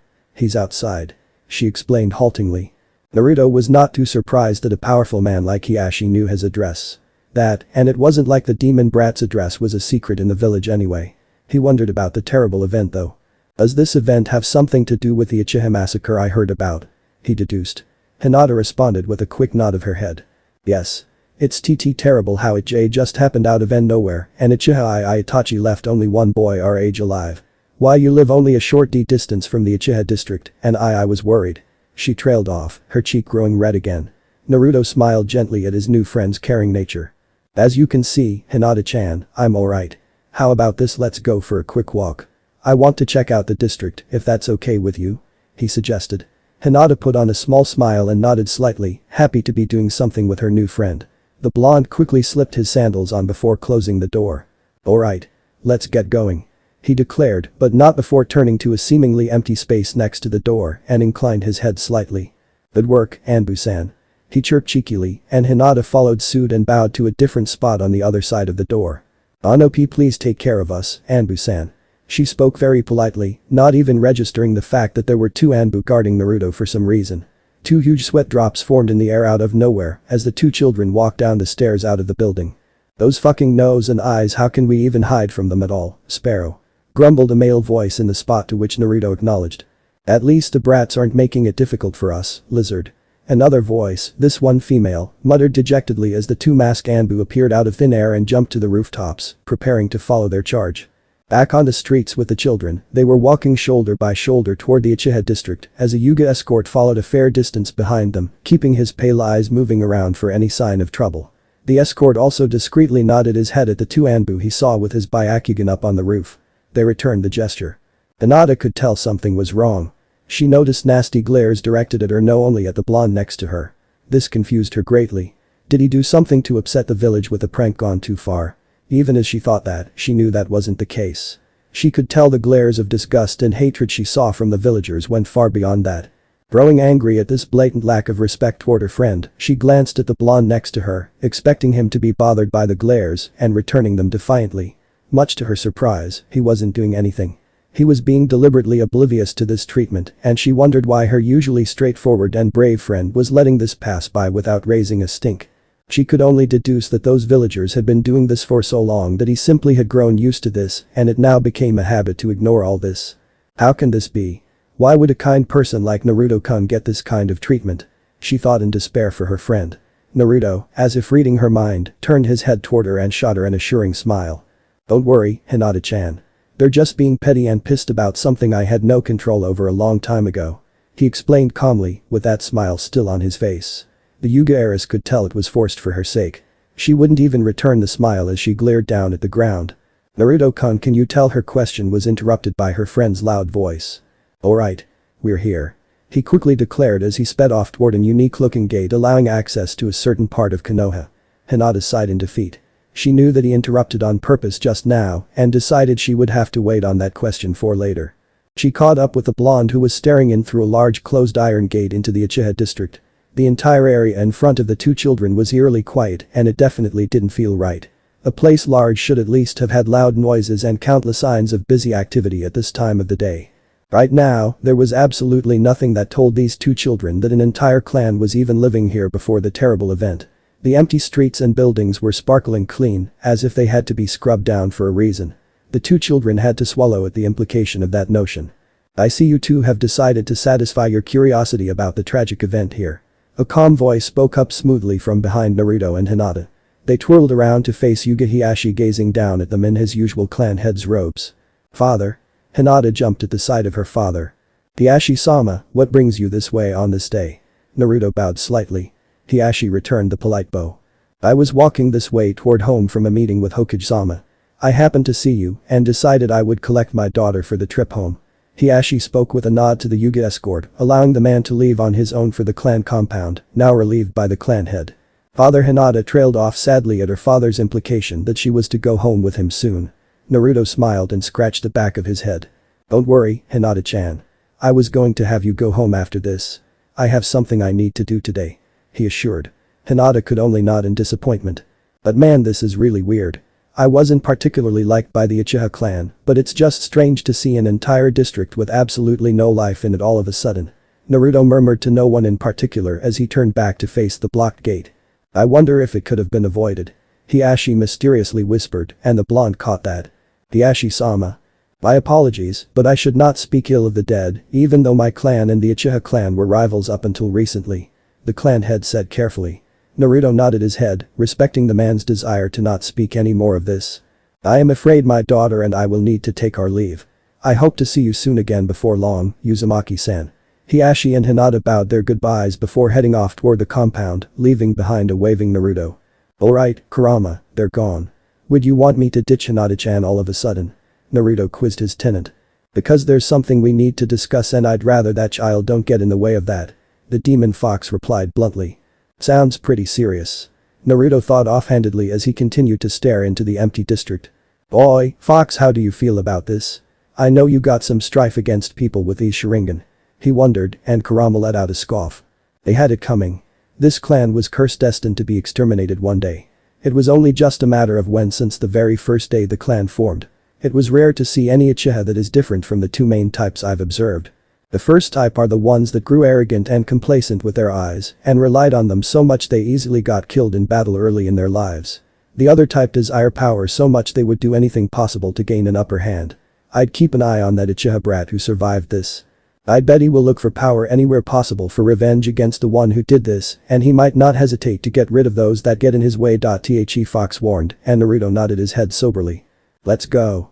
I'm done looking at this disgusting reminder of that accursed clan. We need to get to the training field the old fart gave us. She finished dismissively. Her host nodded in the affirmative before making his way toward Konoha's training fields. Hiashi and Hinata heading home. Father, Hinata quietly called out, catching her father's attention. Hiashi slightly turned his head to imply he was listening as they continued their walk. When I was walking with Naruto-kun, I have discovered that he deals with looks of hate and disgust from the villagers all around us. They look similar to what I am getting in the compound, only it was much worse for Naruto-kun. I cannot believe he is someone that has done something to deserve the entire village hating him so much. Am I wrong? Hinata spoke seriously, all traces of her stuttering and low confidence gone. She was gazing up at her father with quiet anger in her pale eyes for the villagers. Hiashi had to admit inwardly he was growing prouder of his daughter with each passing day. I have said once before that this is Uzumaki-san's secret to tell you. But I shall assure you now that it was not his fault. Do not fret too much for that child because he is much stronger than you realize. He is going out to prove to the entire village that he is not the person they think him to be. Just like you are trying to prove to our clan that you deserve to be considered for the position of the clan head in the future. He spoke evenly as they approached the compound's gate. Hinata nodded in understanding, though she was still rather upset with the villagers. Someday, she'd find out this was about, and then she would make sure to assure her friend she was never going to be one of these people ever. Training field number 42. So this is the training field I'm to use for the next 5 years or so. Naruto announced to no one in particular as he walked up to the center of a large clearing in the middle of a dense forest. He could make out a large and deep ravine cutting through the earth at the back of the training field. Looks good. We'll put it to good use soon enough. For now, we just need to talk in your mindscape away from any possible distraction. It's time for you to fix up this shithole, and then we will have a serious discussion about some information you need to know. Kurama spoke her intentions. Naruto nodded his head in affirmation and went over to the center of the clearing to sit down into a meditative pose. Good. Just do what I've told you, clear your mind of unnecessary thoughts, and focus on a small tugging you should be feeling within your abdomen. Visualize yourself grabbing onto that sensation like a rope. You should be pulled in here with me after that. The fox instructed. Naruto quickly followed the instructions and, after a few long minutes, he began to feel the tugging. He imagined himself grabbing onto that with his imaginary hands. In the next instant, he was being pulled in within himself. He opened his eyes to find himself in the room he shared with Kurama the night they met. He noted the massive fox, still in the same position that he left her. She was looking down at him with her crimson eyes, her expression impassive. He had to admit he was awed with her impressive size and presence before him. She looked truly majestic. That's flattering. Kurama snorted slightly with a smirk. Naruto facepalmed hard for having forgotten she could read his mind anytime and put on a sheepish grin with chuckle. It's true anyway. So let's get started on changing this place. I can't believe this is what my mind looks like now. He remarked with a scowl as he glanced around the room. When left alone, it reflects the acclamation of all the experiences you've had in your life up until now. Since you have experienced mostly negative events and emotions until recently, this is how this place ended up looking like this. I should inform you this mindscape was in a much worse shape until just before you began making friends and experiencing more positive events. It's hard to believe, but conditions here definitely did improve significantly since then. The fox explained calmly before moving on. Go ahead, imagine up what we've discussed earlier. Just concentrate hard enough and this mindscape will obey your will. Naruto nodded before clapping his hands together in a snake seal, his fingers intertwined tightly as he seemed to pray. After a moment, there was a loud rumble, and Kurama noted her side of the room beginning to crumble as the walls cracked and fell apart in large pieces. The walls then all collapsed away to reveal a beautiful and majestic green forest hidden behind them, with sunlight shining down in bright beams through the tight canopy high above. The trees were so tall and gigantic that Kurama looked like a normal-sized fox relative to the size of one of these trunks. Glancing through the bars, the fox saw the area around Naruto begin to rapidly spout lush grass in large patches, while the walls on his side of the bars crumbled away as well, revealing an enormous plain stretching as far as her crimson eyes could see, broken up only by a sparkling blue river running through it in the distance. Kurama had to admit she was very impressed at the scope of this boy's imagination. He was trying his best to make her very comfortable here in this seal, and she appreciated that. The only thing that remained of the old room was the giant iron bars sitting between the fox and the boy. Even with the walls crumbling away, the bars just stretched far into the distance in both directions, and they disappeared high up into the sky, never revealing how truly tall they were. Naruto stepped up to the obstacle and patted a hand on it. Boy, I think I can get this out of the way. I have a feeling the seal just has to be near you, and it's not really needed to keep us apart, since I could have just walked through them any time. So with that, tell me what form you'd like the seal to be. I doubt you'd want a collar. He had to pause at Kurama's angry growl at the thought of being collared like a common pet. So that's out of the question. How about a ring for one of your fingers, bracelet for your wrist, or something for your tails? An earring? Anything you can think of, I'll try to change these bars into that. Just a ring for one of my fingers will suffice. The fox threw that out after a moment's thought. The blonde nodded before beginning to concentrate hard on the bars. After a long moment of silence, a loud rumbling was heard when the bars seemed to be slowly twisting and shrinking into itself. After several minutes of concentrating, the bars were finally compressed into one giant lumpy ball of steel. A loud screeching sound emitted from the lump as Naruto grunted with some visible effort to concentrate on reshaping the seal into something wearable. It was several minutes of adjustments and nearly popped blood vessels before the duo finally saw a simple ring dull gray in color emerge from the shaping process. It was now floating in mid-air between the two of them, and Naruto seemed to be thinking with squinted eyes and a hand on his chin, as if he was staring at the ring like an artist. He suddenly snapped his fingers and, with a somewhat comedic ding, the ring instantly changed colors to now match Kurama's bright crimson fur. How's that, huh? The blonde chuckled, panting lightly as he was a little winded from concentrating so hard for so long. At least it's not a collar. This will do, and I will most likely forget it's even there after a few days. Kurama grumbled as she snatched the ring out of the air with her right hand and began to put it on her left hand. First she tried the index before moving on to the middle, and when that didn't fit either she tried one more finger. She was a little surprised when it fit on her left ring finger perfectly. She smirked a little and decided to tease her container about this. Naruto-kun, how bold of you. She feigned shyness, and she somehow managed to show her blush through the bright red fur as she fluttered her eyelids. Naruto could only reply with a confused grunt of huh. We've only really known each other a short amount of time. For you to propose to me so suddenly. The fox continued to intensify her blush as she shyly glanced away from Naruto. The boy cried out in shock and faulted. What the hell, when did I even say anything like that? He yelled as he shot up and wildly flailed both of his hands in front of him, trying to deny that statement with all his effort. Kurama finally couldn't keep it all in and let an uproarious laugh escape. The boy just stood in stunned confusion as he watched a giant fox roll around on the ground, laughing with her thrashing tails carelessly leaving destructive marks everywhere all over the place. You should be more careful, boy. If you ever give any human female an accessory that only fits her ring finger, it might imply that you want to marry that female. You'll need to make sure it goes on the right, not on the left, and you will avoid awkward situations. Chuckled Kurama when her laughter finally died down after some minutes. She then transferred the ring from her left hand to her right. As she looked at the boy, she smirked upon seeing Naruto red-faced with embarrassment. That's good to know. I'll be careful about that from now on. He mumbled quietly with a bashful expression. Alright, Naruto. Time to have that talk. Have a seat somewhere comfortable since this is going to be long. She requested with all pretense of the previous joke gone. Naruto straightened up and glanced around to see a particularly nice patch of soft grass, so he walked over there to sit down on it cross-legged. Kurama just laid down in front of the blonde, her arms crossed under her raised head as she stared down her muzzle at him. She cleared her voice. "Naruto, this isn't going to be easy for you to hear, so I'm going to just say it all quickly. You need to know this now so any enemy wouldn't use this information to surprise you and distract you during important moments. Now I know whom your parents were.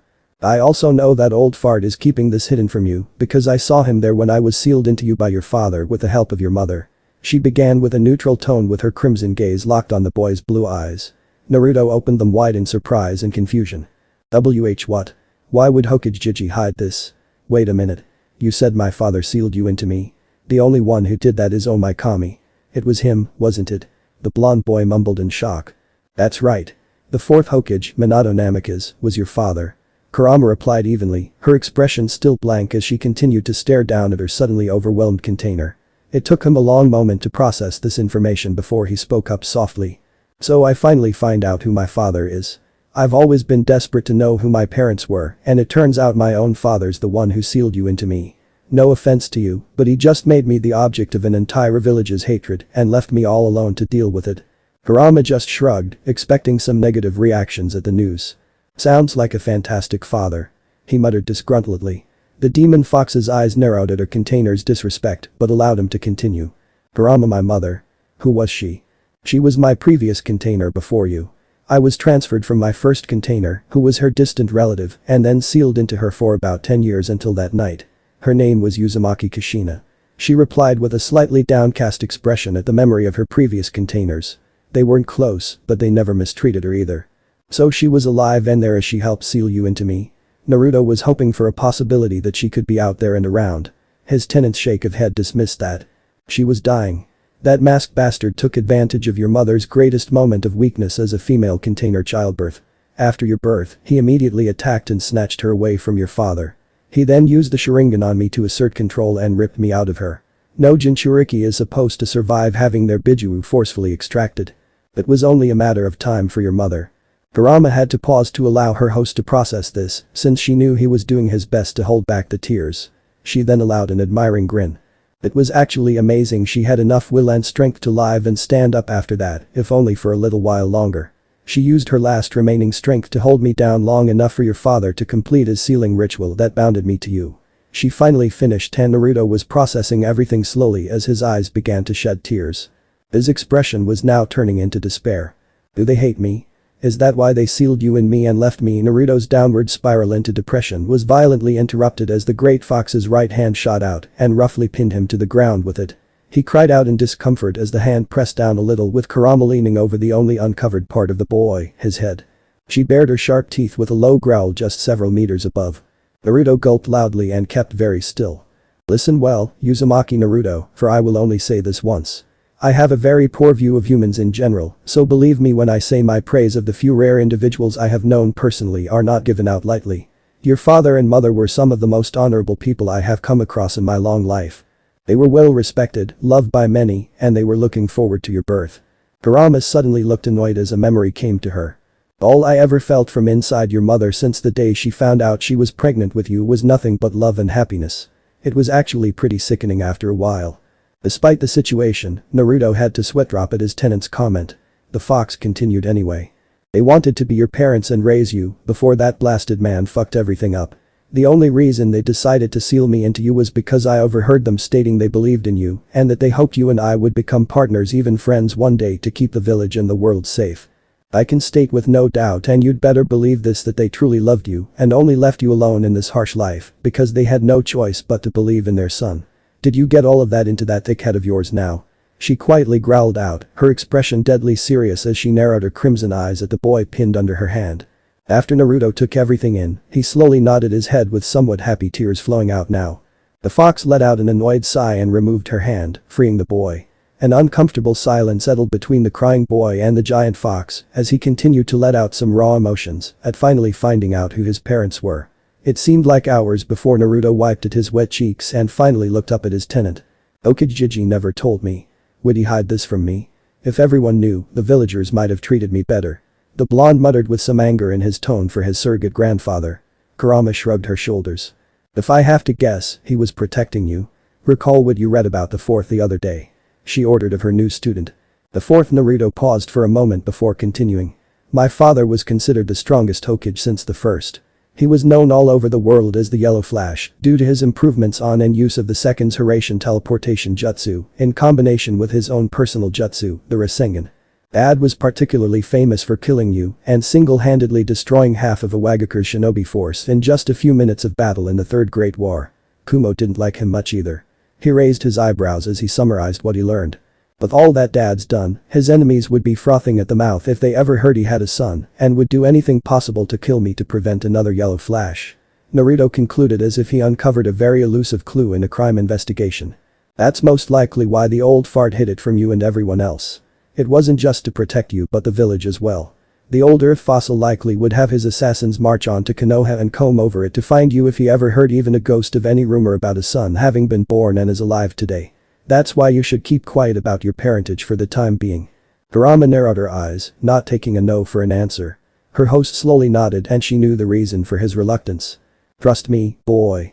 You may think your life might have been better off if everyone knew and treated you better, but is that really true? Think about this.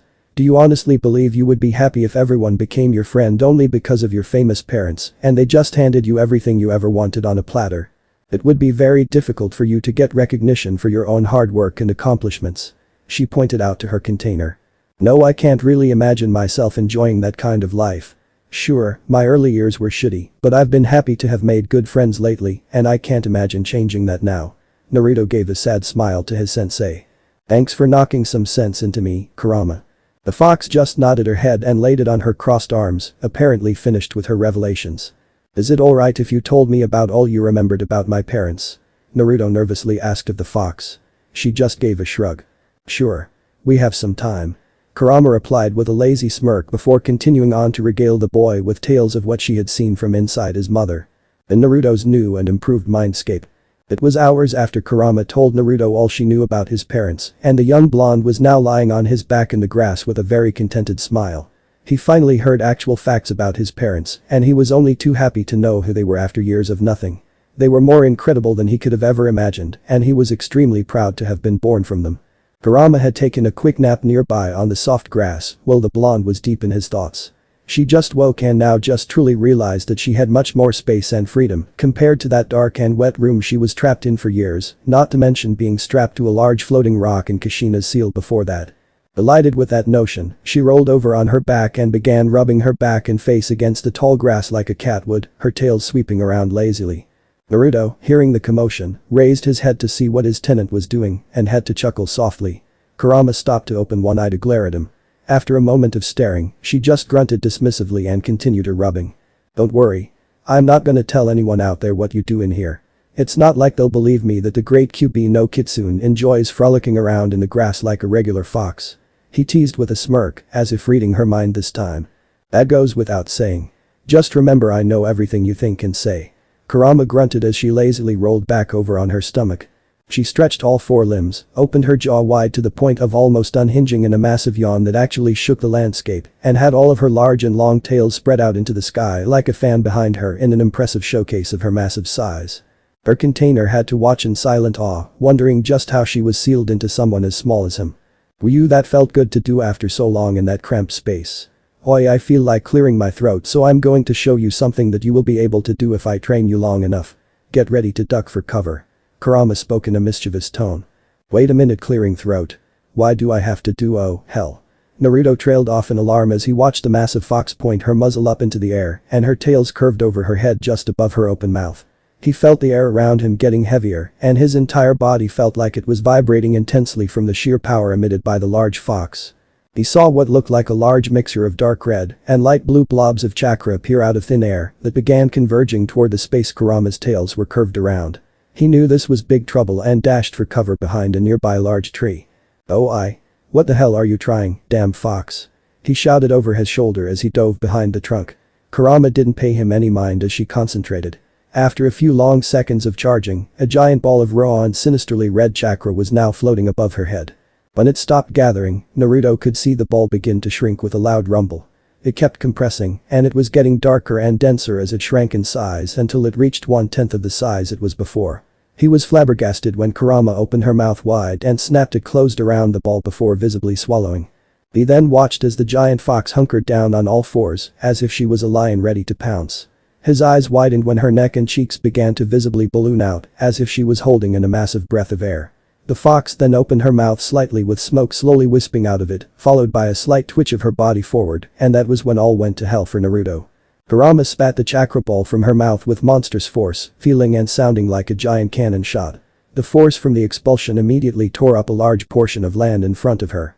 It also rattled every bone in Naruto's body as he tried desperately to watch through the blinding flash of the chakra ball, leaving the fox's mouth at incredible speed.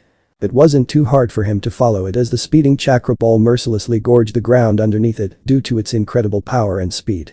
The boy watched in amazement as the chakra ball continued on its destructive path unimpeded until it finally disappeared into the distant horizon toward the wide and empty expanses of the plain that he created.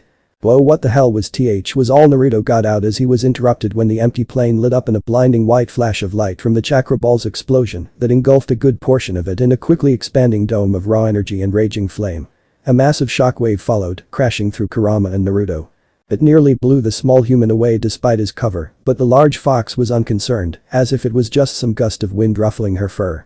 The energy and flame dissipated as quickly as it appeared, and all that was left was sullen silence and the sight of a huge mushroom cloud of smoke billowing high into the sky in the distance. Oh my kami, I can't believe this. How is this possible? That'll destroy an entire village in one hit.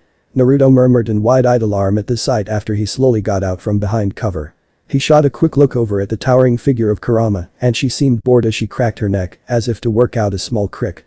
The cold shiver went down the boy's spine as he seemed to have finally realized for the first time since meeting her that he just saw a small portion of what the most powerful entity in the world, currently sealed inside his own body, was truly capable of. Just how the hell did Dad manage to seal you into me? You're way too strong. He blurted out in disbelief as he slowly walked up next to the giant fox sitting on her haunches. Kurama glanced down at the blonde boy still staring in amazement at the plume of smoke. As much as I hate to admit this, but despite all of my power, your father only needed a combination of smarts, techniques and timing to hold me down long enough for the sealing. I tried to destroy your village with this very technique while I was under that man's control, but the fourth used his teleportation technique to simply send it where there was no danger. Kurama admitted with some annoyance at remembering her strongest technique being deflected so easily. She sighed and continued. Absolute and overwhelming power is not the answer to every battle. That's why, even if you could do this with training, I do not recommend using it all the time unless absolutely necessary or you know it would be to your advantage. You should only use this as a last resort or if you're matched up against another Jinchuriki. Naruto whipped his head up at her in surprise. There are others like me. I have 8 so-called siblings and they're all likely sealed into humans as well. I'm the strongest since I have the highest number of tails among the 9 of us. However, the others are no pushovers and should not be taken lightly. She warned as she glanced down at her small host. I remember that your father had a conversation with my previous container about a Kumo nin he encountered in battle during the Third Great War. He spoke of that nin as having the ability to transform any part of his body into a giant octopus-like tentacle. I'm willing to bet that human is the Jinchuriki for the 8-tailed beast, or Hechibi. If he's able to transform like that, he likely attained a full merger with his Biju like we are trying to achieve. If you encounter the Kumo nin in battle in the future, I'll likely suggest immediate retreat. Unless you have full control of my power, you will not beat him. Is that understood? Naruto gulped loudly and nodded. For the all-powerful Kyuubi to stress about retreating, this Jinchuriki definitely was serious business. How long do you think it's gonna take for me to be able to use your power, Kurama? He inquired. The fox thought deeply for a moment. To be honest, I do not know.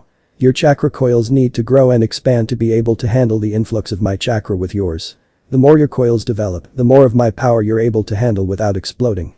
Not only that, my chakra is fueled by the residual malice of mankind. If you aren't used to it, the chakra will try to drive you berserk with its negative nature, and you may go out of control, even with your comrades nearby. She warned bluntly.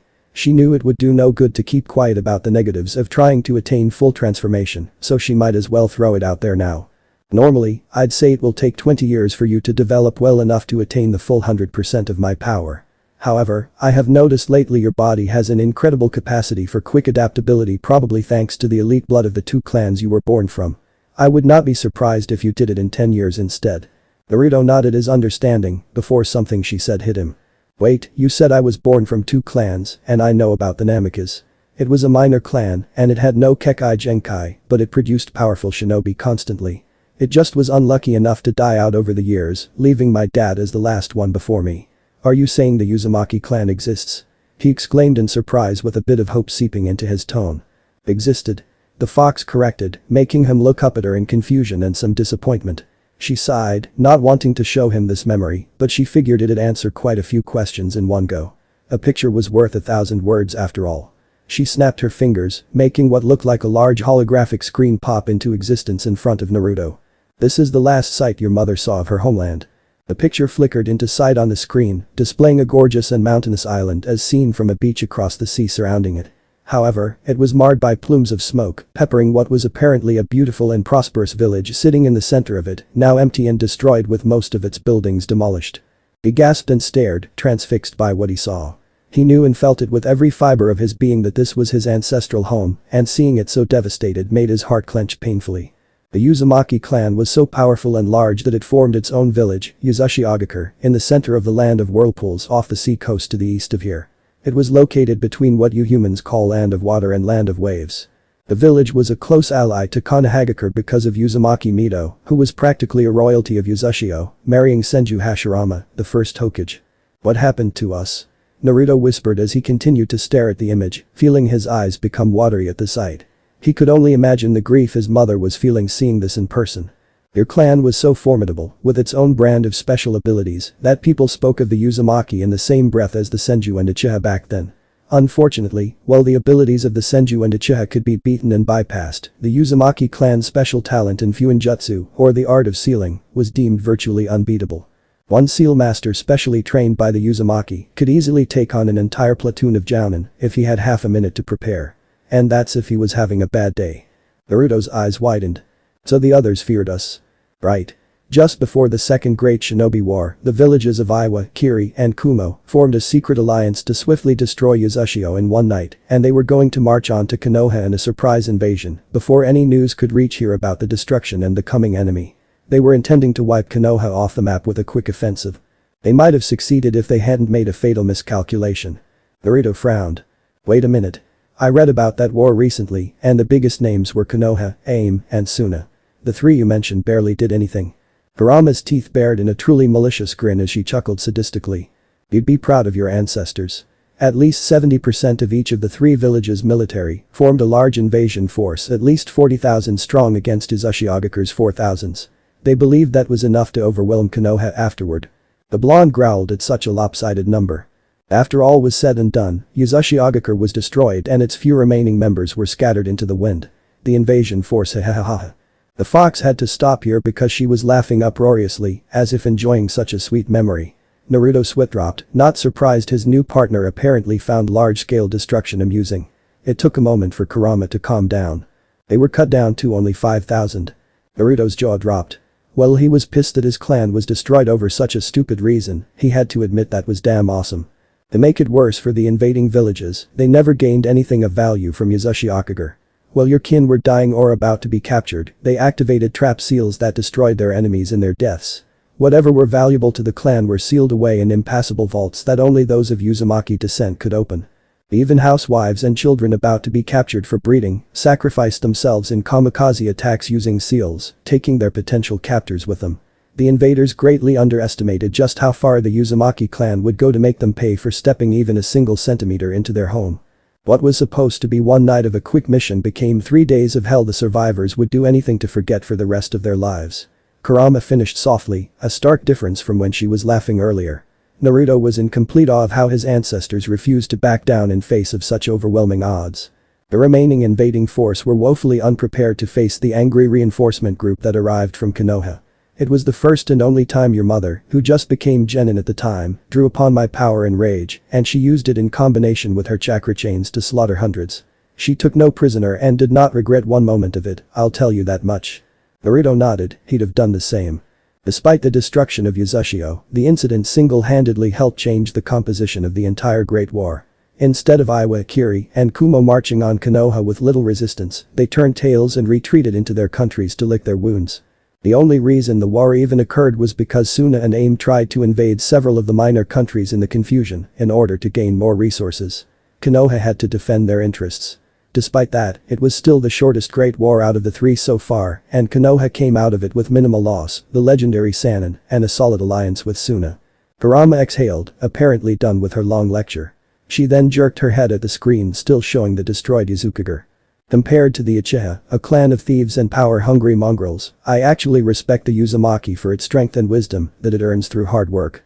Its focus on family and comradeship was second to none as well. Because of their ultimate sacrifice, Konoha still stands today, and its shinobi force proudly display the Uzumaki spiral on their outfits to honor Uchiha. Naruto smiled softly while he walked up to the floating screen and reached a hand out, as if he was hoping to touch his ancestral home for real. Did Mom ever go in there after? No, she was too grief-stricken. She asked the old fart to seal off its access, and no one were allowed in, except for any other stray Uzumaki.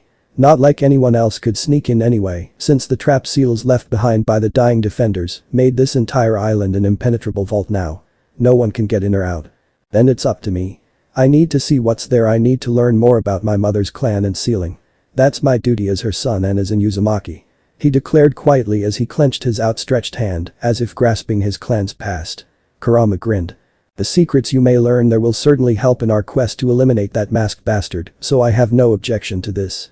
We'll have to wait a while though, because the old fart likely will not allow us to go there now until we're sufficiently strong enough.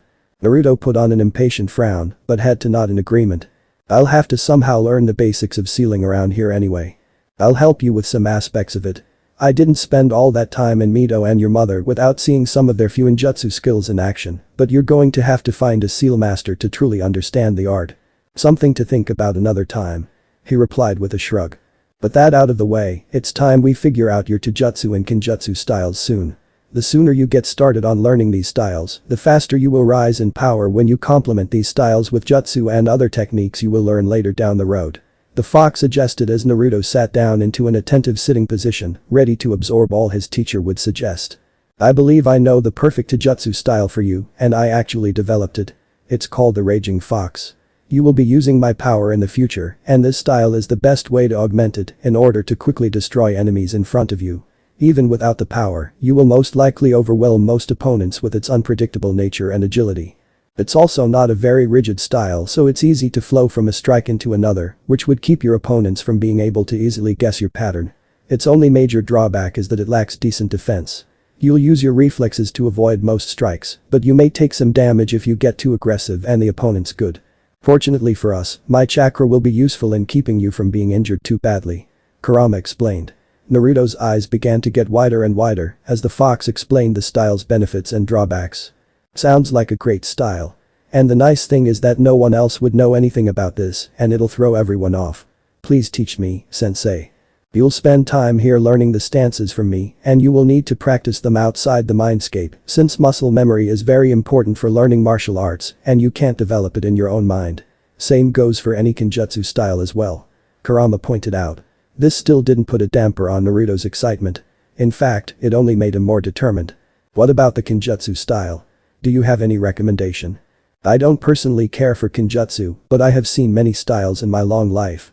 I will show you the memories of all the top weapon users I have seen until you feel a connection with a style you can start out with and we will develop a training regimen for that. So how will I train here? No offense, but you're super huge and I'll get squashed if I even tried to spar with you. Naruto pointed out with a sheepish chuckle. Kurama grinned toothily. When you linked your senses with mine, I gained a small degree of control over this mindscape. Just enough to form something like this. She stated as she seemed to concentrate a little. Wisps of smoke formed out of thin air and converged on a spot next to Naruto. He was quite surprised to see a human form out of the whirling smoke. This somewhat muscular human turned out to be a very plain and unassuming brown-haired man in dull gray clothing, someone one would easily lose in a crowd. The man had on a blank expression and he did not seem to pay any notice to a giant fox behind him or the surprised little boy sitting in front of him. He had the feeling of a puppet being controlled by an invisible force. I can infuse it with my knowledge of any particular style and set this apparition upon you to train you in that style. Kurama explained as her creation suddenly moved into an odd stance of getting on all fours. Before Naruto could react, the man pounced toward the boy, hands out like claws, even the fingernails looked sharpened. He yelped in surprise and fell back onto the grass just as the apparition disappeared when it was about to land a deadly strike. Kurama chuckled lightly before wagging her index finger in the air. You're not ready yet for either style. First we have to finish your conditioning, then we will start work on developing your body specifically to use Raging Fox effectively in battle.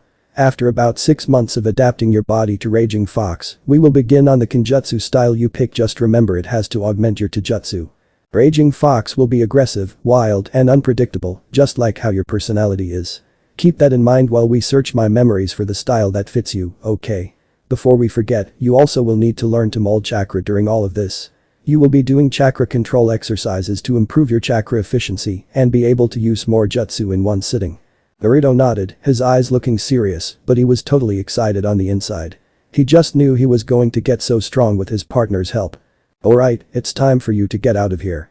You have been sitting out there in the middle of the clearing for around 3 hours now. The fox suggested. Naruto quickly nodded and gave a wave as he faded out. Kurama smirked before glancing over at the ruined landscape she caused with her attack. A sweat drop formed over her head. Maybe I should have asked that boy to restore this before he left. Oh well. 2 weeks later, back at the 42nd training ground. Boy, please tell me you're kidding me, Kurama. Naruto pleaded of his tenant as he stood at the edge of a large and deep ravine next to the training ground.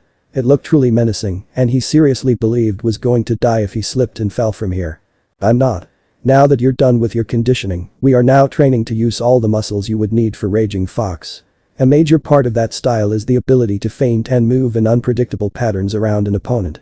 You need strong limbs able to latch on to most surfaces and bounce off in the same instant. So, in addition to your usual workouts, you will be climbing down to the bottom of this ravine and back up several times, not just facing up, but also facing left, right, and down at random intervals. You will need to get used to the effect gravity will have on your body from any direction. Now get your ass down there. Kurama ordered with a tone that didn't allow any talk back. Naruto gulped and began slowly easing himself over the edge. And promptly yelped in surprise as he slipped off with no warning. It was only by luck he managed to grab onto a thin ledge below him before he fell any farther into the 300-meter deep ravine. Boy. Are you trying to have me killed? He shouted out loud as he managed to pull himself up by just his fingers onto the ledge. I don't mind having you suffer a little, but remember, you die I die. So I wouldn't have you do this if I wasn't sure about your survivability. Please do not betray my faith in you. Kurama said coolly. Yeah, I'm getting that warm and fuzzy feeling from you, damn fox. Naruto's tone was dripping with sarcasm as he precariously climbed down to the next ledge.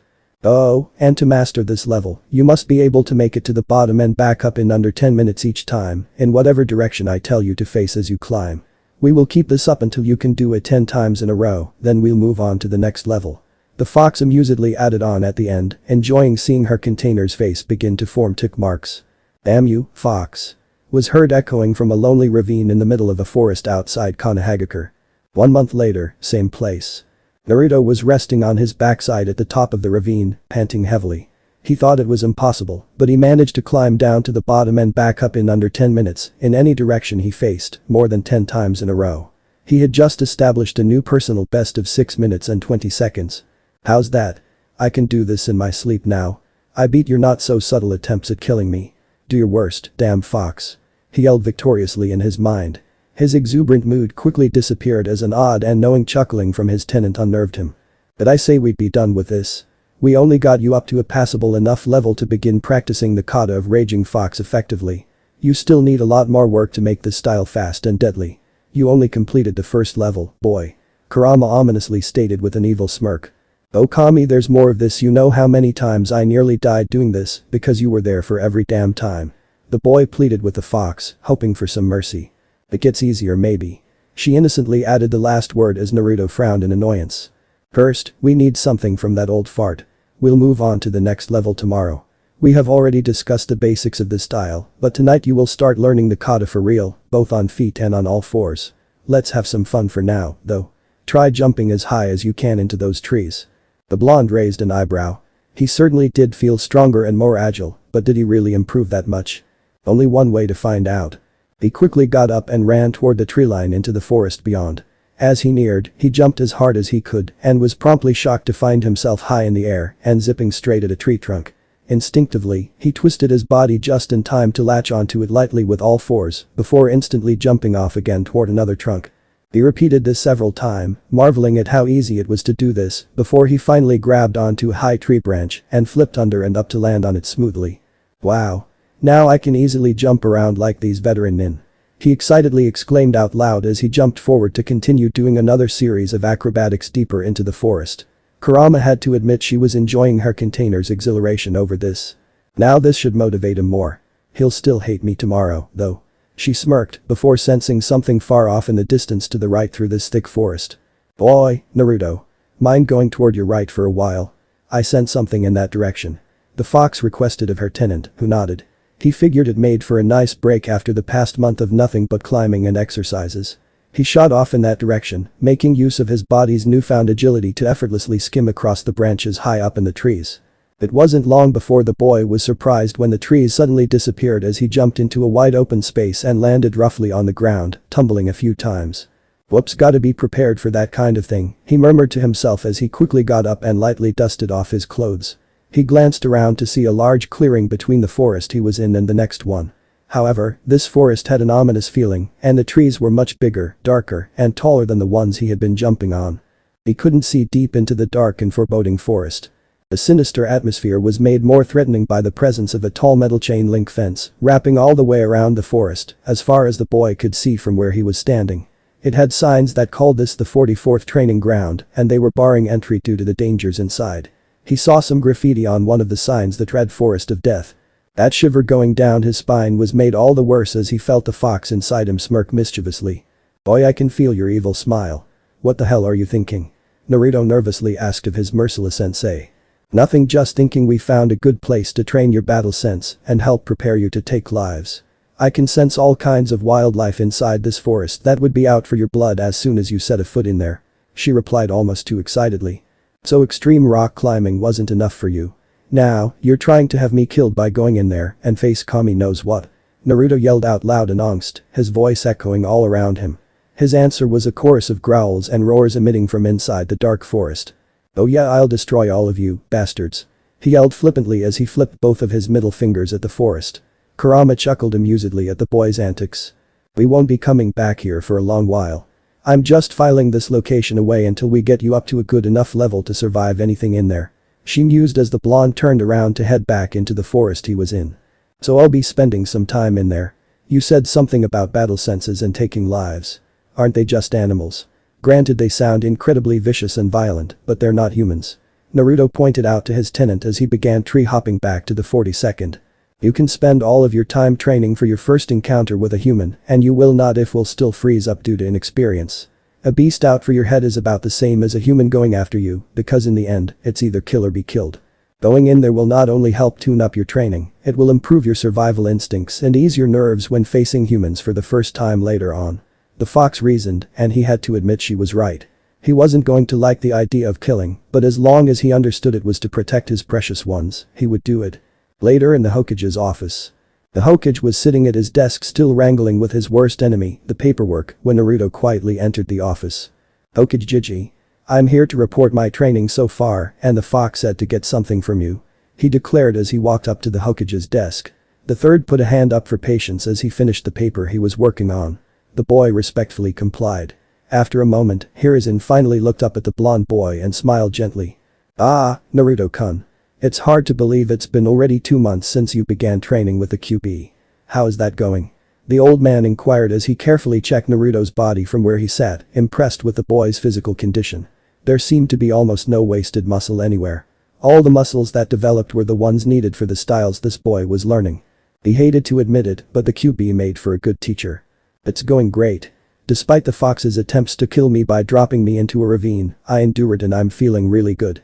I can jump through forests like most of the veteran shinobi I see, I'm feeling really fast and strong, and I'm now starting to learn my taijutsu style.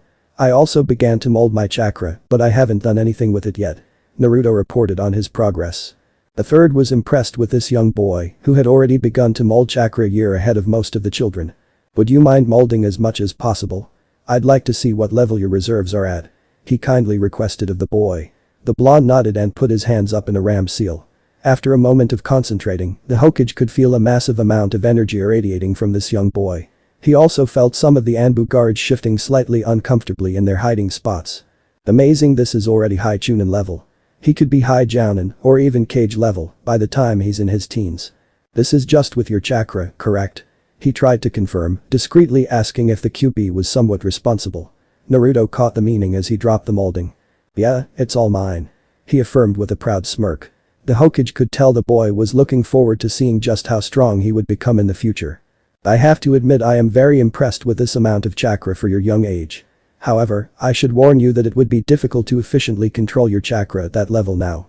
At this point, you may not be able to effectively use medical ninjutsu or genjutsu, since they both require very fine chakra control.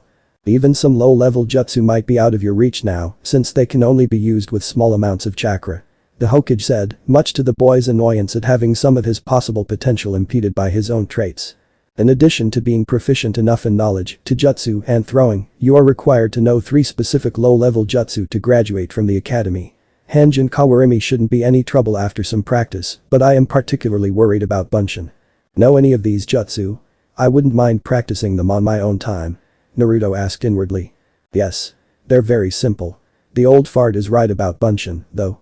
I can already tell it will be impossible to use that jutsu for you with your insane amount of chakra. Unless you have been doing chakra control since you were born, you won't be able to succeed with your huge chakra reserves. The same goes for medical jutsu and genjutsu. They're out too. I will teach you a substitute for Bunshin, and it's infinitely more useful. We will wait on that until you begin classes, though. Right now, all you need is to work on your taijutsu, kinjutsu, and chakra control. It's so we can build very solid foundations right now before we move on. Kurama lectured. I assume the Kyuubi knows these jutsu, and you were discussing them with her. The third inquired curiously as he noticed the boy's expression change slightly while remaining silent. Yep. She just told me she knows Bunshin is impossible for me. I'll have to take her word on that, her being linked to me ever since I was born and all that. Naruto replied with a shrug. That's unfortunate. There are other variations to the Bunshin technique, however. You should be able to pass with any of these. It's just a matter of figuring out which one suits you. Yeah. She said she knows a substitute and will teach me that when the academy starts. She won't tell me any more than that, though. The old man nodded, satisfied the boy would have a solution. That's all I got to say about what I've been doing. The fox also told me to come by here and pick up something to continue my training in the ravine. The blonde added. The third raised an eyebrow. This boy already reached that level in just 1 month. He thought as he stood up from the desk and moved over to a cabinet. He opened it up and took out several odd-looking straps and a vest. This is for you, Naruto-kun. I have to say the Kyuubi knows what she's doing with you. This is an old-fashioned method, but it works. He commented as he handed the equipment to the boy, who grunted as he struggled to hoist the deceptively heavy equipment over his shoulder. What are these for? He asked quizzically as he looked over the equipment with curiosity. These, Naruto-kun, are what you will be wearing as you continue your training in the ravine. You put the vest on and the straps on your wrists and ankles, then you add chakra to the chakra weights inside these to get heavier, depending on how much you add. The Hokage explained. He had to hold back an amused chuckle as he watched a look of horror start to creep on the small boy's face before he slumped his shoulders, his face downcast. Both of you are trying to kill me, who's next? Hinata-chan. He murmured dejectedly. Later this evening at Naruto's apartment. Why did I have to say that? He cried inwardly while one of his eyes was twitching as he stared with barely restrained horror down at a bento full of mysterious substances sitting on his dining table. He swore he saw something alive twitching in the dark and murky fluid, and the smell was simply too much for his sensitive nose. He had to subtly breathe through his mouth, which wasn't much better as he could almost taste the odor anyway. He had to make some effort to move his eyes away from this dangerous box to the one person who brought it here, the familiar indigo-haired girl named Hyuga Hinata. She was sitting by his side, poking her 2 index fingers together nervously. If it's okay with you, please try it. It's my first time cooking anything. She said softly with a blush. Naruto gulped and wondered where he went wrong in becoming friends with the young Hyuga.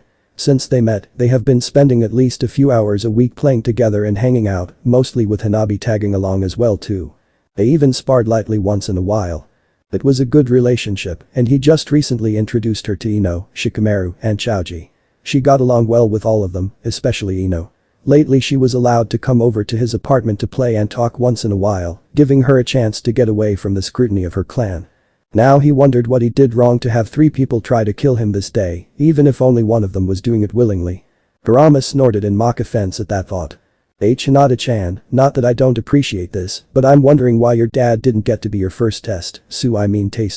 Naruto carefully asked of his would-be murderer as he kept an alert eye on the gurgling bento box for any possible attack. Hinata allowed a surprised expression before looking thoughtful. I did actually ask F-father to try this first, but he said that he had eaten and felt you would appreciate it. He then suggested that I bring it over here. She explained with an expectant smile, her lavender-tinted eyes shining with innocence. Naruto inwardly sighed in annoyance at the fact that Hiashi just blatantly passed a buck on to him. Hiashi, I'm going to reiterate that you are a vicious, evil, and sadistic bastard, and I'm going to find a way to get you back for this someday. He vowed. Kurama just chuckled amusedly. You might as well tell her no. Better to hurt her feelings a little and offer suggestions of improvement than to actually die of poisoning from this. She suggested. Naruto tried to look into Hinata's innocent eyes and promptly lost his resolve to refuse this meal. I can't do it. I learned it's important for a guy to appreciate a girl's cooking, no matter how bad it is. He promised in his head before picking up a pair of chopsticks and dunked them into the foreign substance. He shivered in revulsion when the chopsticks encountered resistance going in, as if it was actually more of a slimy substance than liquid. He pulled a piece of something out of the bento with a horrible slurping sound, as it had to be literally tugged out of the brown slime's rather strong grip. Boy, you're seriously not going to do this, are you? Don't believe the crappy mangas you read in the library about having to eat a female's cooking no matter what. There's no guarantee I could keep you alive with this one. Kurama raised her voice in alarm, actually afraid for her container's well-being. She didn't get a chance to say any more when Naruto chomped down on whatever it was on the chopsticks. The effects were immediate. With a loud gurgle, his eyes rolled up into his head as he fell backward in his chair, crashing onto the floor like a rag doll.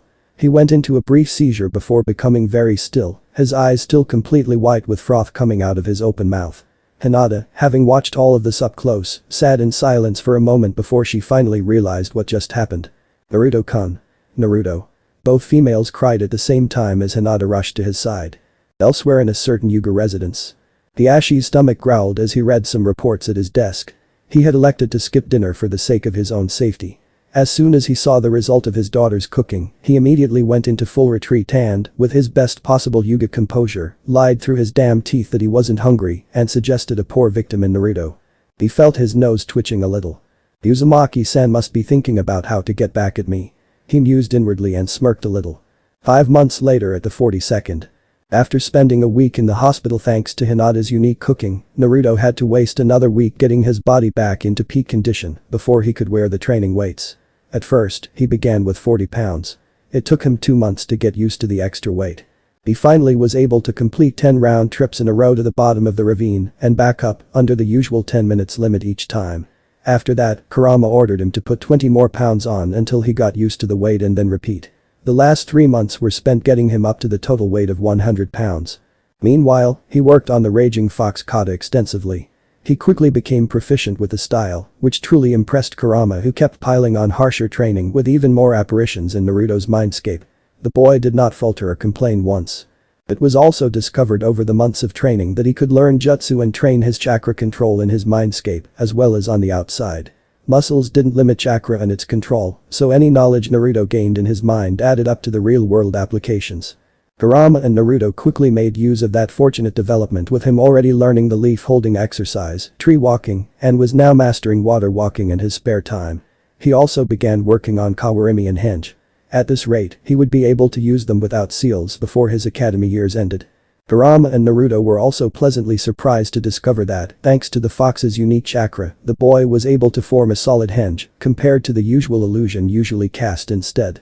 Only anyone with a Byakugan or Sharingan could see through it due to the blonde's chakra signature, and only the most experienced shinobi would be able to find the few missing details on the henged form if there were anything off in the first place.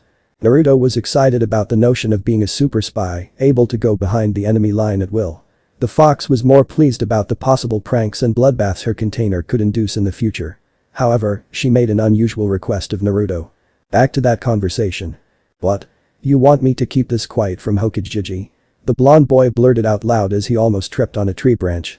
He had to recover quickly before continuing jumping through the trees toward their usual training ground. They had just finished a successful test run with a solid henge. Naruto used it to transform himself as a plain 20-something man and walked everywhere in the village, especially in full view of as many shinobi as he could find. He even lost his 2 Anbu guards following him at the very beginning. Only 2 Hyugas seemed to notice him when they happened to have their Byakugan activated both times. Naruto was frustrated to discover that, with a simple henge, everyone greeted and acknowledged him warmly wherever he went. The difference in treatment toward the blonde pariah and a regular everyday man was extremely jarring. Pushing that out of his mind, he was planning on telling the Hokage of this discovery when Kurama redirected him toward the training ground and made the request. I know what you're going to say and I understand the great potential this has as a spying tool. However, just think about this for a minute and you will see that this is detrimental to your own personal goals. And mine as well. The fox alluded to something that she knew Naruto wouldn't agree with. Okay, so let's focus on the obvious benefits. I can go pretty much anywhere I want without enemies, noticing if I'm careful. The higher-ups would love the potential for this in spying. It has limited uses in fights and on the battlefield, though.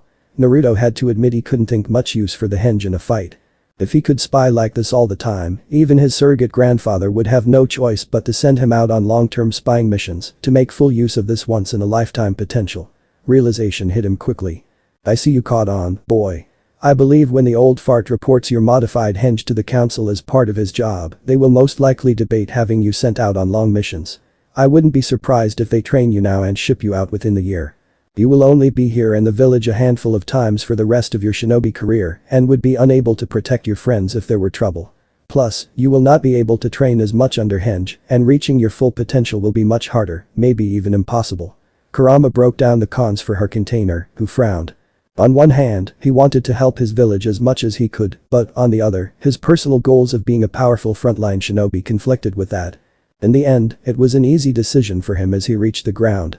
He would keep the modified henge to himself and use it only when he needed to. Present. Naruto was seen hoisting himself over the edge of the ravine onto solid ground easily, as if the extra 100 pounds he was wearing weighed nothing. He let out a tired sigh as he wiped sweat and dirt from his forehead. That was the 10th time in a row, Kurama. I don't know how, but I also beat my best time even when I'm wearing all of this. He had to admit it almost scared him how much he grew so fast. His body did not look like a normal child's now. He grew a little taller, putting him at the same height as Shikamaru, currently the tallest of his friends. Lean and powerful muscles could be seen everywhere on his body, yet he still looked agile and slim. Good job, Naruto. We'll keep the weight the same for a while until you grow some more. For now, just do this twice as a daily routine. Better to just let your body gradually grow used to this level instead of constantly stressing it with more weight. As I said before, your ultimate goal is to be able to move with 3 times your fully grown body's weight on you, as if it was nothing. You would be very dangerous without the weight on, and even more deadly when you start drawing on my chakra. Kurama stated matter-of-factly before continuing. Take the weights off and go down the ravine and back up as fast as you can. See if you can't do this in under a minute. Naruto's eye twitched at his tenant's challenge. He quickly stripped the weights off and stretched to get a feel for his new and improved body. He did not get to make use of his body's full strength in any meaningful way. He also had to practice the katas that he learned in the mindscape with the weights on, and Kurama ordered him to not use full strength if he could help it the rest of the time. For one Uzumaki Naruto, this would be the first time he got to truly use his body in months.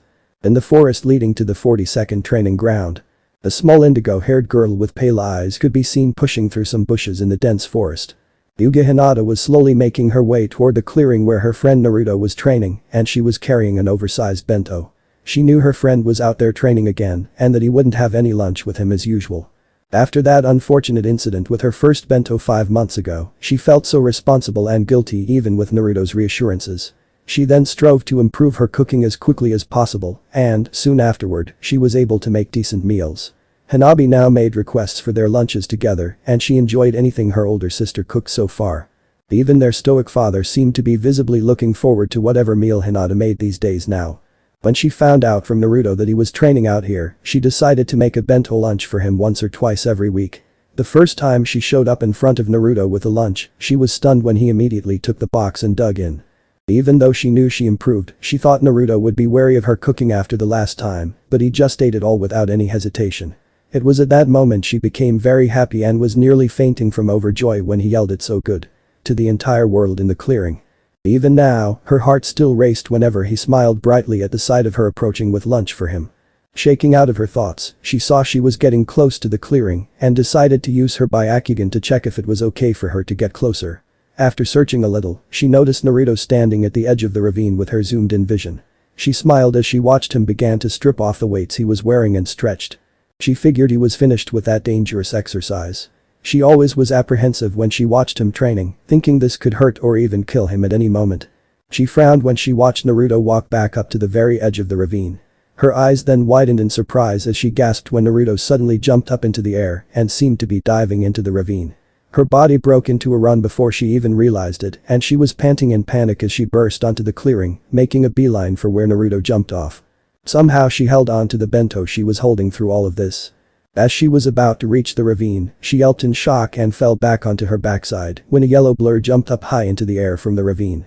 She craned her neck to see what it was and almost broke into tears of relief when she saw it was Naruto, as he did an acrobatic flip in the air before landing gently on the ground facing away from her. Wow. I got to the bottom and back up here in less than a minute. That's amazing. He yelled loudly to no one in particular, not noticing that Hinata was still on her backside behind him staring at the jubilant blonde in shock. It was a few more long seconds before he finally smelled lavender in the air and knew that scent to be Hinata's shampoo. He stopped celebrating and took a glance around to finally notice his friend sitting on the ground behind him in dumbfounded shock, her wide eyes and light pink lips trembling. It took him a moment to understand exactly what could have happened. He assumed he probably scared her badly and hoped to play it off as he sheepishly scratched the back of his head. "I'm sorry." He tried before a crying brunette tackled him to the ground hard. "Don't do that.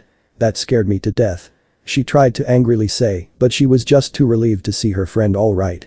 She let herself cry for a moment on Naruto's chest as he guiltily patted her on her back. She finally sat up, straddling his torso as he laid flat on the ground. "What dangerous thing were you doing just now?" She almost growled with a frown as she looked down at the still sheepish Naruto. Hinata's usual stutter had all but disappeared in the time she spent with Naruto and her new friends. Now she would only stutter when she was extremely nervous. To say her father was slightly ecstatic about Naruto's effects on Hinata would be to say Senju Tsunade had a slight gambling problem. Even if he didn't show it. I was finally allowed to take the weights off. I decided to give what I could do at full power a try. I climbed down to the bottom and back up in under 1 minute. "I can't believe how fast I did that," Naruto exclaimed with an excited smile. Hinata had to smile at his attitude about all of this. She wondered just how much stronger he was going to be even just 10 years from now on. One half of her liked, even found it very attractive, that he could be very powerful. The other half just dreaded it, since it would mean he'd likely attract attention from enemies. She feared for his safety in the future. "Hinata-chan." Naruto's gentle voice broke the brunette out of her thoughts. "Sorry, but if you don't mind, can you get off?" "I can't move." He tried to ask delicately. It took the Hyuga heiress a second to realize she was still straddling her friend and jumped off with a blush. Sorry about that. I forgot." She mumbled in embarrassment, her stutter coming back briefly. Naruto simply defused any awkwardness when he got up and made a beeline for the bento sitting on the ground nearby. He then earnestly began eating his lunch and Hinata joined in with a happy smile a moment later. As she was eating her half of the lunch, she noticed that her friend seemed to be staring at her somewhat. She began to blush and wondered what he was thinking. "Naruto-kun, is there a reason why you are staring at me?" She timidly asked as she stared down at her bento, too shy to meet Naruto's steady gaze. She heard him chuckle slightly and knew he was doing his usual sheepish gesture. "Sorry about that, Hinata-chan. I've seen all the other female Hyugas and you're the only one with short hair. I was just thinking how you'd look with long hair and I think it's easy to imagine you like that. You'd look great, I'm sure." Naruto honestly said as he went back to eating his portion of the lunch. Hinata's blush intensified as she wondered if he preferred long-haired girls. Truth be told, she thought about growing her hair out some and she now felt more reassured that Naruto could imagine her with a style like that. A few more minutes of silence followed before Hinata finally decided to try to satisfy her curiosity. "Oh no, I was just wondering who your sensei is. I have never seen anyone else other than just you working out here alone. This person must be amazing to make you so much stronger than before in just 6 months." She asked with some nervousness, afraid she might be prying. Naruto looked up from his lunch and allowed an embarrassed smile at her compliment. "Sorry, it's kind of a secret. There's a reason for that and a kid like me actually isn't even supposed to be here. It was only because of Hokage and my special circumstances that I was given permission to train." He apologetically said and felt very guilty at seeing Hinata's expression change to one of sadness. It felt like kicking a small puppy to him. "I see," she dejectedly muttered as she looked down at her lunch with a downcast expression, her curiosity once again prolonged. "Hinata-chan, it's not that I don't trust you, but Hokage asked me to make sure information about me didn't come easily to anyone, even my friends. It's S-ranked after all. You'll find out everything about me in time, I'm sure. Just be patient and you'll get all your answers," Naruto sincerely assured with a sad smile. Hinata felt a little better and nodded slightly. After a long moment of silence, she spoke up. "No, father was saying he would like to see you and see how you're doing. Hanabi-chan has been asking the same, too." It's been a few weeks since you came by our place, so how about I make dinner and you come over tonight? She offered. Naruto allowed his usual bright smile and nodded. Is there anything specific you'd like? She inquired, wanting to make whatever Naruto was in the mood for. The blonde had to take a moment and think before inspiration struck him. He barely managed to hide his mischievous smile as he made his request. Hinata brightened up at the fact she would have an easy time making this dish and make it as delicious as she could, but she'd make sure. Are you sure, Naruto-kun? I could do something more complicated. That's what I'm in the mood for, Hinata-chan. I'm sure your family would absolutely love this too. Naruto assured, his lips almost twitching at what he was planning. The rest of the lunch was spent in comfortable silence before Hinata excused herself since she had to go back for her own training. Naruto sent her off with a wave and a smile, now standing alone in the clearing. You know as well I do she wouldn't care about the great and terrible Kyuubi being sealed into you. In fact, it would answer most, if not all, of the questions she must have had since meeting you, and it'd help her understand why you're hated. I dare say she would stand even more firmly at your side to help you deal with the ignorant fools that wish for your death. Kurama suddenly spoke up, offering her view on this. That last part is exactly why I'm not feeling great about telling her. That'd mean she'll have to deal with hatred of her own for being closely associated with the demon brat. She's already dealing with her clan, and she doesn't need the whole village after her too. I can't stand that kind of thought. It probably didn't help that I've been pranking the entire village all this time too, making my reputation worse. Kurama just shrugged, deciding she'd just leave this up to the boy's discretion. Later tonight at the Hyuga main house. The Ashi's left eye twitched as he had on a very stony expression, trying not to betray his displeasure at this development to those around him. In front of him on the dining table sat a plate. It was a very simple entree, and he was sure that Hinata cooked this very well with her developing but already excellent cooking skills. Everyone else at the table would eat this and call it great tasting, all except for him. The Ashi's eye twitched again as he stared down at the abomination on the plate with barely restrained contempt. The entree combined two things he disliked the most, cheese and eggs, into one to make a large and cheesy omelette with rice on the side. Naruto's eyes caught Hiashi's light contempt for his dinner and had to hold back a smile, victorious that the information he painstakingly sweet-talked out of Tomo were correct. He'd enjoy watching this. Hinata had just finished setting the plates down for Naruto and Hanabi, sitting to Hiashi's left at the large table, before she sat down between her father and Naruto. The blonde was chatting quietly with Hanabi about what she had began to learn in her recent lessons with a gentle fist. The Ashi hated having to do this, but he would pretend that he forgot he ate earlier and was still feeling full. He hoped to get out of eating this abomination. Unfortunately for the Hyuga clan head, Naruto seemed to have excellent timing. Oh Hinata-chan, this looks so good. I can tell your dad's going to love this, and I bet he's really hungry too. I haven't seen him eat anything since I got here long ago, Naruto exclaimed innocently to Hinata's reddening face, though Hiashi swore he saw a ghost of a mischievous smirk on the boy's lips. His eye twitched again at the boy's rather convenient statement. He wondered if the boy planned this. It shouldn't have been possible though, since very few knew of his immense dislike for eggs and cheese. Any thought of getting out of this disappeared when Hinata's expression slowly lit up with innocent expectation as she stared at her father. He almost sighed in defeat as he gently clapped his hands together and ignited Akamasu to officially begin the dinner. The sisters and Naruto immediately dug in, and Hiashi was stalling for time as he slowly picked the chopsticks up. While Naruto ate, he was discreetly keeping an eye on Hiashi's face for his expressions. Hiashi caught this, and realization came to him as he frowned slightly at the boy who gave a barely visible grin. You little bastard, you took your time getting back at me for the incident with Hinata's first bento. He had to admit he wasn't expecting this and almost allowed a smirk at the boy's deviousness. He was caught in this with Hinata's expectant eyes boring into him for his approval and Naruto ready to cut any escape route off with his timely innocent comments. I'll have to graciously accept defeat. Hiashi determined as he slowly began to take his bites, making sure to nod his approval to Hinata. He was able to feel himself turn green underneath his stony demeanor and barely held his gag reflex back. It was a long and tortuous 15 minutes, made worse by Naruto's hidden smirk that only Hiashi saw. When it was done, the clan head sat very still, afraid to move lest he might do something unsightly in front of his daughters. It will not do to have them see their father in a less than stellar light. Hinata and Hanabi were beginning to get concerned about their father's non-response to anything when Naruto decided to spare his host any further discomfort. Boy, how about we play a couple games in one of your rooms? He suggested. Hiashi was relieved at the prankster's surprising kindness as the girls nodded. The kids then all got up to head into another room. As soon as they left, Hiashi quickly stood and briskly walked to the nearest bathroom, almost knocking over a hallway table on the way. Later outside the compound. That was hilarious watching Hiashi as he sat through the entire dinner trying to keep his composure. I almost lost it when his skin took on a slightly green hue. Naruto giggled as he walked down the usual path toward his apartment. I like pranks as much as you do and that was good planning, but please do be careful not to piss the clan head off too much. Kurama said with a slightly exasperated smirk. I know, no worries there. Putting that aside. Come into the mindscape tonight. After we finish practicing the kata, it's time we discuss the kenjutsu style you want to learn. You'll practice that along with your taijutsu. Eventually we'll have to ask the old fart for some practice weapons, depending on what you want to learn. Naruto grinned wide in excitement as he continued walking into the darkness of night as he imagined himself with different random weapons, wondering which would be the best fit for him. This was part 1.